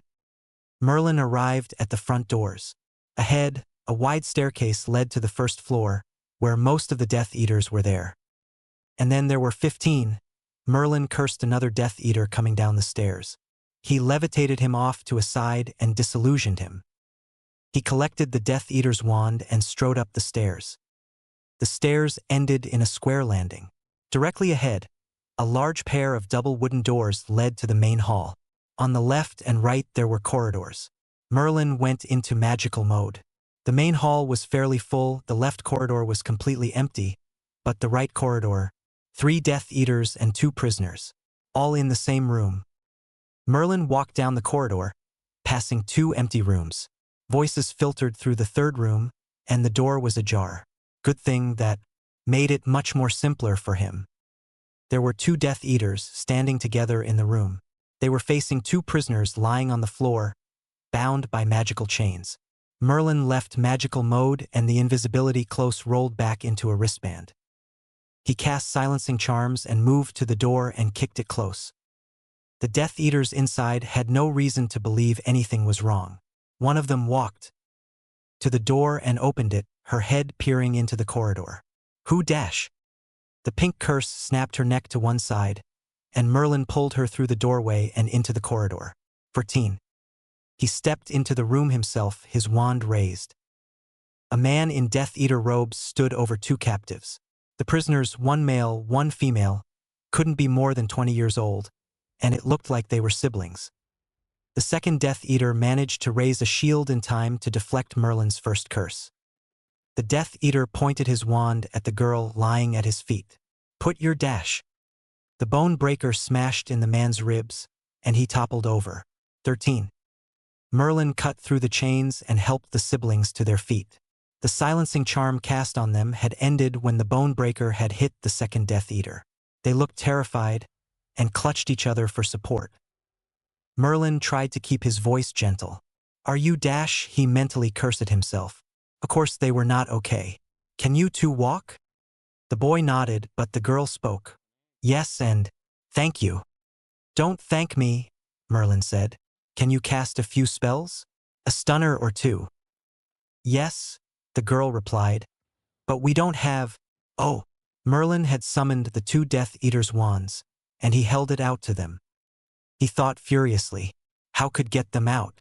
He could use his phoenix morph, but he ran the risk of becoming too tired. Then he looked at their faces and his resolve strengthened. He could do this. Okay, scratch that, you don't need the wands. No, it's okay, you keep them. Merlin paused. I'm going to have to stun you. It will knock you out for maybe 15 minutes. You'll wake up at Hogwarts. Okay. Can you trust me that much? The siblings looked at each other once, then turned back to him. They both nodded their agreement. Merlin shot 2 red-colored, low-powered stunners at them. He arranged them so they were holding hands, then morphed to Phoenix. He grasped the boy and flamed away.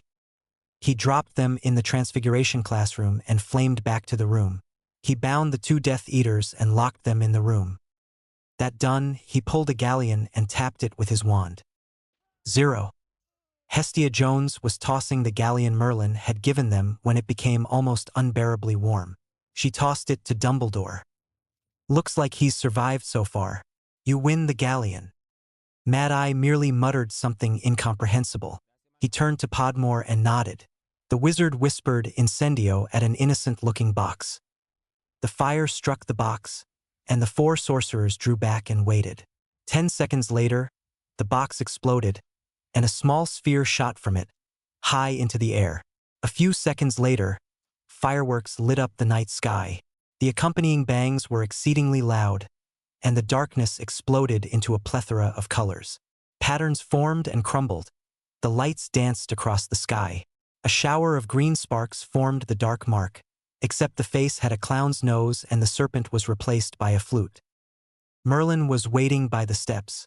As soon as he heard the fireworks go off, it was hard to ignore them. He moved to stand beside the double doors. The invisibility cloak covered him. He drew a dung bomb and tossed it down the steps. Time to party. 0. The double doors burst open, and 2 Death Eaters strode out. The remaining Death Eaters milled anxiously about in the hall. their wands drawn. Merlin allowed the first two Death Eaters to reach the bottom of the staircase before pinning a dung bomb at them. It went off with a huge bang, and putrid smoke encased the stairwell. Two pink curses followed, slamming into the Death Eaters. Merlin took the opportunity to sneak into the hall. He quickly took in the Death Eaters stood near the front of the room, their wands out and ready for trouble. At the back, two Death Eaters stood over 5 prisoners. He identified Sam, Marco, and Zemu. A brief look into magical mode told him the remaining 2 were muggles. They were both girls. They seemed to be shaking, sobbing. His 3 mentors didn't appear to be moving at all. Then he noticed the girls were twitching, which meant extended physical torture. Blood roared in his ears. The air pressure dropped audibly and suddenly, causing ears to pop. The Death Eaters exchanged startled glances. He didn't have many options.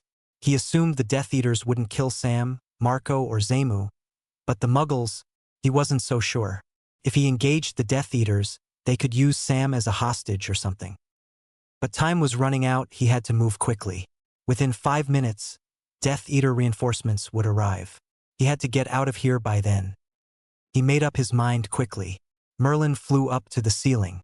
It was tricky business flying himself up, but not drawing so many air currents that people would notice.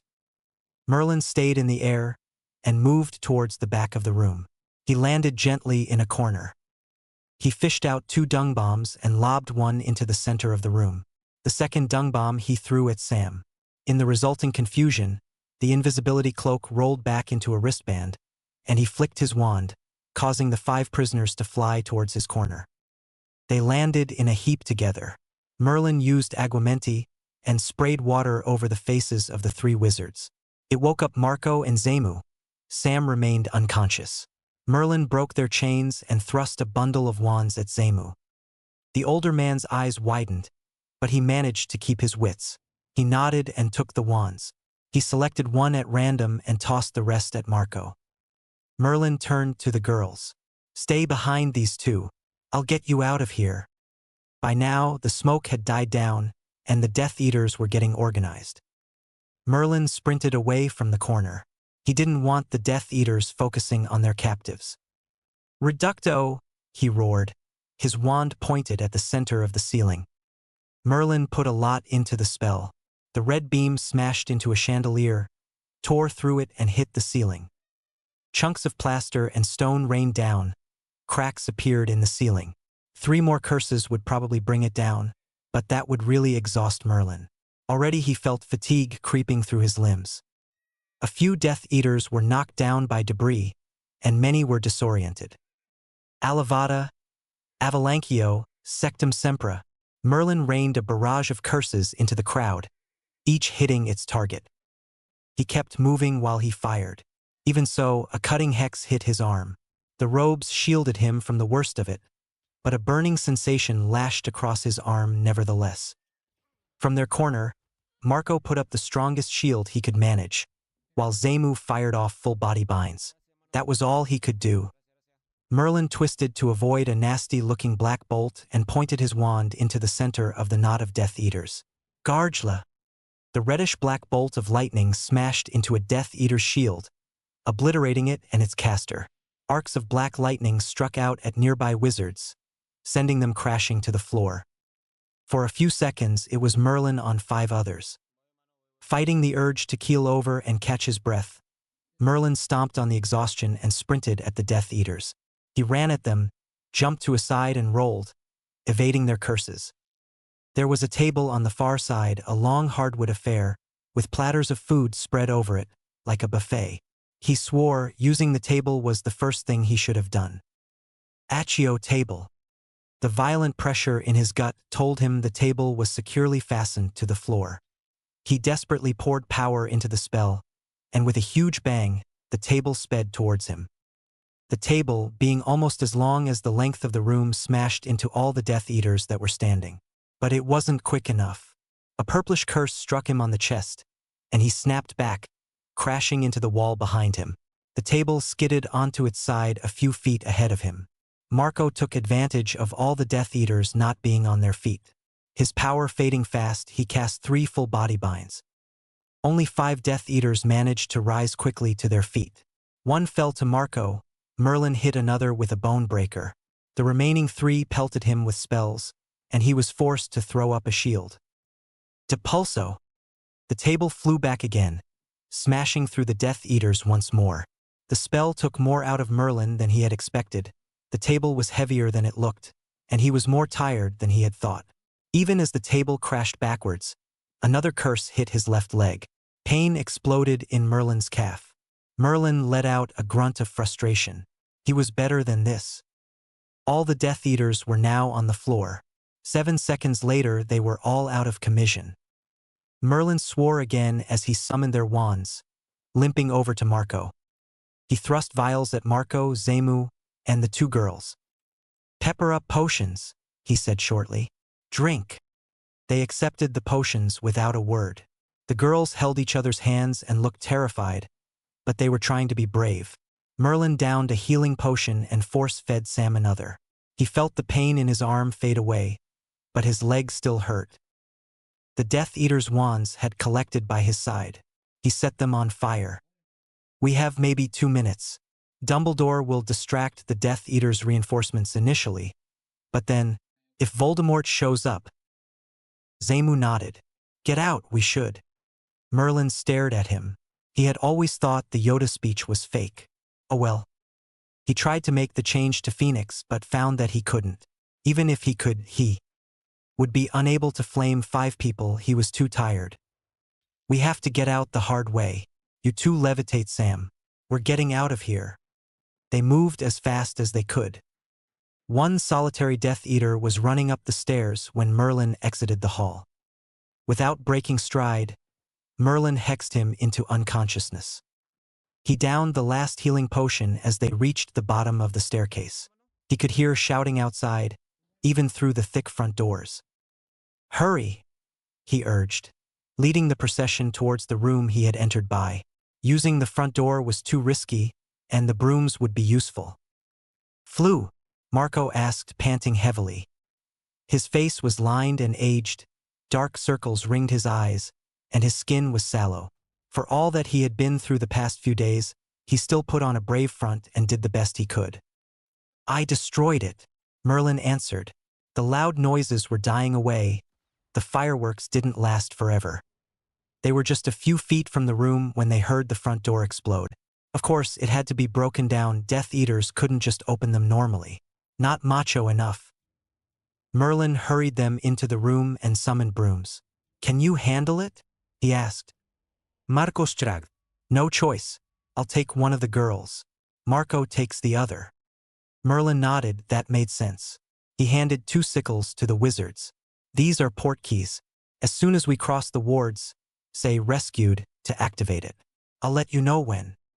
"We use these broomsticks to fly," Marco told the girls gently. "One of you hop on. Like that. Hold on. Yes, that's it." Merlin threw all his remaining dung bombs except one into the corridor outside and jumped onto his broom. With a flick of his wand, thick black ropes bound Sam to the broom. It would hurt later. Sam may even have a mark to show for it. The ropes would cut into him, but Merlin needed his hands free to cast spells. Merlin threw an overpowered reducto into the doorway, followed by a jet of red fire. The mangled door caught fire, and so did the carpet in the corridor. The last dung bomb followed, and it didn't react too well to the fire. The resulting explosion caused a mound of debris to clog the doorway, and just in time. Merlin could hear Death Eaters furiously trying to clear the wreckage. Merlin pointed at the part of the wall that was an illusion.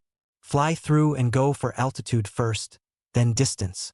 Death Eaters will be coming around to this side as I speak. Hurry!" He kept his wand trained on the doorway and sent another stream of fire at it. Marco took off and disappeared through the wall, and Zemu followed a second later.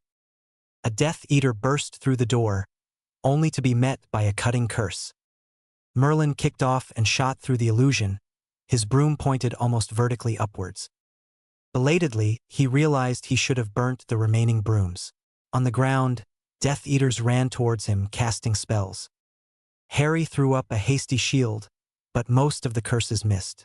Only one red beam of light hit his shield, which wavered, but held. He was gaining on Marco and Zemu as they sped forwards, and behind him Death Eaters shot through the air, bearing down on him. A fresh volley of curses flew towards him. His shield held against one beam of light. Then a red beam hit his shield, and both the curse and his shield disappeared. Damn! Merlin summoned air currents and began to pull away from their pursuers. Ahead of him, Marco and Zemu had almost reached the edge of the wards. He tapped his throat with his wand. Another thing he should have done before. With wind whipping his face and air screaming past his ears, he had to charm his voice to make sure Marco and Zemu heard. Marco flew past the waters, Zemu only a second behind him. Merlin opened his mouth to shout, "Now dash," and that's when it happened. The broom bucked and stopped suddenly, sending him tumbling off it. The broom itself spiraled towards the ground. A gust of air helped him land softly, but his leg almost gave out. He'd forgotten that he had injured his leg. Pain lanced through it and he gritted his teeth. 10 feet away, Sam lay on his side, shaking his head groggily. Merlin was just outside the wards, but Sam was still inside. And beyond him, tall and skeletally thin, whiter than a skull, with wide, livid scarlet eyes and a nose that was flat as a snake's, with slits for nostrils, Lord Voldemort glided forward. The cold red eyes regarded him almost with amusement. Merlin raised a shield to absorb Voldemort's first spell and ducked underneath the second. He flicked his wand, and Sam started to slide across the ground towards him. Behind Merlin, Marco had already activated his portkey, but Zemu noticed what had happened. Sam, Tome. He cried, hovering a few feet behind Merlin. Sam raised his head and stared at Merlin for a long moment. A black rope lashed out and caught hold of Sam's ankle and drew him back towards Voldemort. Merlin used a severing charm, but another one took its place. Death Eaters rushed into view, running to stand by Voldemort. Their wands were leveled at Merlin, and that's when he realized. He had failed. He couldn't get Sam. For a few seconds, all movement ceased. Pitiless, red eyes met glowing blue. Merlin glanced at Sam. His face was towards Merlin, and his lips moved soundlessly. "Please." Merlin understood. He hated himself, but he understood.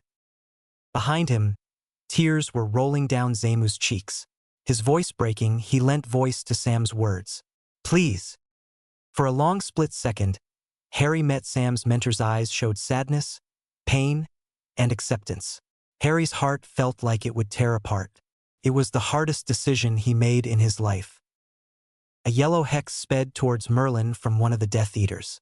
Zemu whispered, "Rescued," behind him and leant forward to touch the man who had rescued him. Harry didn't recognize his own voice as he spoke the words. Avada Kedavra. Chapter 14. Angst. 0. There was a sense of foreboding in the air as Ginny paced her room. Something was wrong. She just knew it. Fear twisted her gut. Her shoulders were tensed and her hair was in disarray, but she couldn't be bothered to brush it. She carefully opened the door and made her way downstairs. At least 8 Order members were sitting in the hall, their wands drawn. She had been shooed out twice already, but this time she was determined to stay close. She pressed herself close to a cabinet in the hallway, giving her direct view of the hall.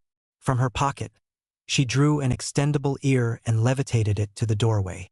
She made sure it was hidden from sight and brought the other ear up to her own. The people in the hall were tense and were talking in low voices.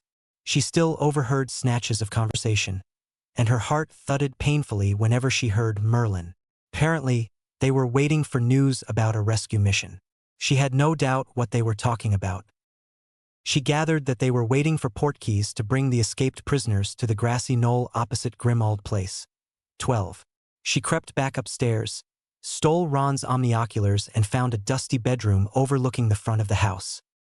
The windows needed to be washed, so she performed a whispered aguamenti and scourgify. One man, Lupin, sat leaning against a tree. He was still waiting.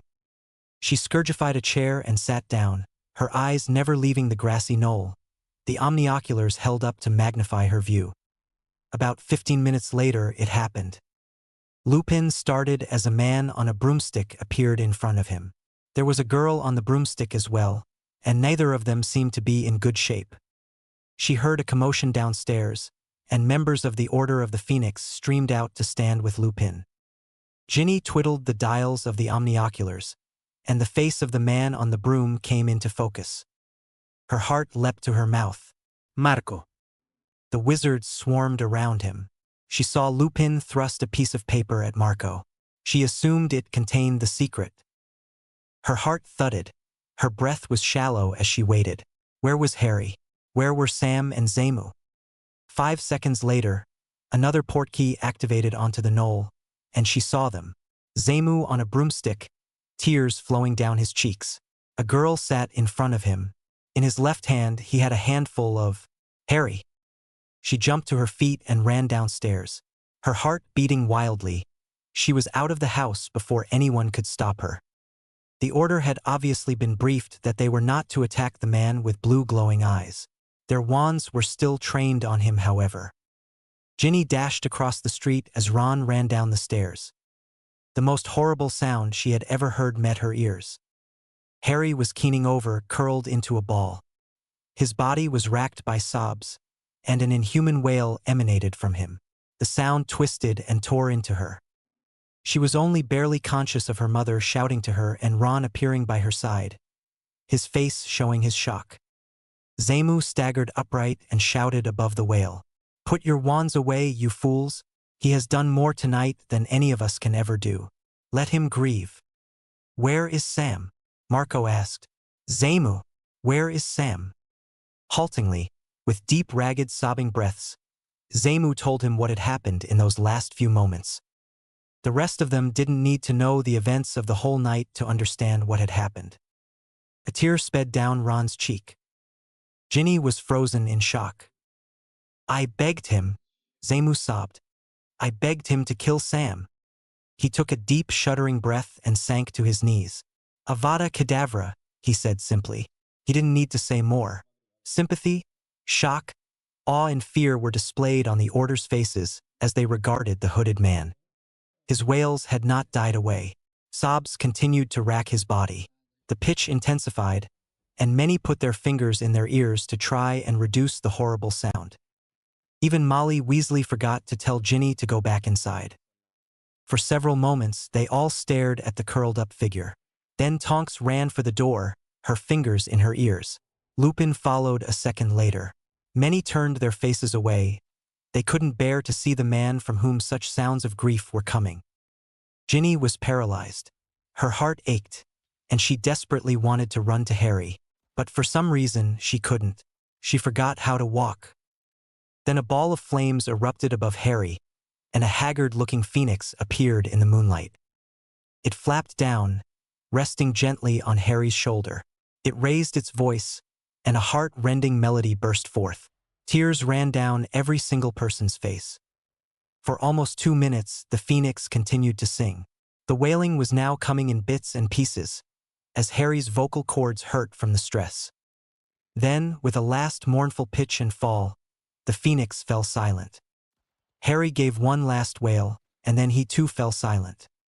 His body still spasmed, and now a low guttural sound emanated from him. Ginny found feeling in her legs and ran forward to Harry. Molly intercepted her, caught her around her waist and held her back. Ginny struggled and yelled, but her mother refused to let go. The phoenix unfurled its feathers and trilled once more. It disappeared in a flash of flames, taking Harry with it. Ginny collapsed to her knees, and Molly sank down beside her, hugging the girl and whispering comforting words into her ear. 0. The wolf gave a long, mournful howl and ran on and on. He didn't know how long he had been running for, he just ran. Running, constantly moving, was better than the alternative, to be still and think about what had happened. He didn't want to think, he didn't want to feel. His mind finally shut down, and he just loped along, not thinking of anything. The night sky was as gloomy as he felt, humid and dark. The sky lightened as the wolf ran on, ducking under low-hanging tree beaches, cleared a pile of rocks and clambered up an incline. 2 mighty bounds sat him on top of a large jagged stone, and the wolf tilted its muzzle into the sky and howled. just as the first golden rays broke through. 0. Albus Dumbledore took his seat at the head of the table and looked upon the stunned faces of the members of the Order of the Phoenix. To his right sat Marco and to his left, Zemu. They had just finished relaying the events that had taken place. They spoke of how Merlin had set off dung bombs and fought the Death Eaters. They spoke of how they had flown out and what had happened afterwards. A Patronus from Minerva had told Albus that 2 young siblings had been found in the Great Hall. They had said that a man with shadows for a face and blue glowing eyes had saved them. He stunned them with their permission, and when they woke up, they were at Hogwarts. Dumbledore wondered where Fawkes had taken Merlin. Everybody who heard the man mourn had said that it was one of the worst things they ever heard. He sighed and stood. There is nothing more to be done here. As people began to move out, Dumbledore turned to the 2 old men, who remained in their seats. He took his seat again and studied their faces. "Have you any idea who Merlin is?" Marco asked. Albus shook his head. He said you were his mentor. He quickly told them of the events leading up to this night. Zemu closed his eyes. "Voldemort didn't learn too much from us." Dumbledore nodded and didn't press for more information. This was not something they would want to talk about. "I can make a fair assessment of our current condition," Marco said blandly. "We are near useless in a fight. I have no idea how long it will take to recover. I don't know if we will ever recover. Just a few days and already, I shudder to think what would happen to us if we hadn't been rescued." "Knowledge of ours, take he would," Zemu said. "Healer I need." Dumbledore nodded and rose to his feet. "Let's get you 2 to Hogwarts." He took a few steps and turned to them. "Poisons?" Marco gave a wry grin. "I have about 2 hours before the effects hit me again. Zemu has an hour, I think. They like to make us watch each other suffer." Zemu stood shakily. He leant on the table to steady himself. "Go now, we will." 0. SSHHH, hush Ginny. Ron held his sister in a tight hug, doing his best to comfort her. She had been crying for almost half an hour. Ron longed to let go himself, but he tried to be strong for Ginny. The pain Harry's wailing had caused him, Ginny must be feeling even worse. She finally fell silent, and Ron lay her down on her bed. He drew a blanket over her. Her tears had wet his shirt, and it stuck to him uncomfortably. She fell asleep almost immediately, and Ron silently swore. Harry needed Ginny. No doubt, the boy who lived would shut himself away, not eating or sleeping. If it had not been for his lessons with Marco and Zemu, Ron wasn't sure Harry would have survived post-war. It gave him something to do, besides wallow in the deaths of Fred, Remus, Tonks, and countless others. His lessons with Marco and Zemu had forced him to eat, made him tired enough to sleep, but even then nightmares would wake him up every night. Harry had avoided everybody like plague.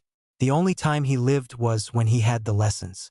His guilt had almost crushed him, and deep down, Ron knew that although Fred had been of age, the Battle of Hogwarts had in fact been fought for Harry, and Harry knew it.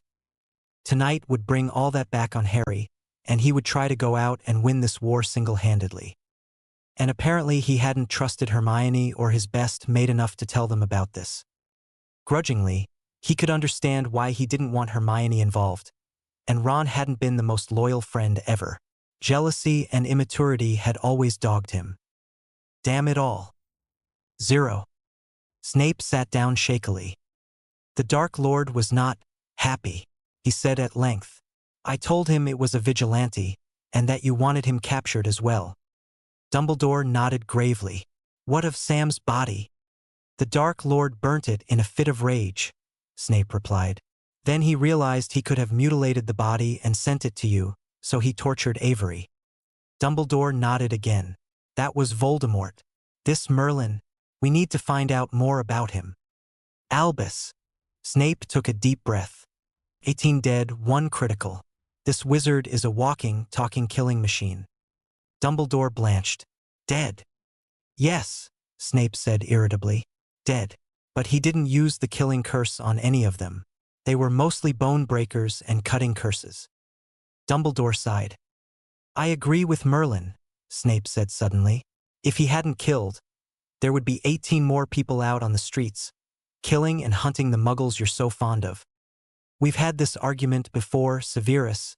Dumbledore's tone was weary. Yes, we have. It's time you realize the true consequences of giving people second and third chances. What if I hadn't given you a second chance?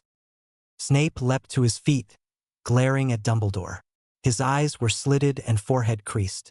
The angry black eyes met the calm blue orbs. Snape growled and strode away, robes billowing about behind him. 0.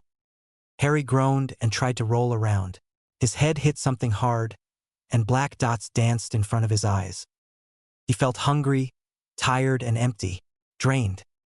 He slowly opened his eyes and took in the surroundings. He was lying on clay soil, surrounded by willow trees. He had hit his head on a rock. Sunlight filtered through the woods. Birds chirped merrily from their nests. Then his mind replayed the events of the past day. He dimly remembered Fawkes bringing him to a forest and running as a wolf. Somewhere around dawn, he must have demorphed and fallen asleep. His stomach rumbled loudly, and he sat upright. Sam. He had killed Sam. He had failed again. Everybody who was close to him got hurt in some manner or the other. But this was more. Worse, he had said the killing curse himself. But the tears wouldn't come anymore. They couldn't. There was a dull ache deep within him. He staggered to his feet, nearly falling down again. He bent almost double under the heavy, invisible burden he carried. The pain he concealed within bone-deep exhaustion gnawed at him. His arms felt like lead, and left leg was throbbing. Belatedly, he remembered he hadn't healed it yet. He spun on his feet and apparatted away, a barely audible pop in his wake. 0. Harry grunted as he pulled himself up yet again. With an explosive sigh, he let go of the bar, falling lightly onto his feet. He had gone home, eaten whatever he could, and used a large dose of dreamless sleep potion. He had healed himself well enough, taken a few other potions, and then started to work out. He occupied himself as much as possible, moving mechanically, unthinkingly. He didn't want to think. He didn't want to feel. His old walls were up, his gut a continuous roiling wreck of emotions. It was early in the morning, and Diffit was standing to his side, levitating a tray his breakfast. Master Harry is doing too much, the elf said firmly. Harry ignored her, and jumped up once more. He attempted to complete the pull-up, but his arms gave away and he fell back down. Master Harry! He groaned and picked himself up, and sat down on a chair. He picked up a slice of buttered toast and took a bite. Tasted like cardboard. He didn't want to eat, but he needed to keep up his strength. So he ate the bare minimum that he needed to survive whatever he could before he felt like throwing up. It wasn't a lot. Master Harry needs to be faster. He needs to be stronger, he explained, almost to himself. Didn't move fast enough. Not flexible enough. Diffit frowned at him. Harry ignored her. He ate as much as he could, then stood up. It wasn't much. Master Harry has not finished breakfast, the elf protested. I'm not hungry. 0. Ginny frowned at her scrambled eggs. It had been 2 days since Merlin had saved Marco and Zamu, but Harry hadn't visited her yet. He hadn't even sent a letter. Understandable, but nevertheless, he had to be really torn up, and Ginny desperately wanted to be there for him. She had tried to send a letter, but she had received no replies yet. She was about to finish washing the dishes when a snowy white owl perched beside her. Hedwig, finally. Hold on. Where's your letter? Hedwig just stared hard at Ginny. So you haven't brought a letter. Then why are you here? Hedwig continued to stare at her. Then she hooted softly and stuck out a leg. Oh, the letter is invisible? Oh no, there's no letter.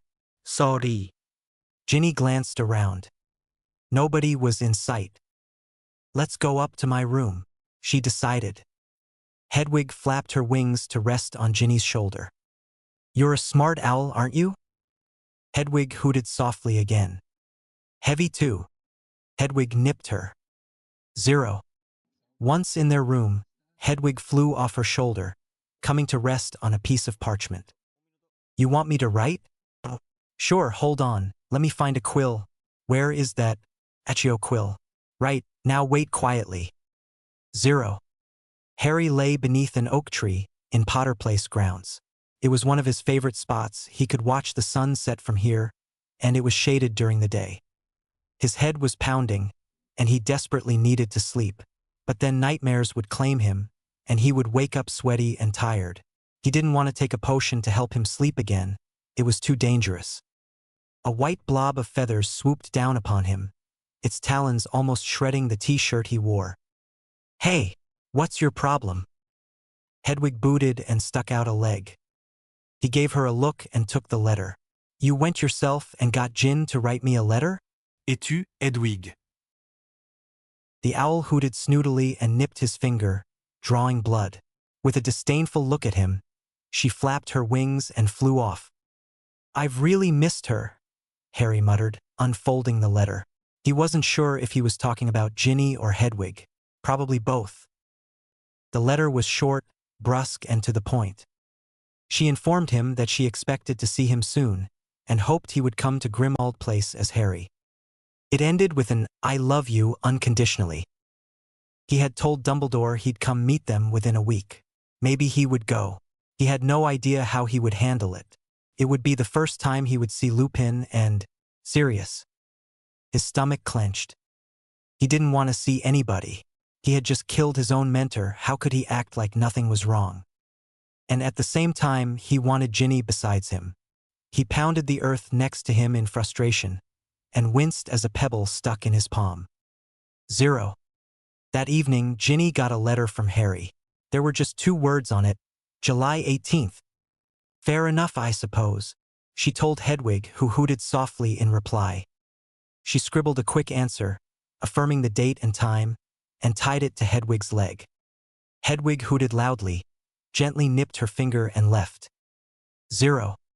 The days passed by slowly, agonizingly so. Harry ate whatever he could stomach, trained as hard as he could. He practiced overpowering simple spells. His body wasn't able to continuously wield loads of magic. It tired too easily. His major issue was, however, sleep. Horrific nightmares plagued him. Even in the day, his guilt would crush him down, but he used it to drive himself, push himself harder. There were already subtle differences in his flexibility and quickness. His body was getting used to channeling large amounts of magic. Harry had just finished running up and down a flight of stairs. He had lost count of how many times. He knelt on the hardwood and closed his eyes. Unbidden, Sam's face rose to his mind. He tried his best to think of something else, but he couldn't. How could he? He had killed Sam. Everybody around him suffered, always. He was afraid people he loved would die this time too. But what happened had never even featured in his worst nightmare. He wouldn't use the killing curse ever again, not if he could help it. It may be painless and quick, and not as messy or painful as a cutting curse, but he couldn't use it again. He curled up there on the floor, lost in his thoughts. 0. Sirius and Molly sat facing each other. To the side, Ginny leant against the wall. The youngest Weasley had asked Sirius to speak to her mother, to make sure that she didn't try to assert herself over Harry's independence. It's irresponsible of you, Molly insisted. And him. Sirius rolled his eyes and sighed. Molly, please, do you want to drive him away? For once, the boy is doing what he wants. Let him be happy. I've already told you he has house elves there. Plural. We will ask him to live here with us, but we will ask him nicely. If he agrees, well and good. But if he doesn't want to, I will not scold him and treat him like a child. But Sirius dash. Ginny sighed. This was getting repetitive. 0. The sun was already high up in the sky when Harry woke up. He felt slightly better. He had got 4 hours of proper sleep the previous night. Not too bad. He showered and dressed before making his way down for breakfast. He ate little, picking away at the food on his plate. He was nervous. He would see Sirius today. He would have to see Remus today. He would have to face Ginny and Ron, and could he face them when he had done what he had? Mechanically, he packed a small satchel.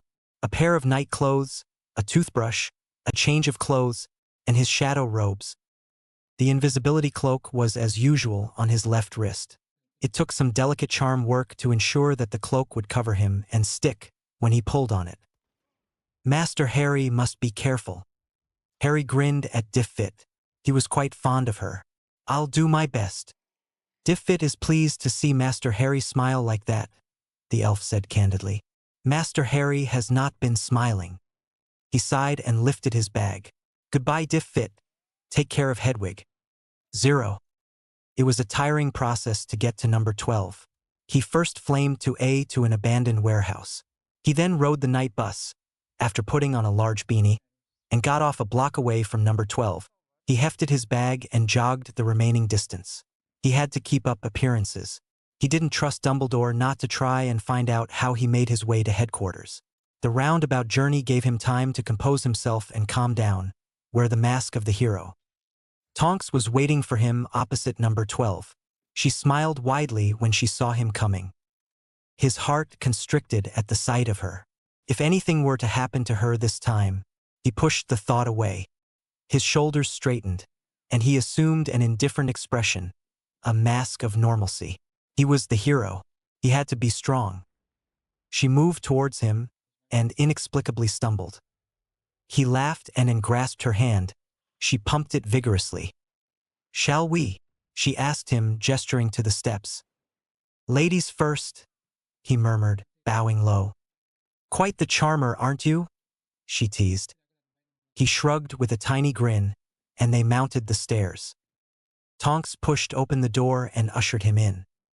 Welcome dash. To the dark and dusty and dirty, luxurious palace of the ancient and noble house of the Blacks. Harry grinned at the twins and clapped to show his appreciation. They shook hands and Fred took his bag. I'll put this in your room for you, he promised. You trust him with your bag? Tonks asked him incredulously.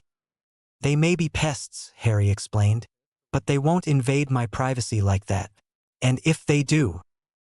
Fred had already left. George bowed to Harry. Finally, somebody who trusts us. Where is everybody? Harry asked. The place is actually pretty empty when there's no meeting taking place, Tonks answered. Molly Weasley greeted him with a hug when he entered the kitchen. She had decided not to talk to Harry as soon as he entered, but wait for a while and corner him later. Harry was relieved that she hadn't said anything about his actions. He wasn't sure if he could keep his temper. Where's Sirius? He asked. Sirius and Ginny are in the hall, she answered. George, show Harry to his room. Is it the one in which Ginny is sleeping? Tonks asked. Harry left the kitchen immediately. 0. Harry assured George he would find his own way to his room.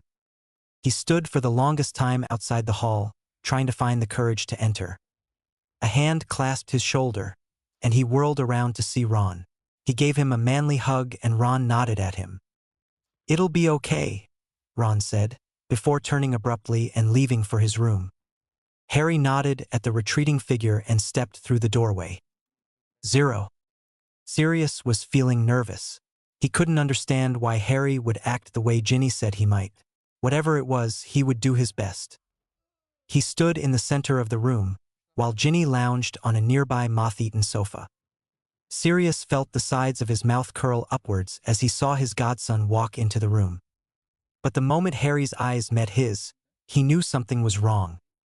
Desperation, anger, sadness, longing, anguish, all these and more emotions played out on Harry's face and reflected in his green eyes. Harry's lips quivered, and his body began to shake. Sirius took an involuntary step forward. Harry! The boy bolted. Sirius stared in shock at the empty space where his godson had stood just a second ago. He turned to Ginny, surprise evident in his features. Did I do something wrong? He asked her. She shut her eyes and shook her head. No. Just remember not to ask him what that was all about. He stared at her as she stood up and left the hall. 0. Ginny entered her room to find Harry standing by the window, looking out. His arms were folded, and his shoulders slumped. He turned to look at her and smiled. But she had known him for too long. Ginny knew he wasn't smiling. She knew he was putting up a front, hiding behind walls. She slipped an arm around his waist and hugged him gently. After a moment, he put his arm around her for a brief while, before letting it drop back to his side. She pulled out her wand and waved it at the door, closing and locking it, finishing with a silencing charm. Hi, he returned. I know you too well. Her voice was calm and even, almost toneless. Harry didn't say anything. You can put up your walls, hide behind your masks, but I'll always see through them. Talk to me, Harry. His throat constricted, but he kept his face blank. Don't. Bottling up your emotions is never a good idea. Ginny was goading him and she knew it. I don't want to. What do you about how I feel? What do any of you know how I feel? You think you can understand? She took a deep breath. He's just upset. He doesn't mean to be hurtful or harsh. I didn't say I could understand. That doesn't mean I can't try. He gave a high, cold bark of mirthless laughter. Don't go in a funk. Snap out of it. He whirled on her, emerald eyes flashing violently. For a moment she feared she had gone too far. Funk! Look on the bright side. You rescued Marco and Zemu, didn't you? You can't waste away brooding. Sparks crackled through his hair. His voice was low and hard. Why not? Because I'm the hero? Because I'm the chosen one? Because I have to be strong. I have to be indestructible. He looked away, breathing heavily now. A green haze pulsed around his palms, glowing briefly, then fading away. You know what? Maybe I don't care anymore. I'm happy the way I am now. I don't think about what's happened. I don't feel anymore. I'm a machine, see? I go out there, I kill. I win. Sam wouldn't want that. The green nimbus flared around his palms. Furniture rattled around them. Ginny was blown several feet backwards. Harry blinked, then seemed to realize what is happening. He pulled in his magic and looked around wild-eyed, not making eye contact with Ginny. He shut his eyes and took a deep breath, then made for the door. I should go. She quickly stepped between him and the door. Move. Ginny shook her head. She took a step towards Harry, then another, finally stretching her arms out and embracing him. For several seconds he stood stiff and still, then he wrapped his arms around her and squeezed. He shut his eyes and inhaled her scent, forgetting the pain for a few moments. She drew back and led him over to the bed, sitting down and patting the space beside her. He complied wordlessly. Ginny gently rubbed his back. You care about me, I know that. You won't give up, you can't give up because you care too much. He almost sniffled. She smiled warmly at him. To the outside world, you can be the hero. We're alone here, it's just me, Ginny Potter. She gently ruffled his hair. His voice was barely audible. I killed them, Sirius and Sam. She led him to the bed and pushed him down onto it. She sat down beside him. He looked at her, and desperation etched his features. I did it, with my own wand, Avada Kedavra. And the thing with the killing curse is, you have to mean it. She pulled him closer, burying his head in her shoulder. For a long minute they just sat there. I can't do it, he whispered. She ran her hand through his hair, gently comforting him. Words were pointless, what could anyone say? Why? His voice was low, she could barely hear him. And that was the question. Why? Why always him? Harry, Sirius is downstairs. Alive. You can have your godfather again, it's going to be different, he isn't going to die. What if he does? And Fred and Remus and Tonks?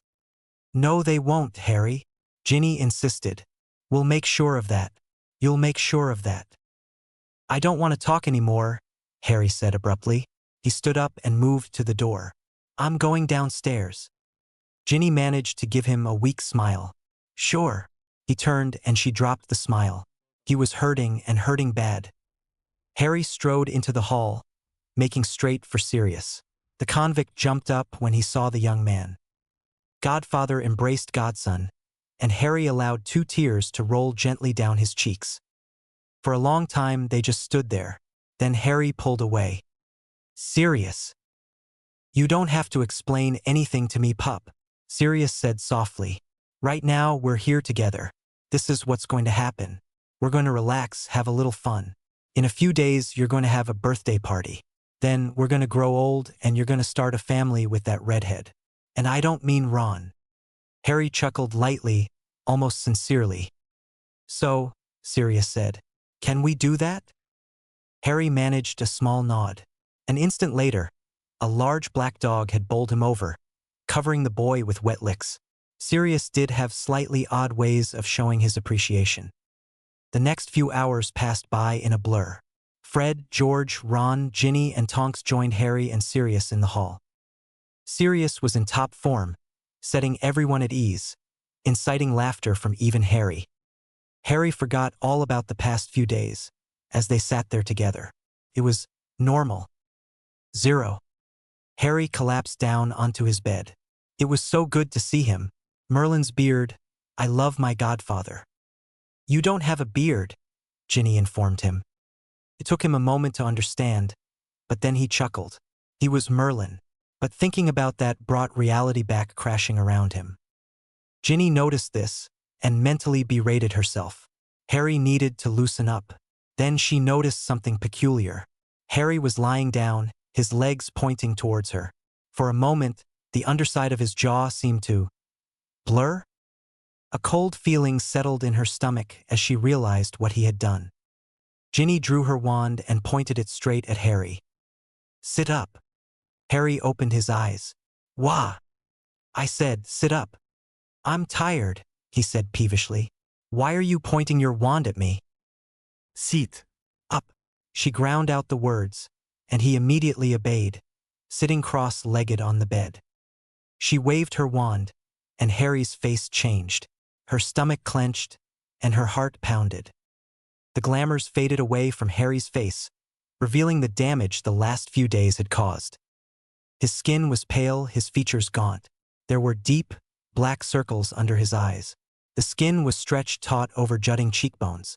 His eyes were red and bloodshot. His skin was pale, unhealthy. He was thinner than ever. Even his hair seemed defeated, lying limply. She gasped, and he looked away, not meeting her eyes. After a few seconds, he spoke, his voice low. Nightmares. Can't sleep. Didn't want Molly to create a fuss. And me? Ginny asked, her voice shaking, fists clenched. Were you planning on showing me? Harry said nothing. Harry, you're killing yourself. She was really scared now, and she desperately hoped she could pull him out of his mood. He looked like he had after the final battle at Hogwarts. The strain of everything had caught up to him, and she hoped he wouldn't crack. Harry always put up a brave front, but everyone has a limit. Or almost everyone. Harry Potter. She didn't know if he had limits. He remained silent. For the first time in a very long while, she had no idea what he was thinking. She moved over to him and tried to press her lips to his, but he turned his head. Harry, please. His head snapped up, his eyes smoldering. You didn't see me, he said bluntly. You didn't see me at the rescue operation. I was slow, I was inflexible. I wasn't strong enough. 5 seconds more, and everything would have been okay. My decisions were poor, I got hit twice, and both times it would be easier not to be hit. I killed him with my own wand, Ginevra. I said the curse. How can I live with that? He exhaled, and his shoulder slumped. The fire died from his eyes, and he looked so tired. She realized what he must have been doing these past few days. Training himself, working on speed, endurance, strength, and flexibility. He felt guilt that he hadn't performed better. He was judging himself by standards that very few could match. He thought he could fight like his older body, and of course the fact that he had ended Sam's life couldn't be sitting too well with him.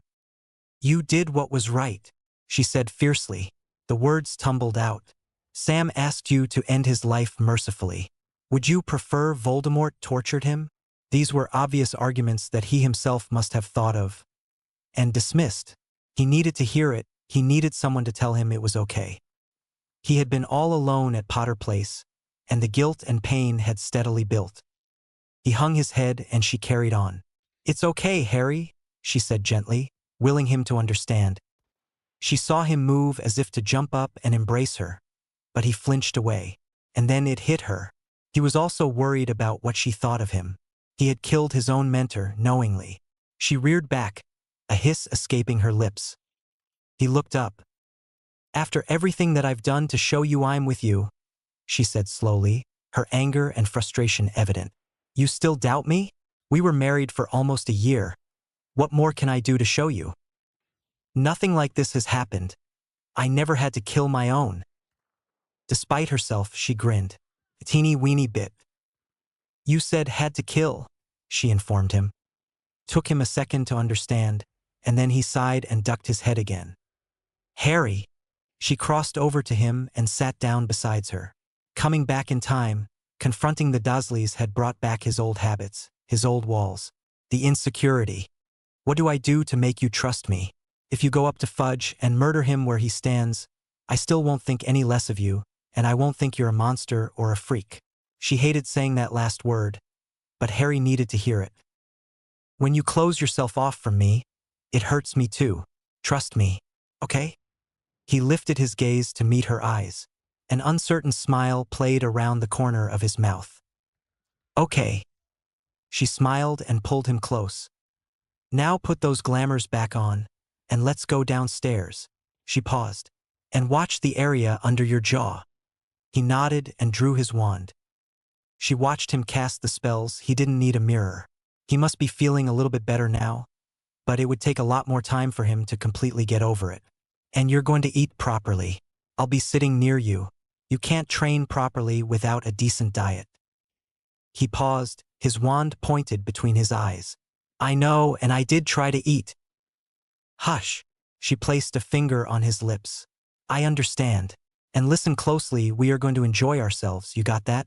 We barely need to study for our exams. And even if we are fighting a war, that doesn't mean we can't have fun too." She suddenly burst into laughter. He chuckled lightly. Her laugh was infectious. "What made you laugh?" Harry frowned and patted his jaw. "Did I do the charms wrong?" "I was just thinking," Ginny explained. "Umbridge has no idea what she's in for." 0. It was a few minutes past midnight when Ginny was woken.